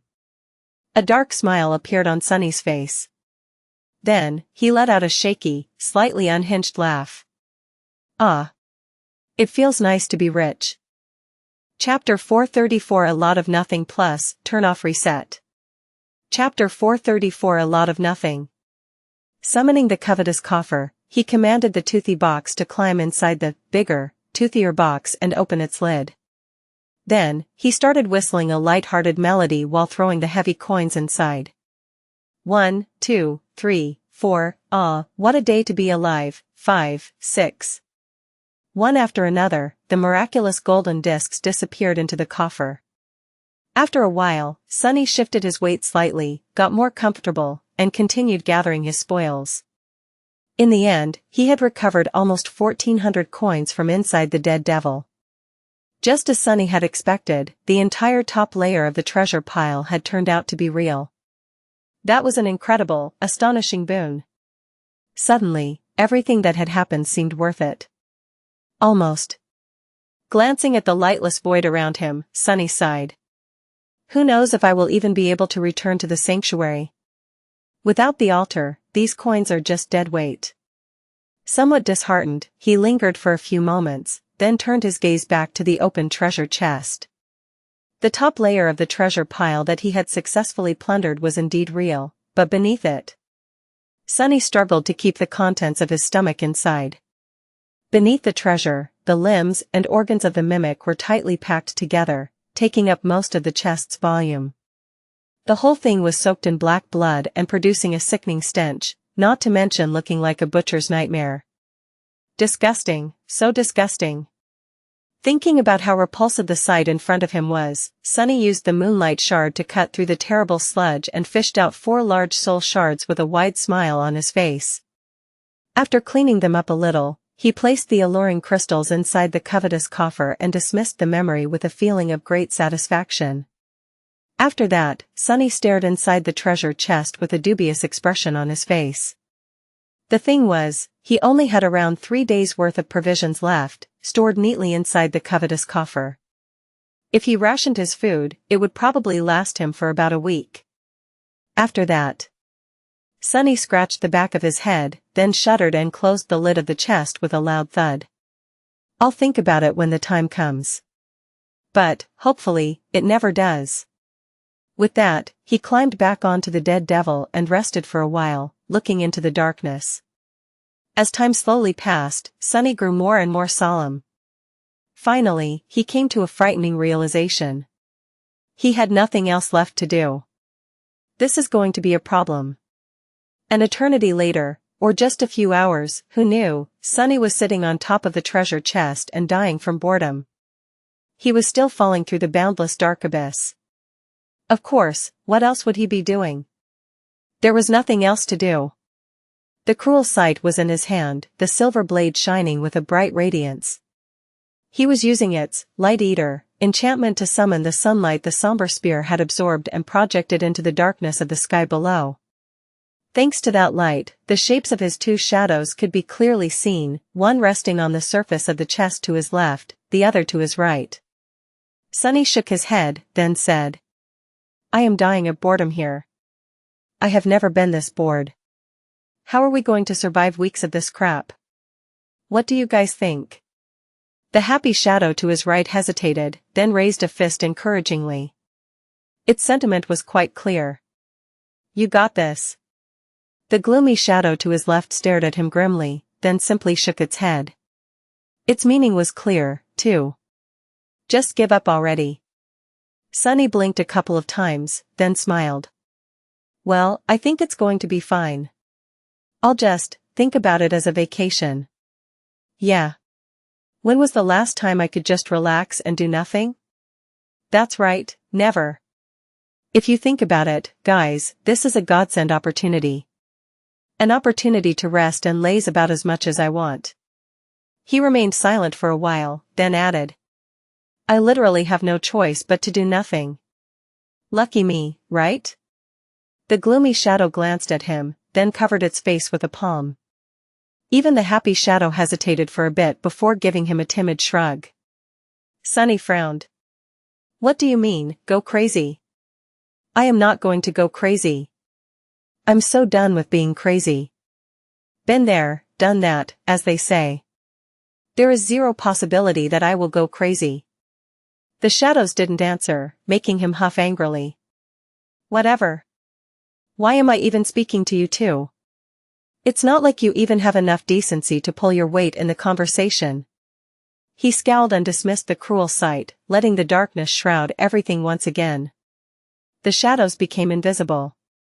After a while, Sunny said scornfully, "And it's not like I don't have better alternatives to talk to, anyway." Where had he put the ordinary rock? By the time 3 days had passed, at least Sunny suspected that it had been 3 days, since that was how long his shadow essence usually took to fully recover without the aid of the soul serpent. He was, indeed, on the verge of losing his mind. It wasn't even the boredom that was the worst, it was the absolute lack of any external stimuli. Nothing ever changed in the sky below. Nothing ever happened. Nothing ever appeared, or disappeared, or was there at all. There was nothing but empty darkness, the distant shimmering stars, and him. And falling. At the start of it all, Sunny had been worried that he would encounter evil, colossal, inconceivably horrifying creatures in the abyss. That was what one would expect from an abyss, right? But there was none. By now, he almost hoped to encounter a stray titan or two. He had heard that people were prone to going insane in isolation, but never expected to be in such a situation himself. Sunny had spent the first day thinking about this and that, remembering his experiences and trying to learn something from them. He wondered about the mirror beast and the cruel sight. Why was the silver spear even called that? Then, he understood. It was called the cruel sight because its polished blade showed a person their own reflection. He wondered about the shipwreck, the coins, the mimic, and the person called Noctis. How were all of these things connected? After a while, he guessed that Noctis had been the captain of the ancient ship, the master of the mimic, and the person whose face was depicted on the miraculous coins. Noctis was also probably the one who had created the coins, in the first place. That's why they could only be used in his sanctuary. He wondered about what Kai, Effie, and Cassie were doing. He wondered about Nephi's. On the second day, he summoned the runes and saw that she had become a devil. Sunny stared at the counter that showed, February 4000, with a deadpan expression, then sighed and dove into the soul sea. There, he had studied all of his memories and the shadows of all the creatures he had killed. That only took him a couple of hours. Or an eternity. On the third day, Sunny just lay on the lid of the dead mimic and stared into the void. His mind was starting to behave in strange ways. Although there was nothing around him, Sunny could sometimes see strange shapes and silhouettes in the darkness, as well as hear distant noises. He wanted to think that they were real, but knew that it was just the result of prolonged sensory starvation. Human minds were weird that way, they couldn't really withstand a lot of nothing. Suddenly, the story of a man who had to turn back after 7 days of descending into the sky below out of fear of going insane made much more sense to him. To make himself perceive at least something, Sunny summoned the silver bell and rang it in the darkness, listening to the melodious ringing as it disappeared into the abyss. And now, he was sitting on the treasure chest, looking at the distant stars, and speaking with the ordinary rock. "So, how has your day been, Rock?" The memory answered in his own voice. "Same old nothing." "Yours?" Sunny remained silent for a while, then said, "I am enjoying my vacation." The ordinary rock laughed. "Sounds wonderful. How is your vacation going?" He sighed. "Splendidly. I've yet to hit the rock bottom." For a while, there was nothing but silence. Then, a new question came. "Why is it so dark?" Sunny smiled weakly. "Why wouldn't it be dark? This is the sky below, after all." But then, he froze. What? The voice that asked the question had not come from the ordinary rock. That voice was not his own. Chapter 435 Listening to Nothing. Sunny shuddered. The voice he heard was not his own. It sounded pleasant and calm, and seemed to have come from the darkness of the sky below itself. Have I finally lost it? His first thought was that he had gone crazy again and was now hearing things. His second thought was much less comforting. Damnation! Had he summoned some unholy titan from the depths of the sky below, after all? Sunny outstretched one hand, ready to manifest the cruel sight, but then hesitated. If the owner of the voice was not a figment of his imagination, but some harrowing being of the void, was it really wise to agitate it? Would the silver blade even do anything against it? Calm down. Calm down. Maybe you just imagined the whole thing. As if to answer his thoughts, the void laughed softly. Ah, my apologies. I seem to have startled you. Sunny gulped. The pleasant voice seemed to belong to a young man, but no matter how hard he looked into the darkness, he couldn't see anyone, or anything, nearby. He was reminded of his first meeting with Kai, only this time, things were much more frightening. No worries. I just didn't expect to hear another human's voice here. You are a human, right? The void was silent for a while, then answered in a neutral tone. A human? I used to be a human once, I guess. Sunny realized that he couldn't even pinpoint the direction from which the voice was coming. It was just there, somehow. Everywhere. Around him. He tensed, then asked cautiously. Used to? Then what are you now? The voice disappeared for a few moments, then sighed. Finally, it answered. Lost. Sunny blinked. What the hell does he mean? Lost? As in lost in the sky below? The darkness let out a sad laugh. No. Not in the sky below. As Sunny felt cold shivers run down his spine, it hesitantly added. I am sorry. I haven't spoken to anyone in a long, long time. Instead of lost, it would be more proper to say that I am one of the lost. My body in the waking world was destroyed, but my soul continues to exist here, in the dream realm. I hope that explanation is more clear. One of the lost. Sunny knew of these people, although he had never met one in person. Just like there were hollow, people whose souls were destroyed, leaving an empty body behind, there were also the lost. People whose bodies had somehow died in the real world, leaving their souls stranded in the dream realm. There wasn't a lot of them, since most of the time the soul perished shortly after the body had, but there were some. Knowing that the owner of the voice was one of these lost souls made Sunny relax a little, Not that he had any reason to believe that the stranger was telling him the truth. He could have been a nightmare creature, still. Or something worse. But even if he was lost, that didn't explain how they were able to converse. The lost, from what Sunny knew, were just like any other awakened in the dream realm. It was just that they couldn't return to the real world. What they certainly were not were disembodied voices coming from the void.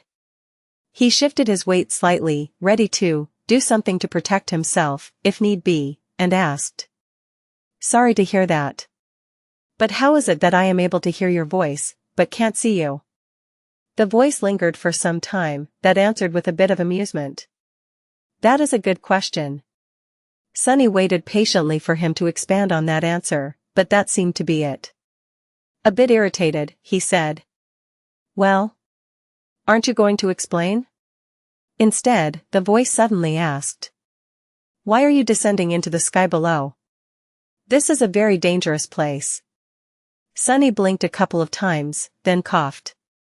Well, you see. I am not so much descending into the sky below as I am falling into it. I got stuck on an island because of the crushing, and sadly, that island broke off its chain. So, I had to jump off. And here I am. Then, he frowned.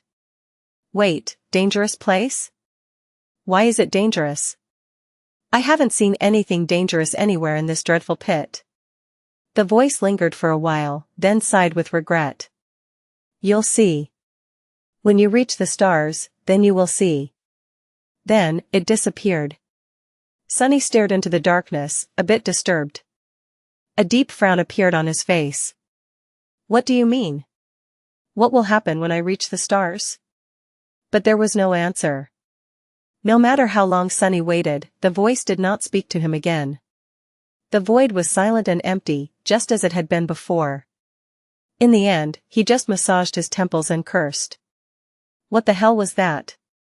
Did he imagine the whole thing? Had his mind finally cracked? Sunny stared at the ordinary rock, as though expecting it to actually talk and collaborate his story. Sadly, the memory could only repeat the sounds it had recently heard. Wait, the sounds it had heard. Sunny hurriedly commanded the rock to repeat everything it had recorded in the past few minutes. Then, feeling cold sweat appear on his forehead, he listened to his own voice speaking to nothing. His words were repeated, but where the words of the strange voice should have been, there was nothing but silence. Dismissing the ordinary rock, Sunny clutched his hair and groaned. Crazy. I've gone completely crazy, curse it all, it has been just 4 days, and I'm already turning back into a lunatic. Not even a full week passed by, and he was already going insane. This is the worst vacation ever. After a while, he frowned. Despite being mostly sure that the whole thing was just a symptom of his sanity slowly breaking apart, Sunny cautiously crawled to the edge of the chest and looked down, at the distant shimmering stars. Was he imagining things, or did they seem to be a little closer? Chapter 436 Nothing to Worry About Plus, Turn Off Reset. Chapter 436 Nothing to Worry About. After the conversation with the disembodied voice of the void, whether it was real or not, Sunny felt different. Not exactly better, but at least not as lost and unmoored as before. That would be really ironic if the voice was just a figment of my imagination, wouldn't it? The empty void around him didn't seem as empty anymore. Even if it was now full of potential danger, the danger was better than nothing. Anything was better than nothing. After 4 days spent in the endless silence of the dark abyss, Sunny realized just how terrible nothingness was. The human mind was simply not built to withstand it. In any case, he wasted some time staring at the distant stars, and then got to thinking. Now that his cores were once again full of essence, he had no tool left to measure time. After considering his options for a while, he summoned the cruel sight and activated the dark mirror enchantment. Even though he had no enemies to fight in the sky below, simply keeping the enchantment active was going to drain his shadow essence. Sunny felt that he could keep it going for about 2 hours straight. After his reserve of a scene became approximately half empty, he dismissed the cruel sight and sat cross-legged in the center of the dead devil's lid. Plummeting through the lightless void, Sunny inhaled deeply and closed his eyes. Then, he concentrated on the flow of essence through his body, feeling it permeate every fiber of his being. Directing it into the coils of the soul serpent, he felt its flow accelerate and widen. By using the shadow, he was going to replenish all of the spent essence in about a day. That was going to be his clock from now on. Sunny exhaled, directed the shadow essence into his left hand, and concentrated it in his thumb, then in his index finger. Thanks to the soul serpent, his control of the essence was better than that of most awakened. However, it was still rather crude. Sunny innately knew how to enhance his physical attributes by expending it, but wasn't really efficient with how he did it. To him, it was a matter of instinct. He just thought about making his hand stronger, and the essence flowed like a torrent to achieve the desired effect. That was how all young awakened used it. True masters, however, were much more intricate in their control of essence. They could isolate every muscle, every nerve, every bone in their body and only enhance those parts of it that they needed to perform an action. Their expenditure of essence was more akin to a trickle than a torrent, but achieved the same result. That's why between two awakened with similar soul core capacity, one could be able to fight at his peak physical prowess for much longer. Now that Sunny had nothing else to do, he decided to really work on this aspect of mastery over his own body and soul. He had practiced essence control before, of course, but between the constant need to hunt down nightmare creatures and the fact that Soul Serpent served as an effective replacement for months of training, not as much as he could and should have. Directing the flow of essence into his right hand, Sunny sighed and thought. Vacation is over. 2 more days passed, or rather, 2 cycles of spending shadow essence with the help of the cruel sight and then waiting for it to regenerate, which Sunny had decided to count as days. He spent that time meditating as he controlled the flow of the essence through his body, sleeping, and feeling hungry. Now that Sunny was rationing his food, the feeling of hunger that he had forgotten ever since becoming infected by the nightmare spell returned. Even then, his supplies were on the verge of running out. He only had enough for 2 meager meals left. After that, Sunny was either going to have to starve, or consider opening the treasure chest again and gnawing on the dead devil's raw meat. Both possibilities seemed rather bleak. What he was more concerned about, however, were the shimmering fake stars of the sky below. Now, he was more or less sure that they were slowly growing larger. If not for the conversation with the voice of the void, he would have never noticed the subtle change. But after being alerted to their importance and spending a lot of time observing the stars, he had become convinced that the voice, whether it was one of the lost, a nightmare creature pretending to be human, or simply a manifestation of his damaged psyche, had been right. He was slowly drawing closer to the stars burning in the deepest reaches of the abyss. If only the voice had told him why, exactly, the stars were dangerous. Luckily, on the 7th day of his plummeting through the sky below, the voice returned. Sunny was grimly eating his second to last piece of food and staring into the darkness, feeling his mind teetering on the verge of madness, when the voice resounded from the void again. What a curious creature you are. Oh, thank God. Sunny choked on a piece of dried meat, took a sip of water from the endless spring to chase it down, and glanced at the empty expanse of the sky below with a dark expression. Where the hell have you been? The voice remained silent for a bit, then answered apologetically. Talking like this is draining for me. I was recovering. Sunny frowned, trying to glean some information about the nature of the owner of the pleasant voice from this statement, but then gave up. He had too few clues to guess. Well, if you are about to disappear for a few days again, at least tell me what's the deal with these stars first. Why are they so dangerous? The void hesitated. You don't know? Sunny blinked. Of course, I don't know. Why would I ask if I knew? When the void answered in a few moments, it sounded slightly surprised. Well, those lights are not really stars. They are actually remnant conflagrations of the divine flame. Sunny thought about what he just heard, then tilted his head to the side. Divine flame? What? Why would divine flame burn in the depths of the sky below? The voice chuckled. Then, it said with a bit of amusement. How do you think the sky below came to be? A long time ago, this was a beautiful and prosperous land, you know. The amusement drained from its voice, replaced with something much darker. But then, its prideful ruler provoked the wrath of the Lord of Light. The Lord, you probably only know him as Sun God, brought down his heavenly flame upon the lands, shattering the earth and burying an unquenchable fire beneath it. The void grew silent, and then sighed. Over the ages, that fire devoured everything, the earth, the land, even reality itself. All that is left is this empty abyss, and the remnant fragments of the divine flame still burning deep below. So, I am sorry to say this, but unless you know a way to survive the searing heat of the all-destroying heavenly fire, you will probably burn to death in a few weeks. Chapter 437 Nothing. Sunny sat silently for a few moments, thinking. Sun God. So, the ruler of this land had angered the gods, and one of them struck down her kingdom. He could just imagine it, a vast pillar of incandescent white flame falling from the skies, piercing the ground and causing the whole region to fracture, its fragments falling into the searing inferno of the divine flame one after another. Well, not all of them had fallen. He glanced up, wondering if the chained isles were created to save the citizens of the destroyed kingdom from annihilation. If so, that prideful ruler must have been not so simple herself. Who would be powerful enough to dare resist the wrath of the gods? And what had that being done to provoke it?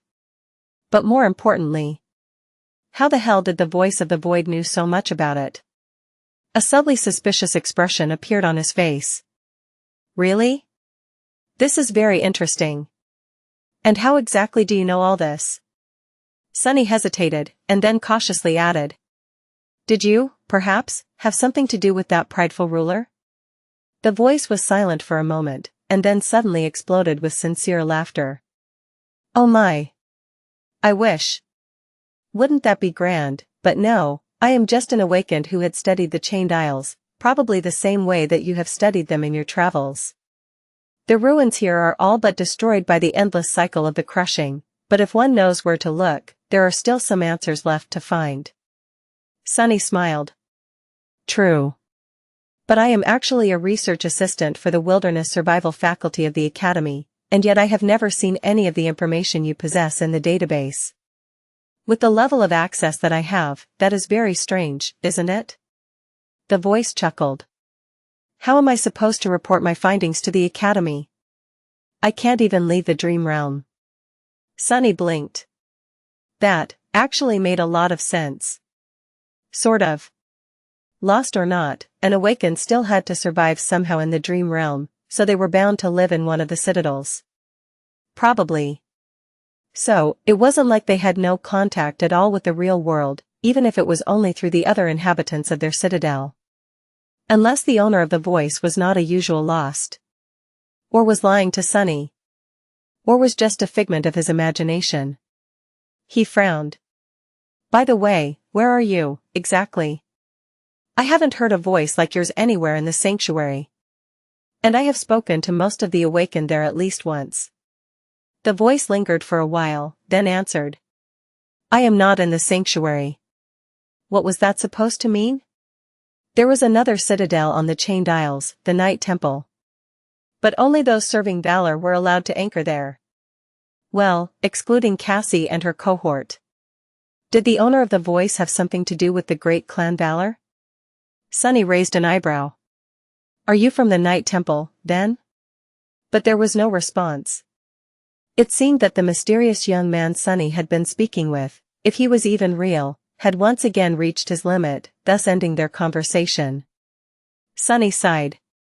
I swear to gods, this is even more annoying than when Effie leaves me on read. Who knew that a voice of the void could be more irritating than someone who had been almost literally raised by wild wolves? No manners. No decorum.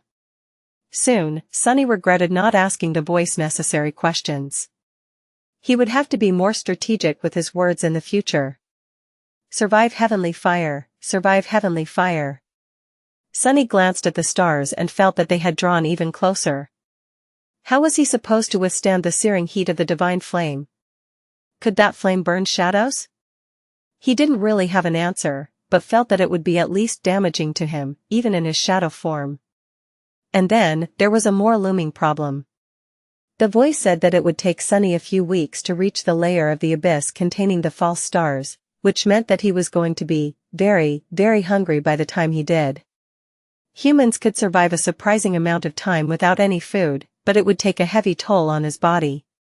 Sunny had no idea what he was going to find on the other end of the golden string of fate, but doubted that it would be a warm welcome.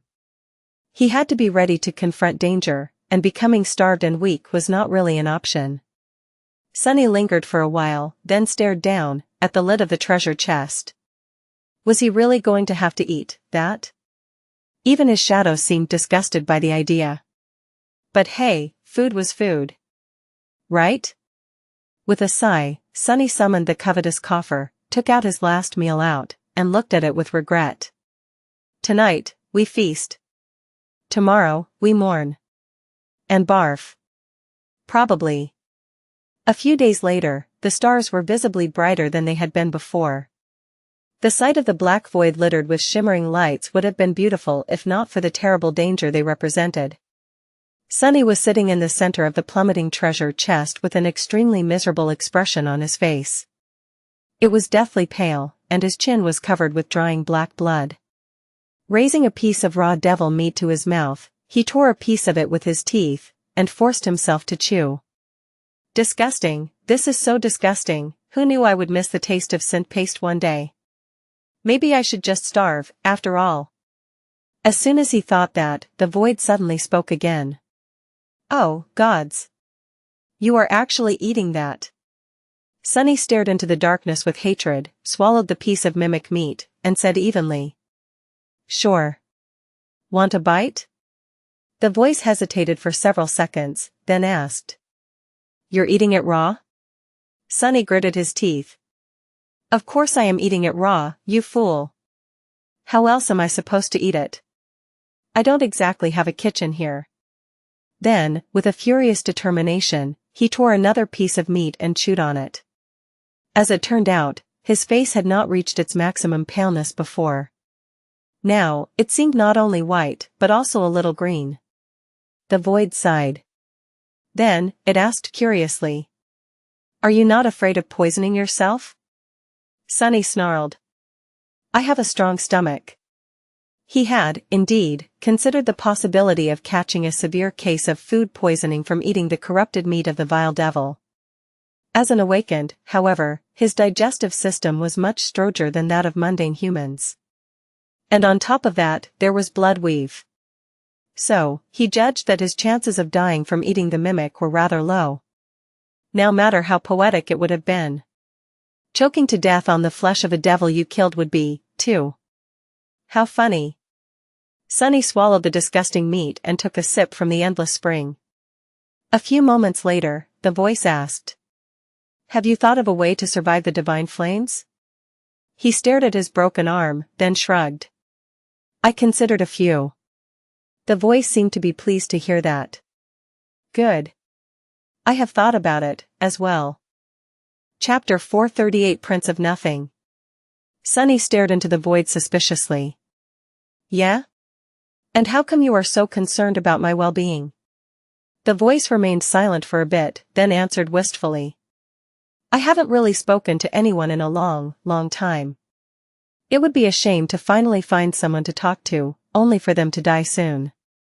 Don't you think? That guy is definitely not just a simple lost. What is his deal, really? Is he actually a human or only pretends to be one? Sunny thought for a bit, then said. I guess.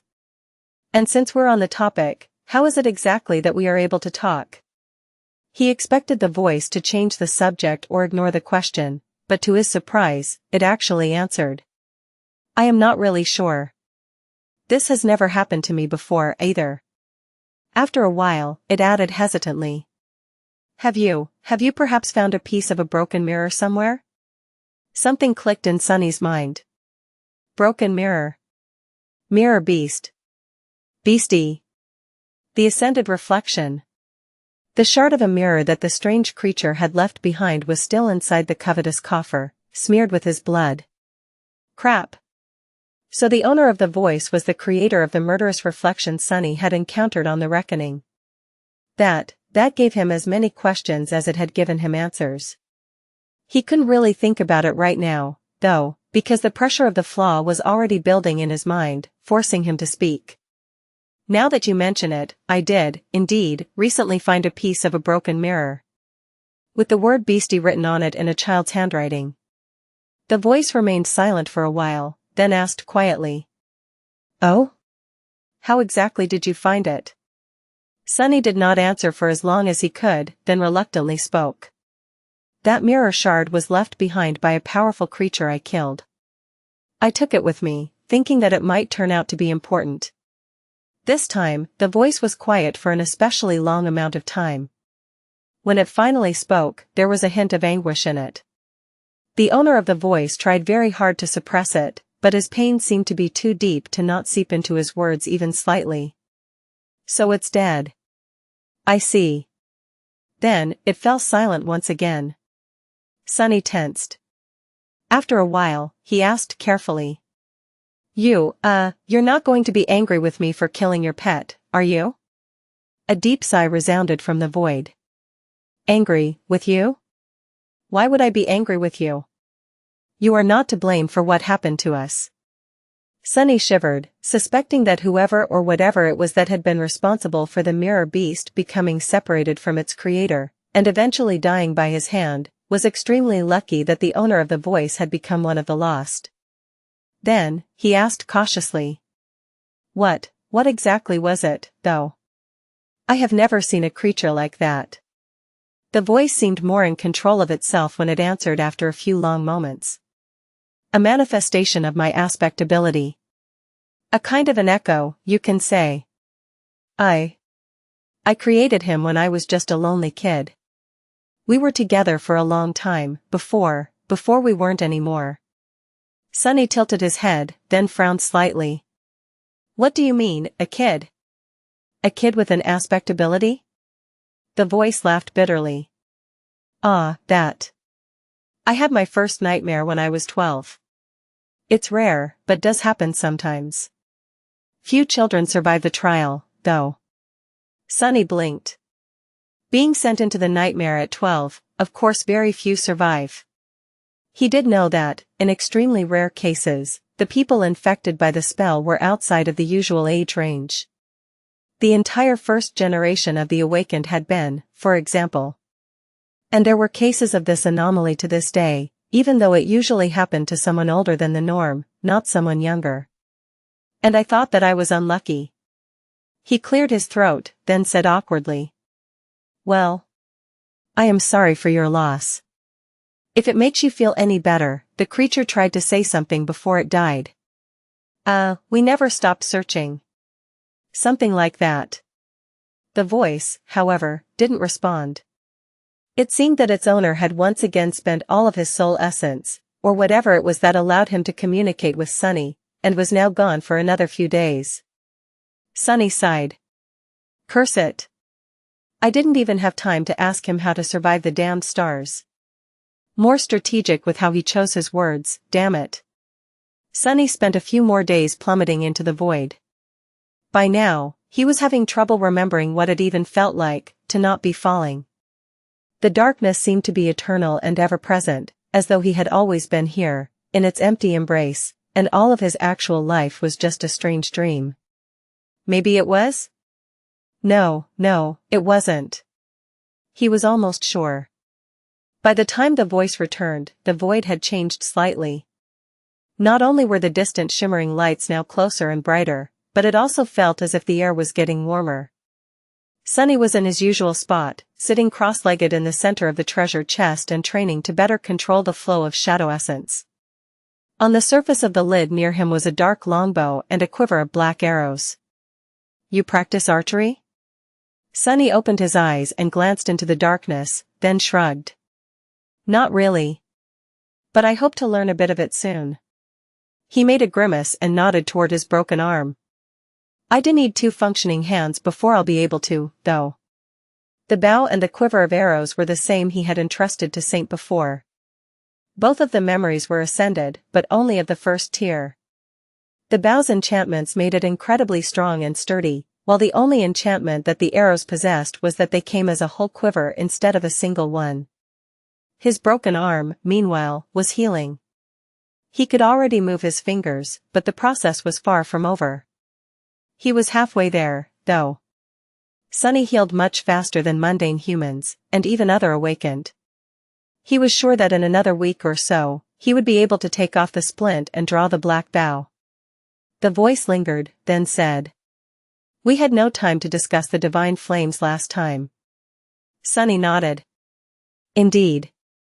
Then, he remembered something and asked, "Oh, by the way, what do I call you? Do you have a name? It's a bit awkward to keep thinking of you simply as the voice." The voice laughed. "A name? I used to have a name, I guess." Sunny sighed. "Yeah? Well, what is it?" The void lingered for a while, then answered with amusement. "Mordred. Or, rather, Prince Mordred, I guess." Sunny opened and closed his mouth a couple of times, then asked with suspicion in his voice. "Prince? What are you the prince of?" Mordred laughed. "Nothing. I am a prince of nothing. Nothing at all." Chapter 439 Do or Die. Sunny stared into the darkness with an incredulous expression, then shrugged. "Sure. Whatever.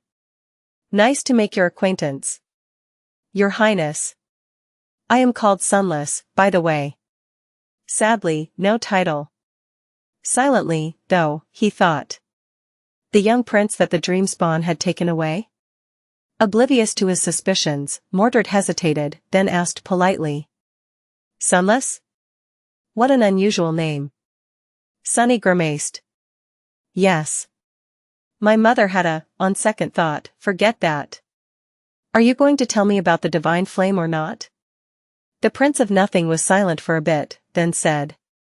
"There is not much to tell. The heat of those flames is absolutely deadly. Unless you have some way to fly, you are in big trouble.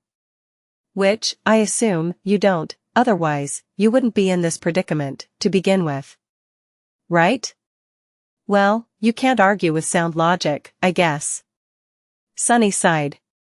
"I can control the direction of the fall, but yes, no true flight." He hesitated, then added reluctantly. "For what it is worth, my aspect ability allows me to turn incorporeal, as well as teleport for short distances."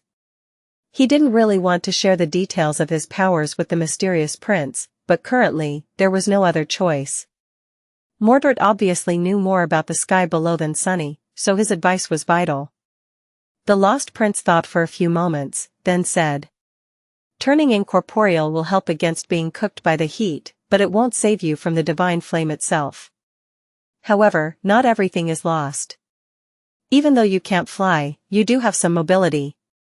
With some luck, you might be able to dodge the conflagrations." Sunny glanced into the darkness with a resentful expression.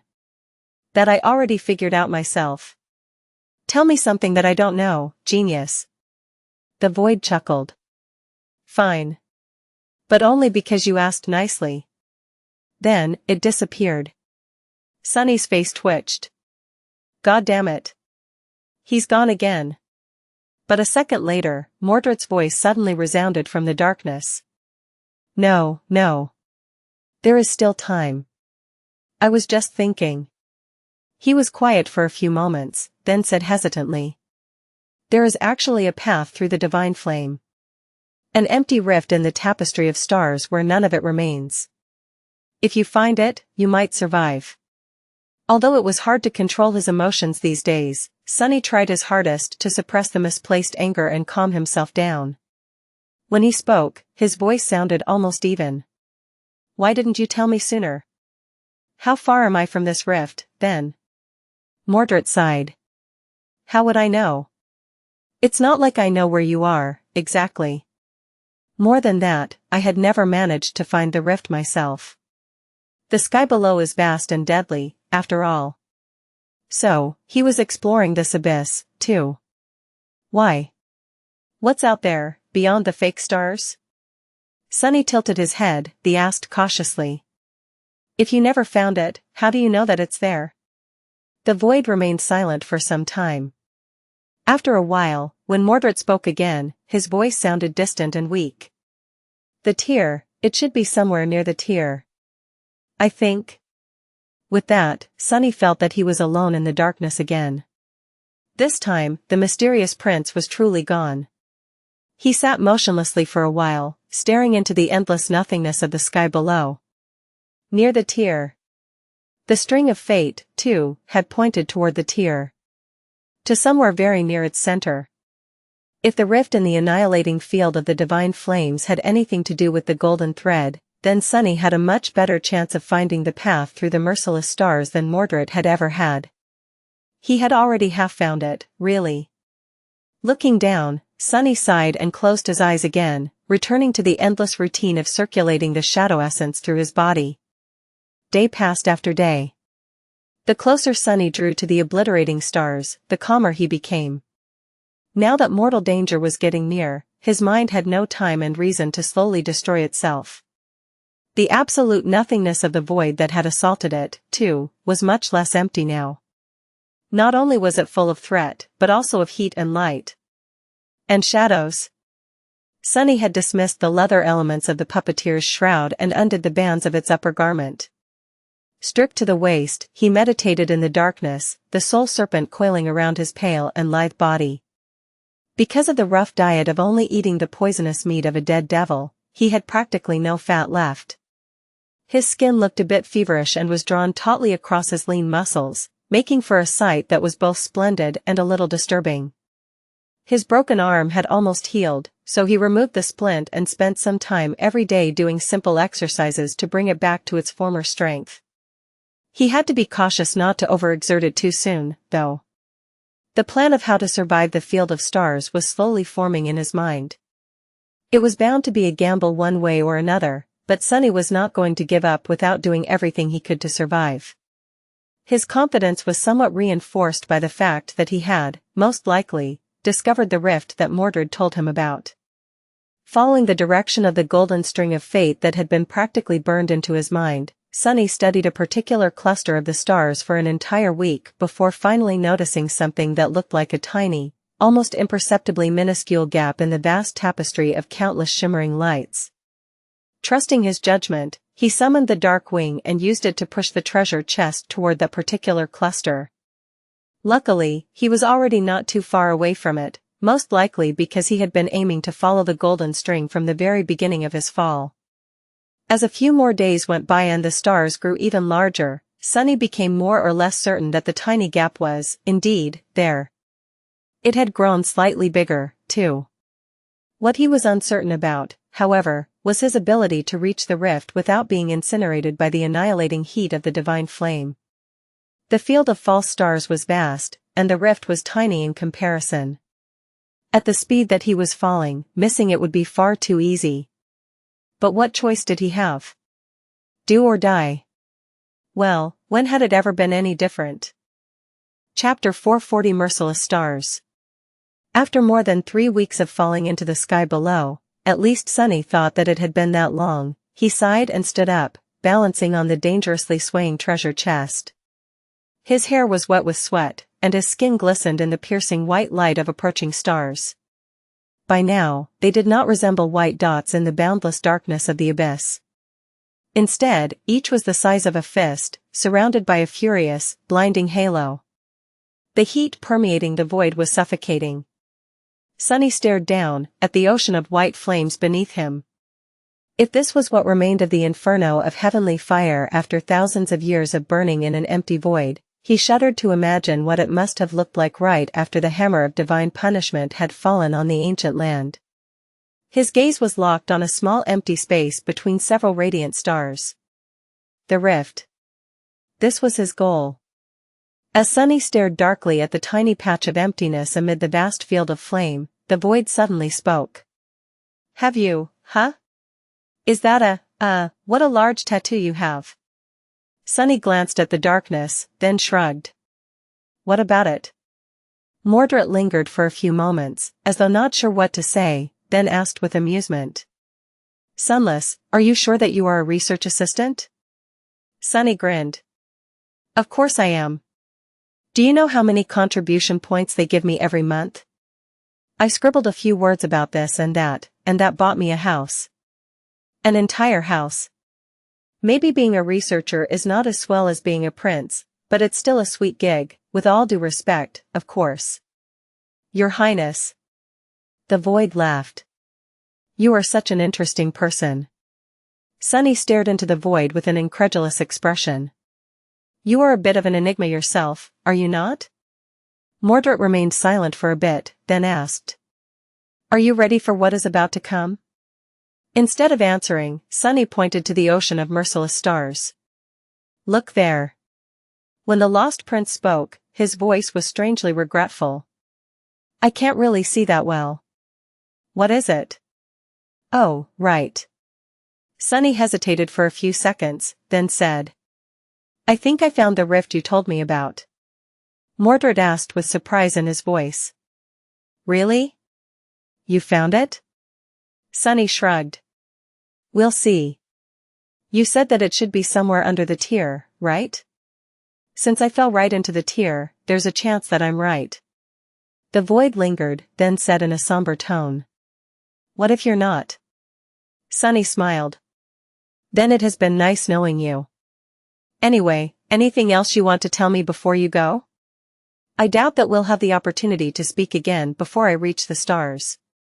Mordred thought for a few seconds, then said. I might not be able to reach you at all after that. So, good luck? Sunny raised an eyebrow. Really? The voice of the void answered after a long pause. Yes. Why? He shook his head. Nothing, really. I just thought that you were stuck somewhere out there, beyond the stars. Mordred chuckled. No. I am stuck somewhere else. His voice grew strangely distant. Then, an almost inaudible whisper reached Sunny's ears. I hope, survive. Sunless. Then, the lost prince was gone, leaving Sunny alone in the darkness once again. He sighed. Me too. I hope I'll survive, too. After Mordred disappeared, Sunny waited for a bit, and then broke the rule he had set for himself for a second time since starting this expedition. He summoned another memory that should have been tied only to Mongrel. The mantle of the underworld. The intricate onyx armor weaved itself from sparks of darkness and covered him from head to toe. Sunny was not accustomed to wearing its closed helmet, since he was usually using Weaver's mask instead, but it was not uncomfortable. His field of vision, however, became slightly constricted. Hopefully, no one will be able to see me this far into the abyss. Out here in the sky below, he felt as though no one, not even those who were attuned to revelations, could peer into his secrets and glean anything about them. The only exception to the rule was the Prince of Nothing himself. But he was gone now. The mantle possessed two enchantments that would most likely prove themselves to be extremely helpful soon. The stalwart trait of the armor imbued it with high resistance against various types of elemental damage, including fire. Just seconds after donning it, Sunny felt the suffocating heat retreat, replaced by a pleasant coolness. How long would that coolness last, he did not know.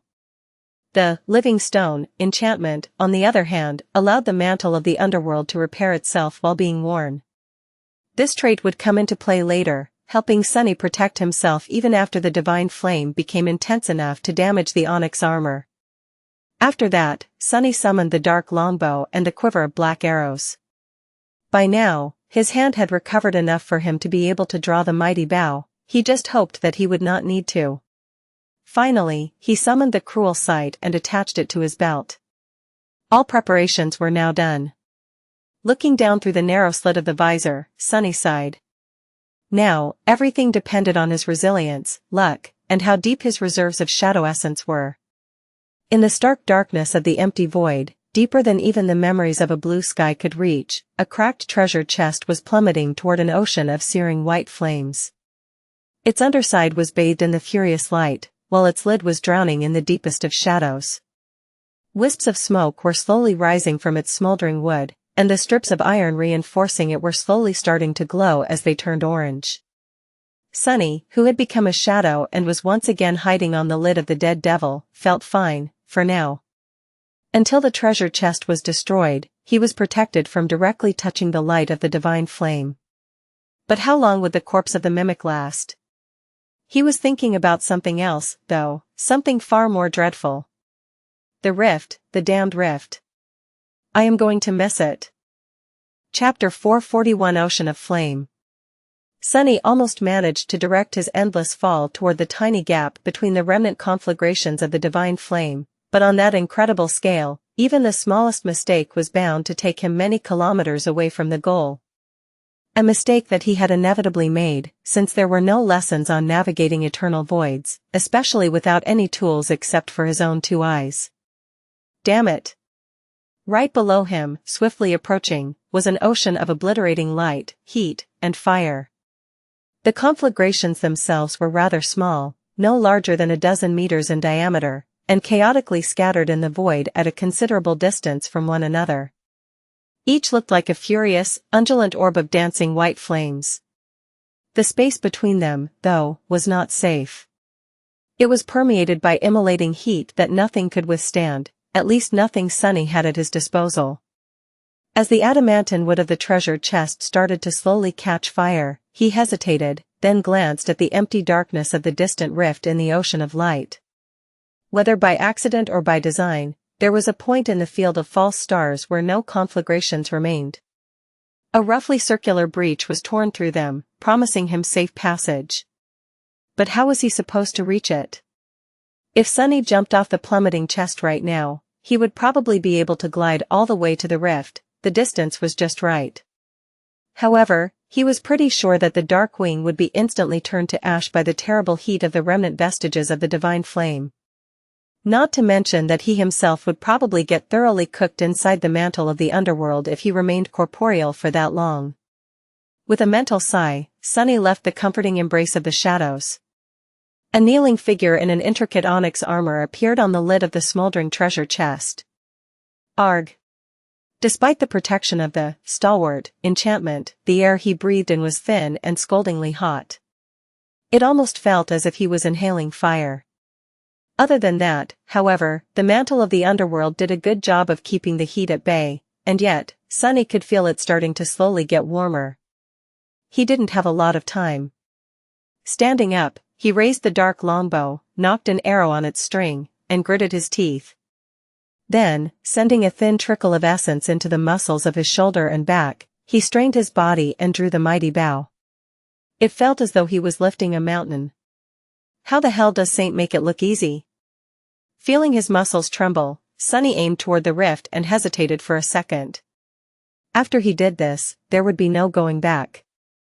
What is there to go back to, fool? Aren't you sick of that damn chest? Relaxing his hand, he let go of the string. The black arrow shot into the darkness with incredible speed, instantly becoming illuminated by a blinding radiance. It was strange, the void was full of light now, but with nothing to reflect it, the sky below still appeared black and empty. Only when something entered the emptiness did the light become visible. Sunny felt the chest sway, and struggled to keep his balance. A couple of moments later, the fletching of the arrow suddenly caught fire and burned away. However, that didn't affect its flight too much.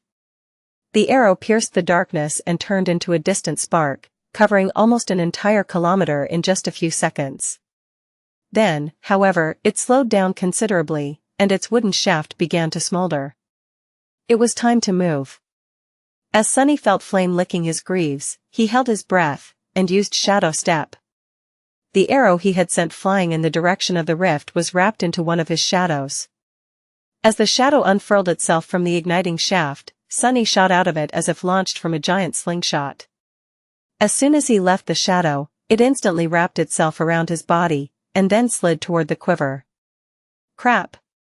Sunny found himself flying through the darkness with nothing to support or shield him from being directly exposed to the immolating radiance.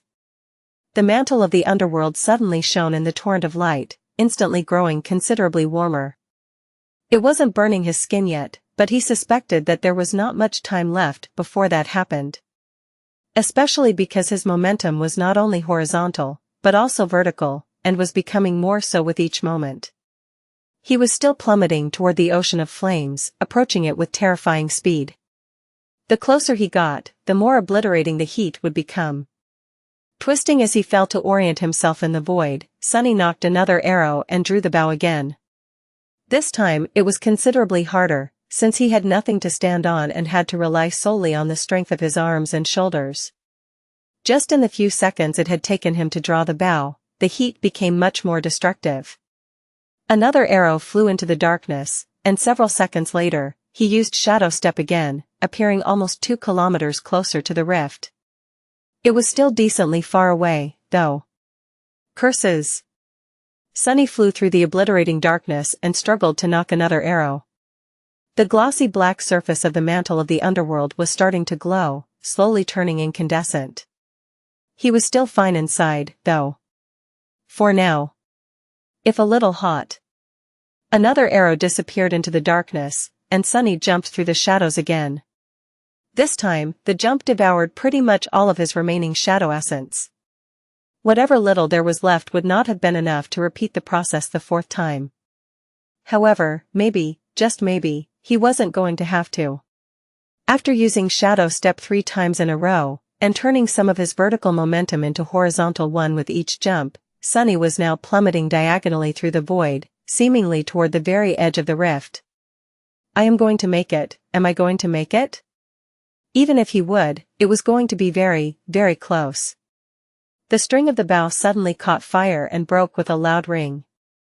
Dismissing the bow and the quiver, Sunny sent both of his shadows to reinforce the mantle of the underworld and threw his hands and legs to the sides. He was trying to create as much surface area as possible to utilize the resistance of the air in his favor. He was well versed in all kinds of falling and gliding thanks to using the dark wing so often, so this was not something new to him. Granted, he had never done it in a heavy armor. Speaking of which, Sunny hesitated, then directed some of his remaining essence into the mantle of the underworld to activate the Feather of Truth enchantment and make the armor as light as possible. Then, all he could do was endure the growing heat and wait and watch as both the obliterating ocean of flames and the circle of saving darkness approached him at tremendous speed. His life now depended solely on which of the two was going to swallow him first. Chapter 442 Burning Heaven. Surrounded by a radiant halo, Sunny plummeted into the darkness. His breath was ragged and hoarse, and his eyes were blinded by the piercing shine of the immolating ocean of white flames beneath him. Fearing that his eyes would be permanently blinded by it, he closed them, which helped a little. Hot, it's so hot. He was drawing closer and closer to the remains of the divine inferno, and as he did, the stone-like metal of the mantle of the underworld was growing hotter and hotter. Soon, its outer layer turned bright red. Then, it started to melt. Damn. Sunny directed more of his remaining essence through the coils of the soul serpent, activating the living stone enchantment of the underworld armor. As the onyx melted and cracked, causing him excruciating pain, the mantle began to repair itself. Before anything could fully breach the surface of the incandescent onyx, the damage was undone.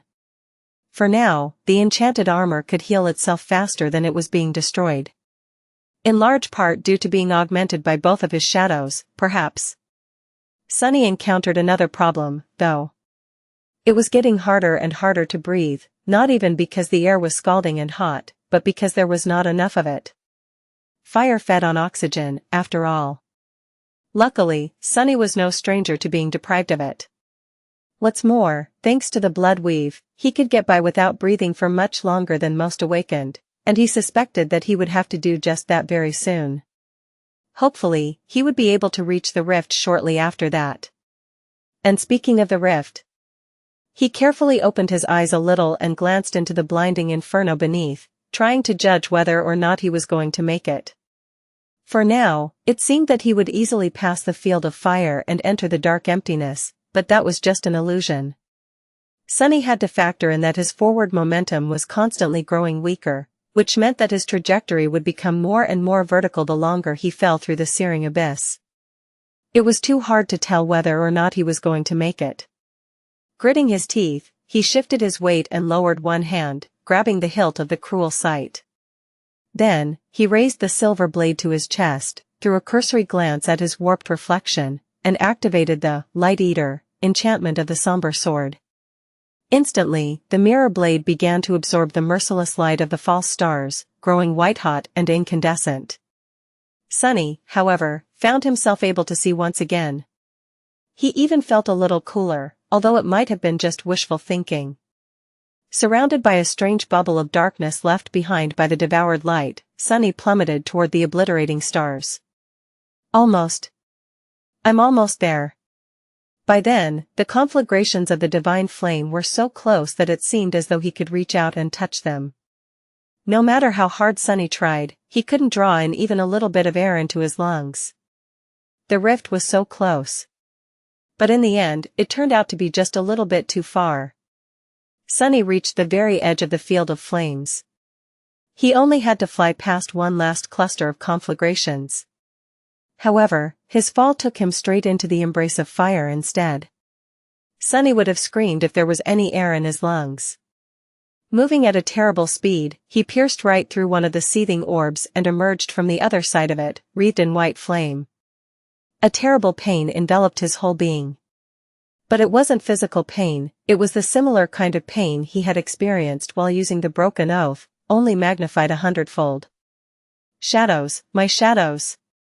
His shadows were wrapped around the mantle of the underworld, and so, they had been badly damaged by the divine fire. The armor itself had caught aflame and was now quickly disintegrating. The fire was spreading, too, threatening to envelop him whole. Half blind from pain, Sunny did the only thing that could save him now, he dismissed the onyx armor. The mantle of the underworld fell into countless sparks of darkness, which then disappeared, causing the fire to be extinguished. Naked and hurting, Sunny fell into the darkness and saw the cruel sight crack, the silver of its blade becoming dull and tarnished.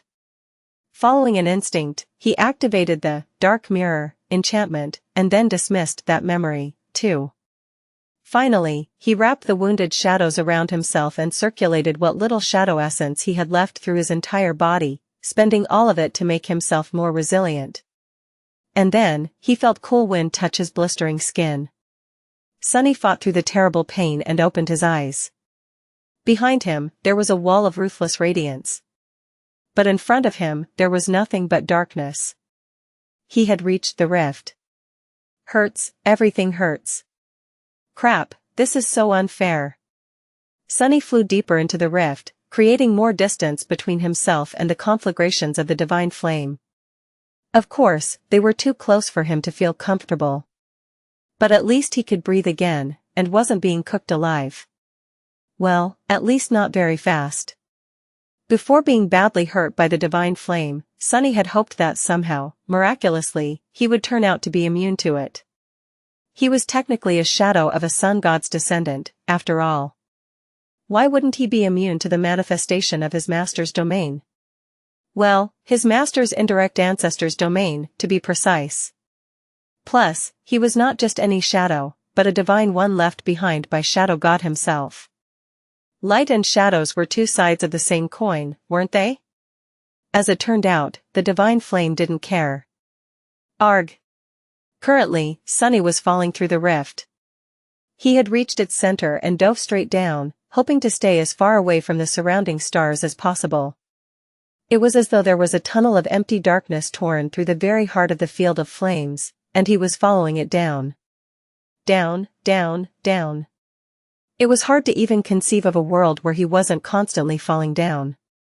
Now that he had no mantle of the underworld to protect him from the blaze, Sunny was suffering a lot. Rift or not, the air was still permeated by the unbearable heat. His skin was red, with patches of it blistering. Some of it was badly burned by his unfortunate clash with the divine flame and because he had not dismissed the burning mantle of the underworld fast enough. It was not life-threatening, though. Yet. Come on. End, God damn it. But the field of flame showed no signs of ever ending. Until it did. After a while, when Sunny was on the verge of losing conscience from the constant heat, he noticed that the scattering of the immolating stars around him became a bit thinner. and then even more so. And then, suddenly, and without any warning, he fell out of the field of divine flame and found himself surrounded by nothing but blessed nothing once again. The radiant inferno was now above him, growing further away with each second. It looked as if heaven was on fire. And beneath him? Sunny looked down and shivered. What? How? His eyes widened in shock. Chapter 443 Secrets of the Void plus Turn off Reset. Chapter 443 Secrets of the Void. Out there in the empty darkness of the void, something even darker loomed, hidden from the radiant light of the ocean of flame above. Sunny peered at the distant black silhouette and shivered. What the hell? What is it doing here? Far below him, a small island cut from dark stone floated in the endless emptiness, surrounded by drifting slabs of shattered obsidian. A tall and magnificent pagoda stood in its center, built of a flawlessly black material that was neither wood nor stone. Its lusterless walls seemed to devour any light that touched them. It was the perfect replica of the ivory tower, but at the same time its opposite. The two pagodas were so alike that for a moment, Sunny even thought that he had somehow found himself high up in the sky above. But no. The island that the obsidian tower stood upon was different. It was larger than the one every awakened on the chained isles was used to observing in the skies, and had no broken chains hanging from its stone slopes. On its desolate surface, remains of mysterious structures could be seen, turned to ruin by the passage of time. Several obsidian pillars protruded horizontally from its edges, stretching into the empty void like strange wharves. From high above, Sunny couldn't see much of the island in detail. But he was approaching it fast. Crap. Too fast. Sunny hesitated for a moment, then suppressed the desire to immediately summon the dark wing. The divine flames were still too close, and their heat could damage the fragile memory. He had to wait for a bit, there was still time. Even if it was going to run out pretty soon. Sunny continued to fall, waiting. With every minute, the heat of the immolating stars dissipated a little. And with each minute, the dark island grew closer and closer. Finally, knowing that there was no more time to waste, Sunny summoned the dark wing and commanded it to turn his fall into a glide. The dragonfly cloak turned into a blur behind his back, but it also began to produce thin wisps of smoke, threatening to catch a flame at any moment. Curses! Supported by the enchantment of the dark wing, Sunny's descent started to slow down little by little. His speed, however, was too great to be nullified in a single instant. It was dropping swiftly, but was it swift enough to prevent him from splattering all over the surface of the mysterious island? And was the transparent cloak even going to endure for long enough? Sunny cursed and trembled as he watched the obsidian tower approach. Here goes nothing. Damn. In the end, he still landed with enough speed to shatter all bones in his legs from the impact against the ground. At the last moment, however, Sunny turned into a shadow and dove into the deep darkness enveloping the island instead. Safely embraced by the shadows, he submerged himself into them, and finally allowed his mind to relax. Safe. I'm safe. He was finally safe. For a few seconds, at least. Sunny was in a world of pain. His shadow essence was running out, too. Also, he had no idea what terrifying danger was waiting for him on the mysterious island that remained hidden in the deepest reaches of the sky below for thousands of years, nor what deadly secrets waited for him inside the obsidian tower. But for now, he did not care. All he cared about was that he was not falling anymore. Bliss, this is pure bliss. Floating in the dark embrace of shadows, Sunny couldn't get enough of the fact that, for the first time in almost a month, he was stationary. He finally had solid ground under his feet again. Metaphorically speaking, of course. In any case, it was such a beautiful feeling. Sunny allowed himself to relax and rested for a bit, safely hidden in the deep dark shadows. After a while, he sighed and forced himself to turn his attention to the outside world. Moving closer to the surface of the deep darkness that embraced him, Sunny cautiously took a look outside. Huh? Strangely, what met him was complete and utter silence. There were no nightmare creatures on the island, no abyssal horrors, no terrifying beings to devour him whole. Not even a single unholy titan slumbered nearby, ready to wake up at the slightest disturbance. The island seemed empty. Which was very fortunate, considering that Sunny was running very low on shadow essence and was going to have to assume his physical form soon. He hesitated for a few moments, then took stock of his equipment and himself. His soul was seriously wounded, but not beyond its ability to heal itself, in time. His body was not exactly whole, but in somewhat of a splendid shape, considering all that had happened. He even had all his limbs intact. Both the mantle of the underworld and the cruel sight, as well as the dark wing and Saint's bow were heavily damaged. Luckily, none of these memories were completely destroyed. It was going to take a long time before he could use them again, though. Days, maybe even weeks. On the bright side, Saint herself had recovered from the wounds received on the Shipwreck Island ages ago. Sunny actually could have summoned her at any point during his journey through the sky below, but there was no real reason to. Plus, the treasure chest would not have accommodated both of them, especially considering how much the living statue weighed. The Dark Mirror, enchantment of the cruel sight now also had 2 elemental augmentations for Sunny to choose from. Its runes showed current charge, Divine Flame. Latent charges, Soul. Divine Flame, huh?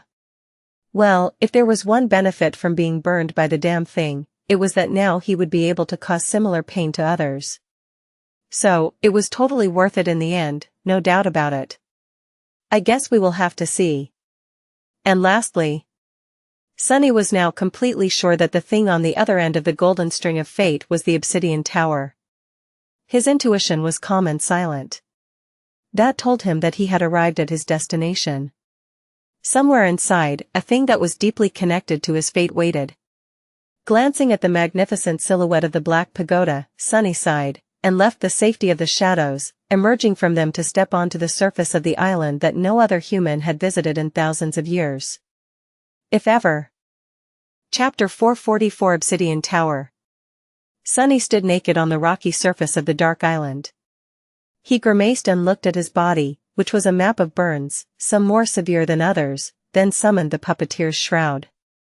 Not wishing for the soft fabric to touch the worst of his wounds, he left it the way it had been during the latter stages of his journey through the sky below, with the leather elements gone and the upper garment undone and tied around his waist. This time, his body was wrapped in shadows and appeared black, as if cut from the same obsidian that the dark island consisted of. The coils of the soul serpent seemed to shimmer as the essence flowed through them. A moment later, Saint stepped from behind him and moved forward, summoning the midnight shard as she walked. Knowing how badly his soul was damaged, Sunny decided to keep the broken oath locked away for a while, so the shadow was not surrounded by the destructive aura anymore. He was also not in any shape to fight himself, at least not very effectively, and that was why the austere Tachi was currently in the hands of the taciturn demon. If push came to shove, Sunny would either use the moonlight shard or command the soul serpent to assume the Odachi form. With a heavy sigh, he summoned the endless spring and greedily drank the cold water from it, then leaned forward and poured some on his head. After that, he finally felt like a human once again. All in all, things weren't that bad. He was alive and in one piece, suffering from neither thirst nor hunger. Here on the dark island, the air was pleasantly warm. Bright stars burned in the empty void high above, making for a beautiful view. Right in front of them, the graceful silhouette of the Obsidian Tower rose from the ground like a black rift in reality. It turned out to be much larger than Sunny had thought, but nowhere near the scale of the Crimson Spire. That cursed thing seemed to be too gargantuan to even exist, while the ancient pagoda was more or less fit to have been built for humans. Well, maybe for extremely tall humans. Or tiny giants? As Sunny studied the Obsidian Tower, Saint tilted her head and stared at the Black Pagoda, too, her ruby eyes reflecting some strange emotion. Was it recognition? Why would his shadow recognize a tower hidden in the depths of the abyss below the Chained Islands? Strange. Sunny frowned, then dismissed the endless spring. He remained motionless for a few moments, then slowly headed toward the tall pagoda. Saint followed. As they walked across the island, Sunny had time to look at the various ruins left on its surface. It was hard to determine what they had been once, but Sunny got the feeling that he wasn't looking at the remains of buildings. More like structures? Devices? Their purpose was now impossible to determine, but whatever it had been, he doubted that anyone could have ever lived inside. The closest he could get to putting his feeling in words was that these ruins reminded him most of the bowels of the underground factory his mom had worked in when he was little.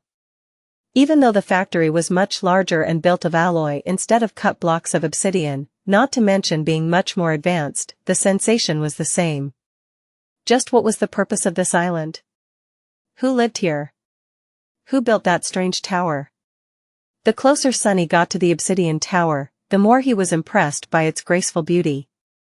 Even though the pagoda was hidden in the depths of the sky below, where very few creatures would have ever seen it, the unknown builder spent time to ensure that it replicated the magnificence of its ivory counterpart perfectly. It would have been breathtaking if it wasn't so menacing. Surrounded by nothing but emptiness and silence, the obsidian tower appeared ominous just by virtue of existing. I am not scared at all. He did, however, was thinking about one thing in particular. Which tower was really the replica, and which one was the original? The beautiful white pagoda that flowed high above the chained aisles, or the menacing black one that hid in the darkness below? Maybe he was going to find out. Soon, Sunny and Saint approached the tall gates of the obsidian tower. Nothing attacked them, and no frightening sound came from inside, announcing that something that dwelled beyond the black gates was awakening in hunger. The pagoda was silent, just like the rest of the dark island. The strange thing, though, was that Sunny could not feel any shadows on the other side of the massive door. Not because there weren't any, but because the walls of the tower seemed to shield the interior from his shadow sense.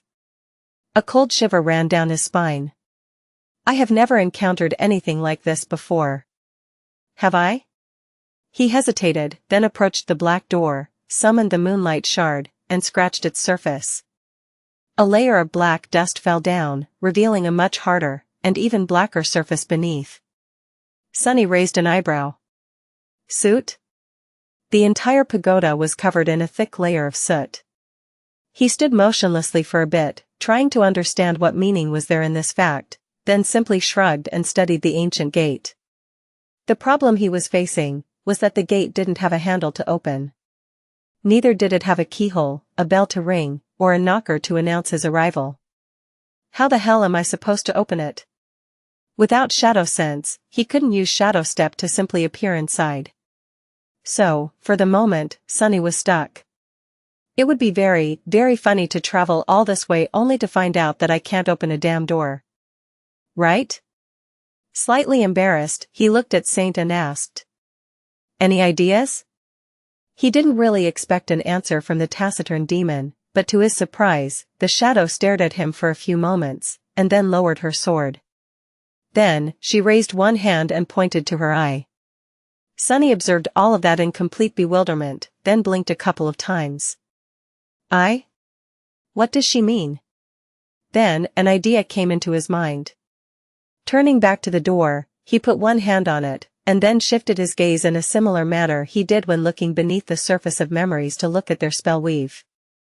And there, beneath the obsidian surface of the tower's gate, he saw it. A weave. It wasn't the weave of ethereal threads he was used to seeing, though. Instead, it was a much cruder and more primitive version of it, created from very physical diamond strings that stretched beneath the stone surface, creating a beautiful, but simple pattern. Sunny had only seen this type of weave one time before. Inside Saint herself. Back when she was just an echo, he had noticed it hidden behind the radiant pattern of the spell weave. He had thought that it was what made the stone warriors alive, in the first place. That it was created by the last child of the unknown in the cavernous halls of his dark domain. And that it might have been the precursor of the spell itself, or maybe an imitation of it. Was this tower built by the Lord of the Underworld too, then? Sunny hesitated for a moment, then moved his hand to a particularly bright knot of the diamond weave and sent a small amount of shadow essence into it. For a moment, nothing happened. And then, the gates of the Obsidian Tower opened. Chapter 445 Respite. Visible only to Sunny, the diamond weave beneath the surface of the gate ignited with ghostly light. Almost immediately, a thin vertical crack appeared in the ancient stone. Then, the gate silently opened, and a gust of wind hit Sunny in the back. He took a few steps away, hiding behind Saint, and cautiously looked over her shoulder at the dark entrance. Nothing was moving in the darkness. From what he could see, the interior of the Obsidian Tower seemed quite mundane. As soon as the gate opened, his shadow sense could finally penetrate the invisible barrier surrounding the graceful pagoda. It didn't detect any danger, as well. It really did seem safe. He waited for a few moments, then coughed and waved a hand in front of his face, trying to get the soot that had flown into the air away from it. Ah, well. Nothing to worry about, then. Let's go. Sunny glanced at Saint, lingered for a second, and added in a polite tone. Oh, ladies first. The taciturn demon turned her head slightly, stared at him with one ruby eye, then simply walked forward and stepped over the threshold of the ancient tower. Sunny waited for a few moments, and followed. Tightly gripping the handle of the moonlight shard, he dove into the darkness that reigned behind the tall frame of the entrance, made a dozen steps forward, and found himself in a wide corridor that seemed to encircle the entire first level of the pagoda. The corridor stretched both far to the left and to the right. Here and there, Sunny could see large doors leading to differently sized rooms that were situated in the direction of the tower's outer wall, all the way to the bends of the corridor. And right in front of him was an intricate wooden gate decorated with beautiful engravings. Behind it was the central hall of the tower. Sunny hesitated for a bit, then pushed the wooden gate, which opened easily and revealed a vast chamber on the other side. That smell. His eyes widened. Behind the gate was a large hall with a very tall ceiling. As soon as the gate opened, glass lanterns ignited on its walls, filling the interior of the Obsidian Tower with ghostly blue light. There were various things in the hall, all of which demanded Sunny's attention. There was a stand holding smith's tools and implements, all masterfully crafted from black obsidian and silver. A badly burned work table with a scattering of beautiful soul crystals on its black surface. A stone wall with mysterious schematics cut into it, the cuts themselves so smooth and deep that he couldn't even begin to imagine what had left them behind, let alone what the schematics described. There were strange devices forged from silver and black steel, some of which reminded him of astronomical instruments, but also very mundane things, like chairs, tables, and even something that resembled a very long bed. All of it was perfectly preserved and immaculate, with not a speck of dust anywhere, cleaner than even his own house in the real world was, despite the thousands of years that must have passed since the Obsidian Tower was visited last. It also all felt slightly wrong. The sizes of everything were almost fit to be used by a human, but slightly different. The shapes of the handles of all the tools were slightly strange. The way the pieces of furniture and equipment were arranged in space filled him with a slight feeling of unease, even though he didn't know why. But Sunny did dwell on this for too long. Neither did his gaze linger on any of these items. His attention was pulled toward one specific place. Not too far from him stood a simple wooden table. And on it was all kinds of delicious food. Juicy meat, freshly baked bread, succulent grapes, glass jars of exquisite wine, beautiful pots full of steaming tea, all of it waited for him, as if served only a few seconds ago. Sunny's mouth watered. How is this possible? This has to be an illusion, right? Covered in layers of soot, sweat, and blood, he walked toward the table. His boots left black marks on the pristine floor of the hall. Arriving at his destination, Sunny reached out and grabbed a piece of bread with his dirty hand and greedily devoured it, then took one of the intricate silver goblets and filled it with wine. The rest of the goblets clattered to the floor, thrown off the table by his careless movement. Not paying it any attention, Sunny gulped down the sweet wine and laughed, sending breadcrumbs flying into the air. This is not bad, really. He would have preferred something without alcohol, but then again, this wine tasted so good. There was a wide grin on Sunny's face, but also dirty traces left by tears. His shoulders trembled. This really hits the spot. He was aware of the fact that the food could have been full of poison, but didn't care too much. He was just too hungry, tired, and spent. His body and his soul both hurt too much. He was at his wit's end. Refilling his goblet and grabbing a piece of perfectly roasted meat, he wandered away from the table and took another look at the large hall. There's no one here, right, Saint? The shadow silently walked behind him, vigilantly looking around and keeping the midnight shard ready. But there was nothing to use it against. Sunny wandered for a minute or so, and eventually stopped near a large bed covered with black, lavish furs. Dropping the empty goblet on the floor, he hesitated a little, and then climbed into the furs. Who's been sleeping in my bed? Sunny dismissed the puppeteer's shroud and lowered his heavy head onto a soft pillow. He wanted to give Saint the command to stand guard, but there was no need. The taciturn demon was already doing exactly that. Before Sunny could think about something else, the exhaustion of the past few weeks took over his mind, and, offering almost no resistance, it slipped easily into the embrace of darkness. The first thing Sunny ended up doing after discovering the Obsidian Tower and finding his way inside, was falling on a bed and going to sleep. He slept well. Chapter 446 Relentless Destroyer. Sunny slept for a long time, the exhaustion slowly leaving his battered body. After a while, though, his consciousness rose from the deepest layers of slumber, summoned back by pain and thirst. With a sigh, he turned to his other side and tried to go back to sleep. After a few more hours of tossing and turning, though, Sunny was finally awoken by the loud sound of something crashing to the floor. What is Saint doing? He reluctantly opened his eyes and sat up.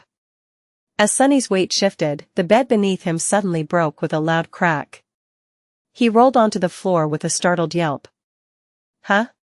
Standing up, Sunny looked at the broken bed, then at the hall of the Obsidian Tower, which was now submerged in darkness. A bewildered expression appeared on his face. The room he had entered before had gone through a dramatic transformation while he was asleep. The magical lanterns were now extinguished, and everything inside seemed dilapidated and decrepit, almost on the verge of crumbling to pieces. The magnificent tools and implements had rusted through and deformed, the work table had collapsed under its own weight, that was the sound which had awoken Sunny, the food he had enjoyed yesterday had turned to dust. The pristine condition of the hall was gone, and now it was full of darkness, debris, and dirt. It was as though eons had passed since he fell asleep. A cold feeling appeared in his chest. Have I slept for 1,000 years? Remembering fairy tales where similar things often happened, Sunny felt a hint of horror, but then thought about it for a few moments and calmed down. No, he had not, judging by how much shadow essence had accumulated in his cores. He slept for about 24 hours straight, which was a lot, but nowhere near 1,000 years. Saint, who was keeping watch nearby, also didn't look as if she had been guarding him for a few centuries. Instead, it was the pagoda itself that had aged. As if an invisible seal that had kept it untouched by the passage of time for all those thousands of years was now broken, and time was finally catching up with it. Time was the most relentless destroyer, after all. Sunny sighed with relief, then grimaced. Curses! I should have eaten more yesterday, much, much more. All that delicious food, wasted. Shaking his head dejectedly, Sunny looked around, then accessed his own state. His wounds were already much better than they had been the day before. The burns were still rather painful, but within his capacity to endure without being slowed down in battle, too much. A couple more days of rest, and he would be close to being fully functional again. He was really hungry, though. But that was going to have to wait. Summoning the moonlight shard, Sunny gave Saint a command to follow, and went to explore the Obsidian Tower. It took Sunny about an hour to fully explore the first level of the ancient pagoda. Some of the doors in the outer corridor had collapsed and turned to dust, some remained standing and required him to use a tiny bit of shadow essence to unlock them. Behind the doors were all kinds of rooms. Most of them were empty, suggesting that the master of the tower had moved away a long time ago, taking all the valuable things with him, while some contained weathered debris and dust.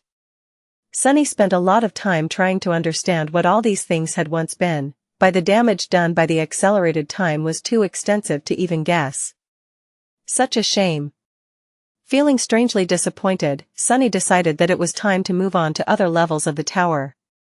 He still had to find the thing that had pulled him toward this place, as well as, hopefully, some means of returning either to the Chained Isles or to the real world. The idea of being stuck on this island forever did not seem very appealing. Especially now that there was no food anywhere around. Not finding anything interesting on the first level, Sunny decided to explore further. From the outside, it had seemed as though the Obsidian Tower had 6 levels, which really surprised Sunny. He had expected there to be 7. However, after finding 2 stairwells, one stair leading up, the other down, he realized that there was an underground level, too, which explained this small discrepancy. Everything having to do with the spell and the dream realm had a tendency to be tied to the number 7, except the gods, of whom there had been only 6. I guess that's why they are called gods, no law can bind them. Not even such a weird and random law as all things coming in 7s. Sunny looked up, then looked down, and decided to explore the underground level first. Letting Saint go ahead, he entered the spiraling staircase and descended into the depths of the dark island. Unlike the ground level, the basement of the Obsidian Tower turned out to be one giant hall. And in it, Sunny recoiled. For a second, it seemed as though hundreds of dismembered corpses were piled at the center of the hall, forming a morbid hill. But as Sunny took a step back and instinctively raised the moonlight shard, he realized that he made a mistake. The bodies piled in the center of the chamber were not that of people. Instead, they were dolls.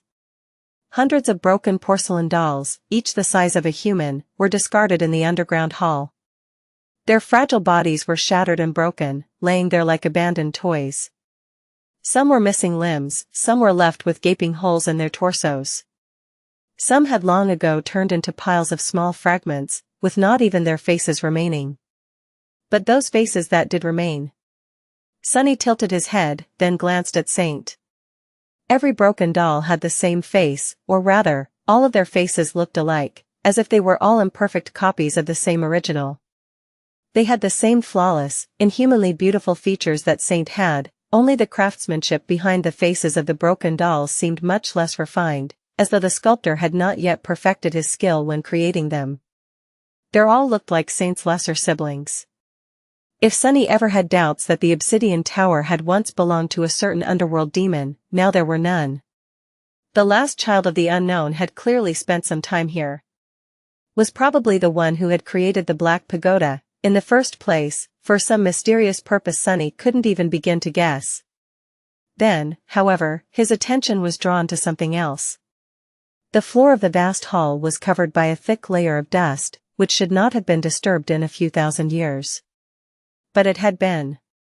A set of fleet footprints led all the way from the bottom of the stairs, where Sunny was standing, to the pile of broken dolls, circled it, and then mysteriously disappeared. Sunny stared at it for a few moments, surprised. Someone had entered the Obsidian Tower before me. Chapter 447 Primal Fear. Sunny stared at the footprints for some more, then frowned. How does this make any sense? The Obsidian Tower had been sealed before he opened its gates.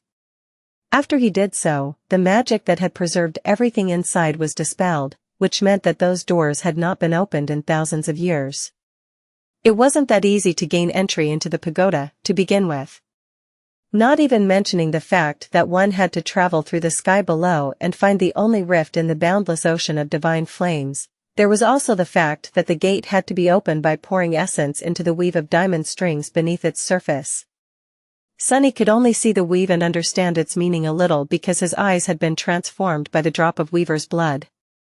He assumed that there were other awakened with similar abilities, but there had to be very, very few of them, and what were the chances that one would find their way to the dark island beyond the immolating sea of stars, which was hidden in the depths of this endless void? And how would they enter the pagoda without causing its seal to break?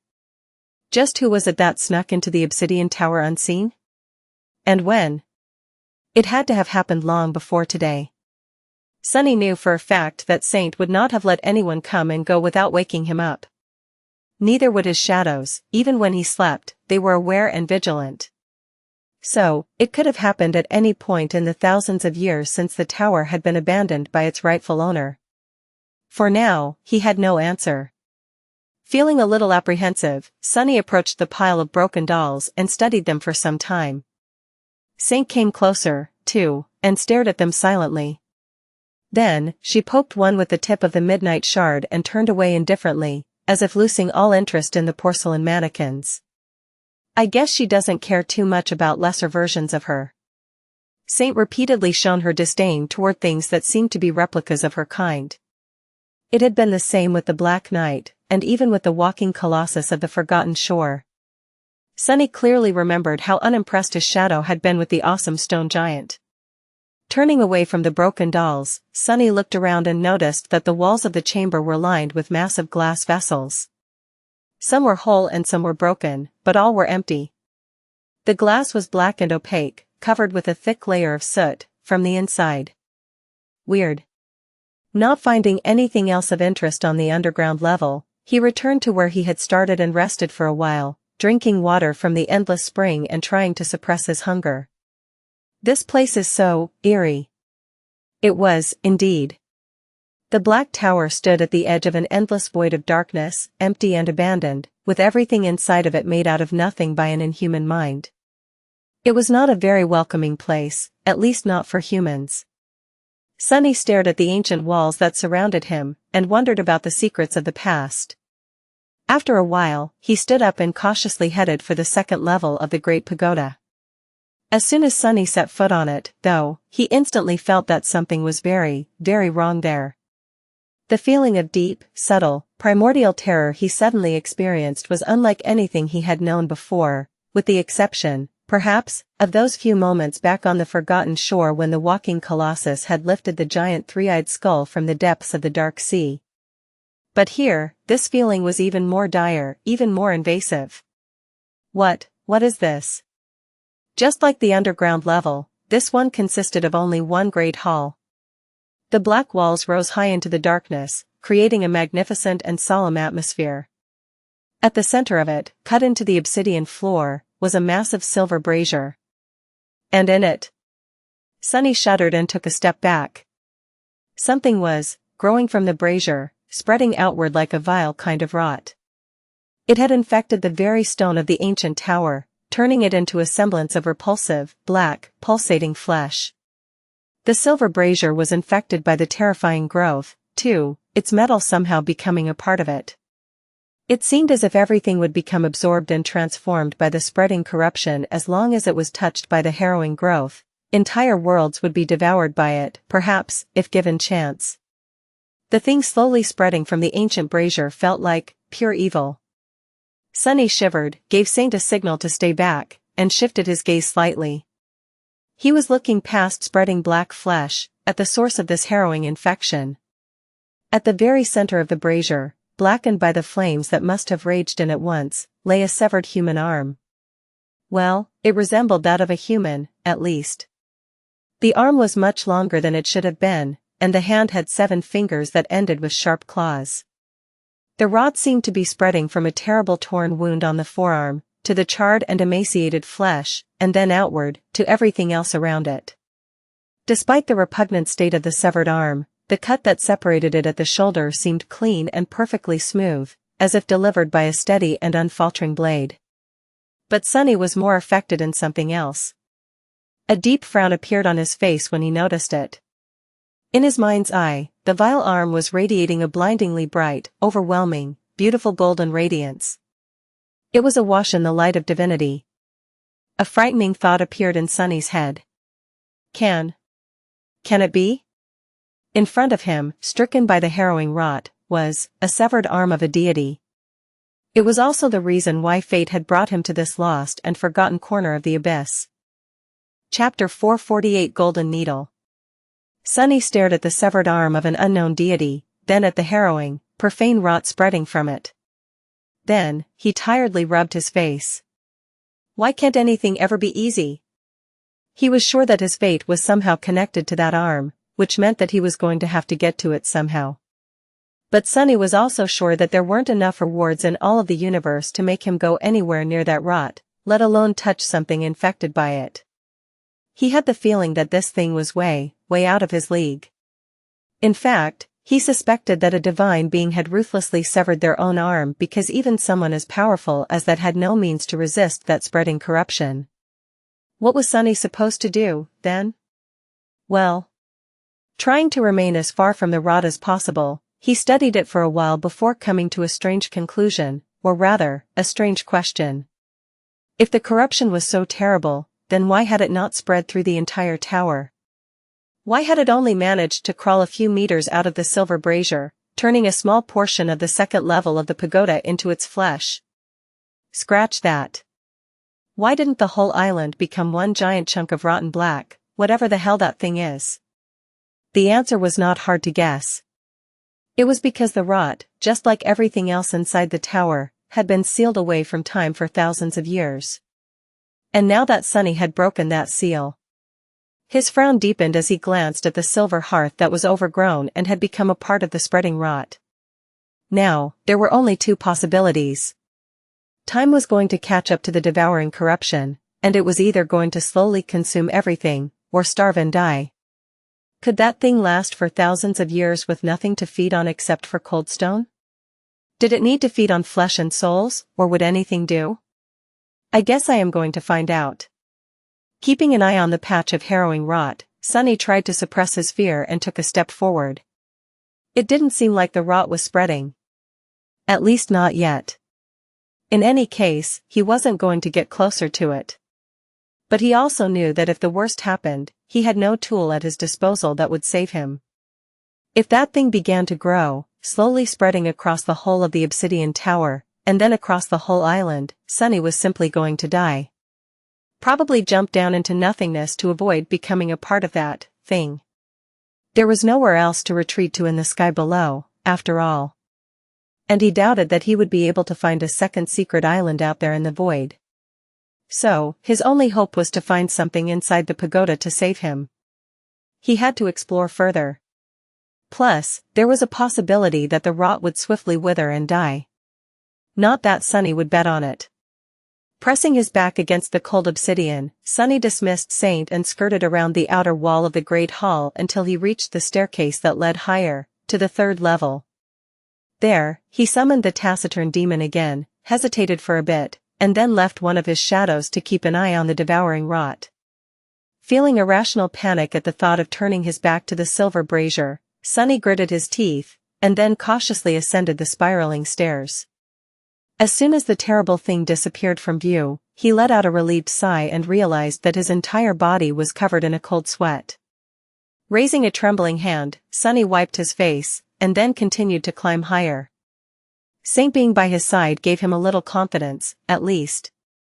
The shadow seemed absolutely unperturbed by the horrific visage they had left behind. I bet fear can't even fit into that stone head of hers. Do shadows have the ability to be afraid?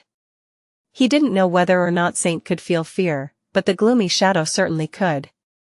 In fact, behind its haughty exterior, it was rather cowardly. He was sure that the bastard would have been trembling all over if not for the fact that it was currently wrapped around his body. Trying to distract himself with these thoughts, Sunny entered the third level of the Obsidian Tower, and froze, dumbfounded by what he saw there. I see. Wait, no. What the hell am I looking at? The chamber he found himself in was smaller than the previous 3 halls he had explored, mostly because the pagoda narrowed the higher it went, but also because the level was separated into several chambers. And in that chamber in particular, dozens of porcelain's arms floated in the air, each at a different level of being disassembled into tiny parts. It was as though someone had stolen them from the pile of broken dolls in the basement of the Obsidian Tower and then brought them here to do what, exactly? Sunny stared at the floating garden of disassembled arms, and then walked closer. He felt as though he was in some bizarre anatomy museum. As it turns out, the porcelain dolls were much more complex than he had thought. In their disassembled state, their limbs showed how intricate the design was, And how many moving parts went into making each one as functional and articulated as that of a human? The joints, in particular, seemed like a marvel of engineering, not to mention the incredibly delicate weave of the diamond string beneath. Even spell-tech automatons could not boast of that level of ingenuity and intricacy. But why were these arms brought here and taken apart? Who had done it? The prince of the underworld himself? It didn't look like it. Why would he need to study his abandoned creations? It all became clearer when Sunny reached a stone pedestal standing at the far end of the chamber and saw a faint golden light emanating from a small object laying on it.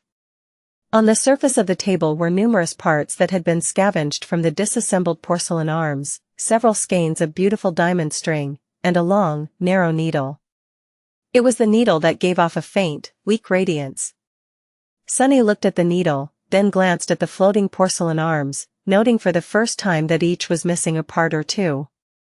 Finally, different pieces of information connected in his mind, and he felt that he understood something about what had transpired in the Obsidian Tower. Sometime after the Prince of the Underworld had left this hidden island, perhaps years, or perhaps thousands of years, an uninvited guest had snuck into the Black Pagoda like a thief, somehow getting past the closed gates without ever opening them or disturbing the seal that had been preserving this place from being ravaged by time. That thief was a divine creature themselves, and also horribly wounded. One of their arms had been torn open and infected by the spreading rot that no one, not even a deity like them, could expel. That was why the thief had severed their infected arm at the shoulder and tossed it into the divine flame that had been burning in the silver brazier on the second level, and then went down to the basement to collect limbs from the broken porcelain dolls. It was that deity that had circled the pile of them and left the footprints in the dust for Sunny to notice. In the end, the thief ascended to the third floor and fashioned a new arm for themselves from the parts of the prince's discarded mannequins, and then sewn it onto their body with the diamond strings threaded through a sharp needle. That was the needle Sunny was currently staring at, and the divine light on it was emanated by the remnant traces of the thief's blood still left on its surface. But who was the thief? And why was Sunny connected to their severed arm by a golden string of fate? Sunny hesitated for a few moments, then reached for the needle, but suddenly froze. The shadow left behind to monitor the harrowing rot had noticed something. The black, ulcerous flesh was changing. Chapter 449,000 Years of Hunger Plus, Turn Off Reset. Chapter 449,000 Years of Hunger. Here we go. Sunny faced the stairwell and stood motionless, looking at the black rot through his trembling shadow. Sensing something, Saint turned around, too. The tip of her sword hesitantly rose into the air. The next few moments were going to decide whether he was going to live or die, or maybe be condemned to a fate much worse than death. One level lower, the harrowing corruption that had been spreading from the severed arm of a deity was moving. The black ulcerous flesh was rising and falling, as if in the throes of death? Or transformation? Sunny gritted his teeth, waited for a second. And then breathed out with immeasurable relief. Dying, it's dying. It felt as though he had been sentenced to execution, only for a pardon to arrive at the last possible moment, when the rope was already pressing on his neck. Indeed, the terrifying rot was withering. As thousands of years that passed since it was locked in the Obsidian Tower caught up with it, the devouring corruption appeared to be dying of starvation.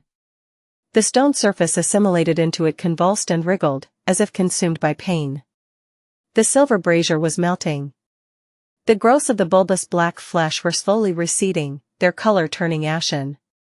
The process was slow, but at the edges of the patch of corruption, the rot was already turning into wisps of darkness, which then disappeared without a trace. As tension left Sunny's body, he couldn't help but sway a little. Good, something has gone my way, at last. Before, he had been considering his options and finding no possible way to escape from the rot if it was to start spreading. He had considered trying to damage it with broken oath, but doubted that anything the awakened memory could do would work, considering that even the original owner of the seven-fingered hand resorted to severing their limb completely instead of trying to destroy the spreading corruption. He had also entertained the idea of using the cruel sight, which was now infused with divine flame. But something told Sunny that the massive brazier where the rot had taken root had once been full of it, too. That was apparent from how charred the severed arm of the transient deity was. If even thousands of years of burning and annihilating divine flame couldn't destroy or stop the black rot, then what hope did he have? In the end, though, the corruption had destroyed itself. Neither divine flame nor an actual deity had been able to damage the black rot, but its hunger, and the relentless nature of time, were. Thank gods.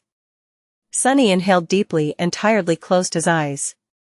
The corruption was slowly dying, pieces of it slowly disappearing, bit after bit. All that was left behind were the damaged stone and the memory of primal horror. He grimaced. But also, damn the gods. Why would they allow for such a thing to exist? Shaking his head, Sunny wiped the sweat off his face, then turned around and walked back to the stone pedestal. Reaching with one hand, he picked up the long, sharp needle and stared at it for some time. The needle seemed to have been made out of polished iron, but due to the traces of divine blood absorbed by it, the cold metal had assumed a faint golden shine. Sunny looked at it for a long time, trying to understand if this was a mundane item or some mystical artifact. In the end, he had to admit that he had no clue. The needle did not turn into a memory like Weaver's mask had. He didn't see any spellweave inside of it, either. However, the needle also didn't feel like a simple object. It was strange. He thought for a bit, then summoned the Covetous Coffer and carefully placed the needle inside. The skeins of diamond string also went in, easily disappearing into the gluttonous box. I will have time to study it later. With that, Sunny hesitated for a bit, then reluctantly headed back toward the second level of the Great Pagoda. He was going to watch the harrowing rot die, and then try to approach the severed hand of the mysterious deity. Some time later, Sunny was sitting on the lowest step of the stairs leading to the Great Hall, staring at the massive brazier in its center. What was left of it, to be precise. The devouring corruption took its sweet time dying. Even the hunger of thousands of years could not destroy it so easily, it seemed. The black flesh writhed and pulsated, disappearing little by little. Several times, veins of rot tried to spread outward, clearly sensing the presence of a living being nearby and lusting to absorb it, him. But the profane infestation was too weak to overcome the entropic power of starvation. The silver brazier, which had long ago become a part of the horrid corruption, melted and fell apart, then disappeared into wisps of pure darkness. Soon, it was clear that the rot was not long for this world. All that remained from its vile flesh were a few growths infused into the severed arm itself. Staring at the disintegrating rot, Sunny felt both deep, primal terror and a strange compulsion to try and damage it a little in hopes of being credited for the kill by the spell. Who knew what reward he would receive? But in the end, Sunny remained still. Firstly, because he wasn't even sure that the corruption would be acknowledged by the spell as a creature. He didn't really know if that thing was alive, for the lack of a better word. If it was an entity, a process, or a manifestation of some profane law that he didn't know of. Secondly, because he was absolutely unwilling to approach the rot, even now that it was dying. He wasn't even willing to let his memories get anywhere near it. The memories were connected to his soul, after all. Who knew if that thing was capable of spreading to a memory, and then to his very soul through the invisible link? So, Sunny simply sat silently and waited. After a while, the corruption finally died. The charred flesh of the severed arm became ashen, crumbled into dust, and finally disappeared in wisps of deep, impenetrable darkness. All that remained was the empty hall, the patch of mangled obsidian in its center, a single piece of pristine alabaster bone shining with blinding gold radiance. A sole phalanx of a finger. Sunny waited for a few minutes, gathering his courage, then sighed and stood up. He glanced at the small bone, scowled, and walked toward it. It was time to see what fate had in store for him. Chapter 450 Alabaster Phalanx. Sunny stepped into the patch of mangled obsidian and slowly approached the alabaster phalanx, then kneeled beside it and lingered, studying its golden shine. He was trying to determine if any sign of the harrowing rot remained, but also felt pulled toward the radiant bone and found it hard to look away. All of this insanity, just for that little piece of bone.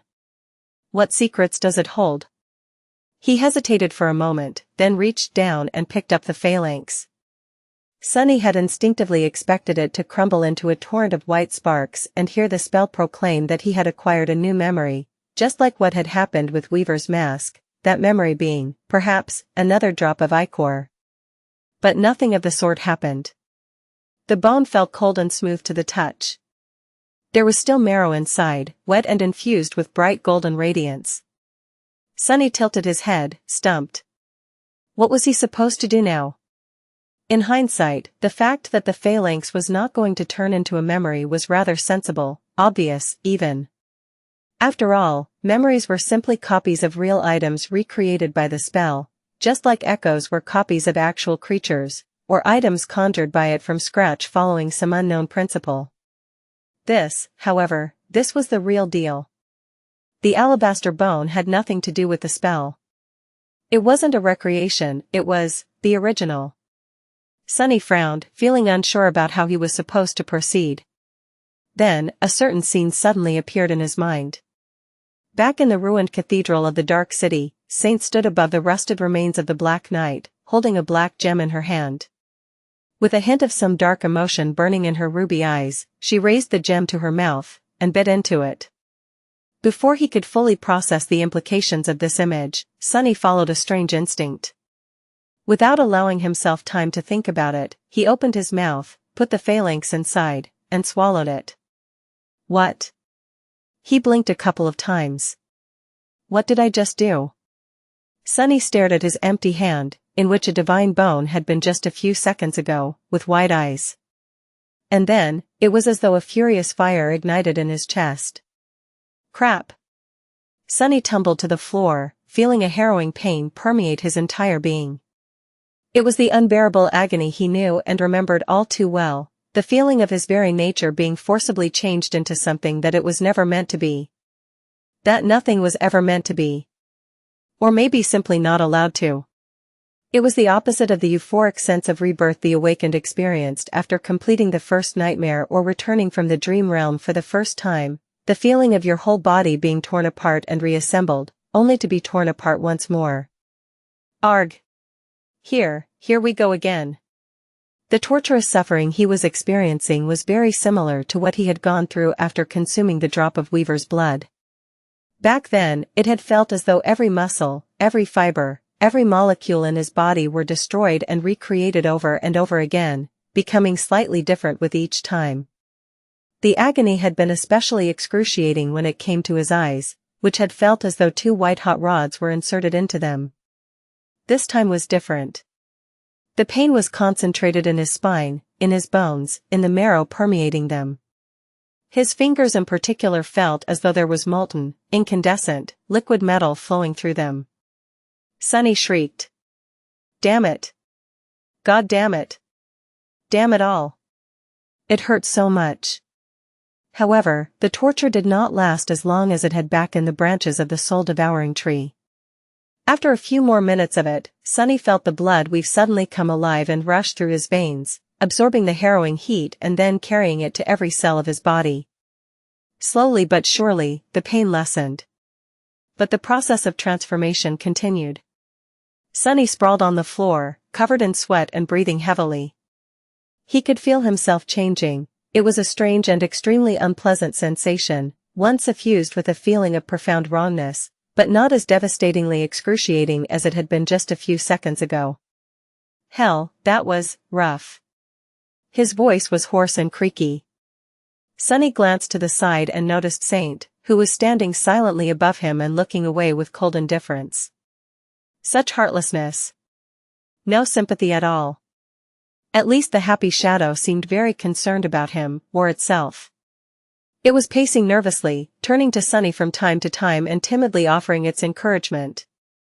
The gloomy shadow was currently wrapped around his body, so it couldn't offer any feedback. He had no doubt that it would have just mocked him, anyway. That jolly guy is really irritating. I would rather be mocked, curse it all. Gritting his teeth, Sunny closed his eyes and endured the unpleasant feeling of his body being demolished and reconstructed as best as he could. After a long while, which felt like an eternity, It was all finally over. A deep feeling of relief spread through Sunny's body.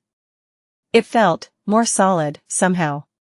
Strong, firm, resilient. Just what have I? The voice of the spell suddenly thundered in the solemn dark hall, interrupting his thoughts. Was he imagining it, or had there been a note of dark excitement in it? It said, "One of your attributes has evolved. You have acquired a new attribute." You don't say. Sunny struggled to sit up, and then hurriedly summoned the runes. What have I done to myself this time? The runes shimmered in the air in front of him, and Sunny quickly looked at the cluster describing his attributes. Attributes: Fated, Ember of Divinity. Wait, Ember? This was new. He concentrated on the Ember of Divinity, and studied the string of runes. Attribute description: Deep within your soul, an Ember of Divinity shines, almost ready to erupt into a radiant flame. So I have an even higher affinity to divinity now. Makes sense.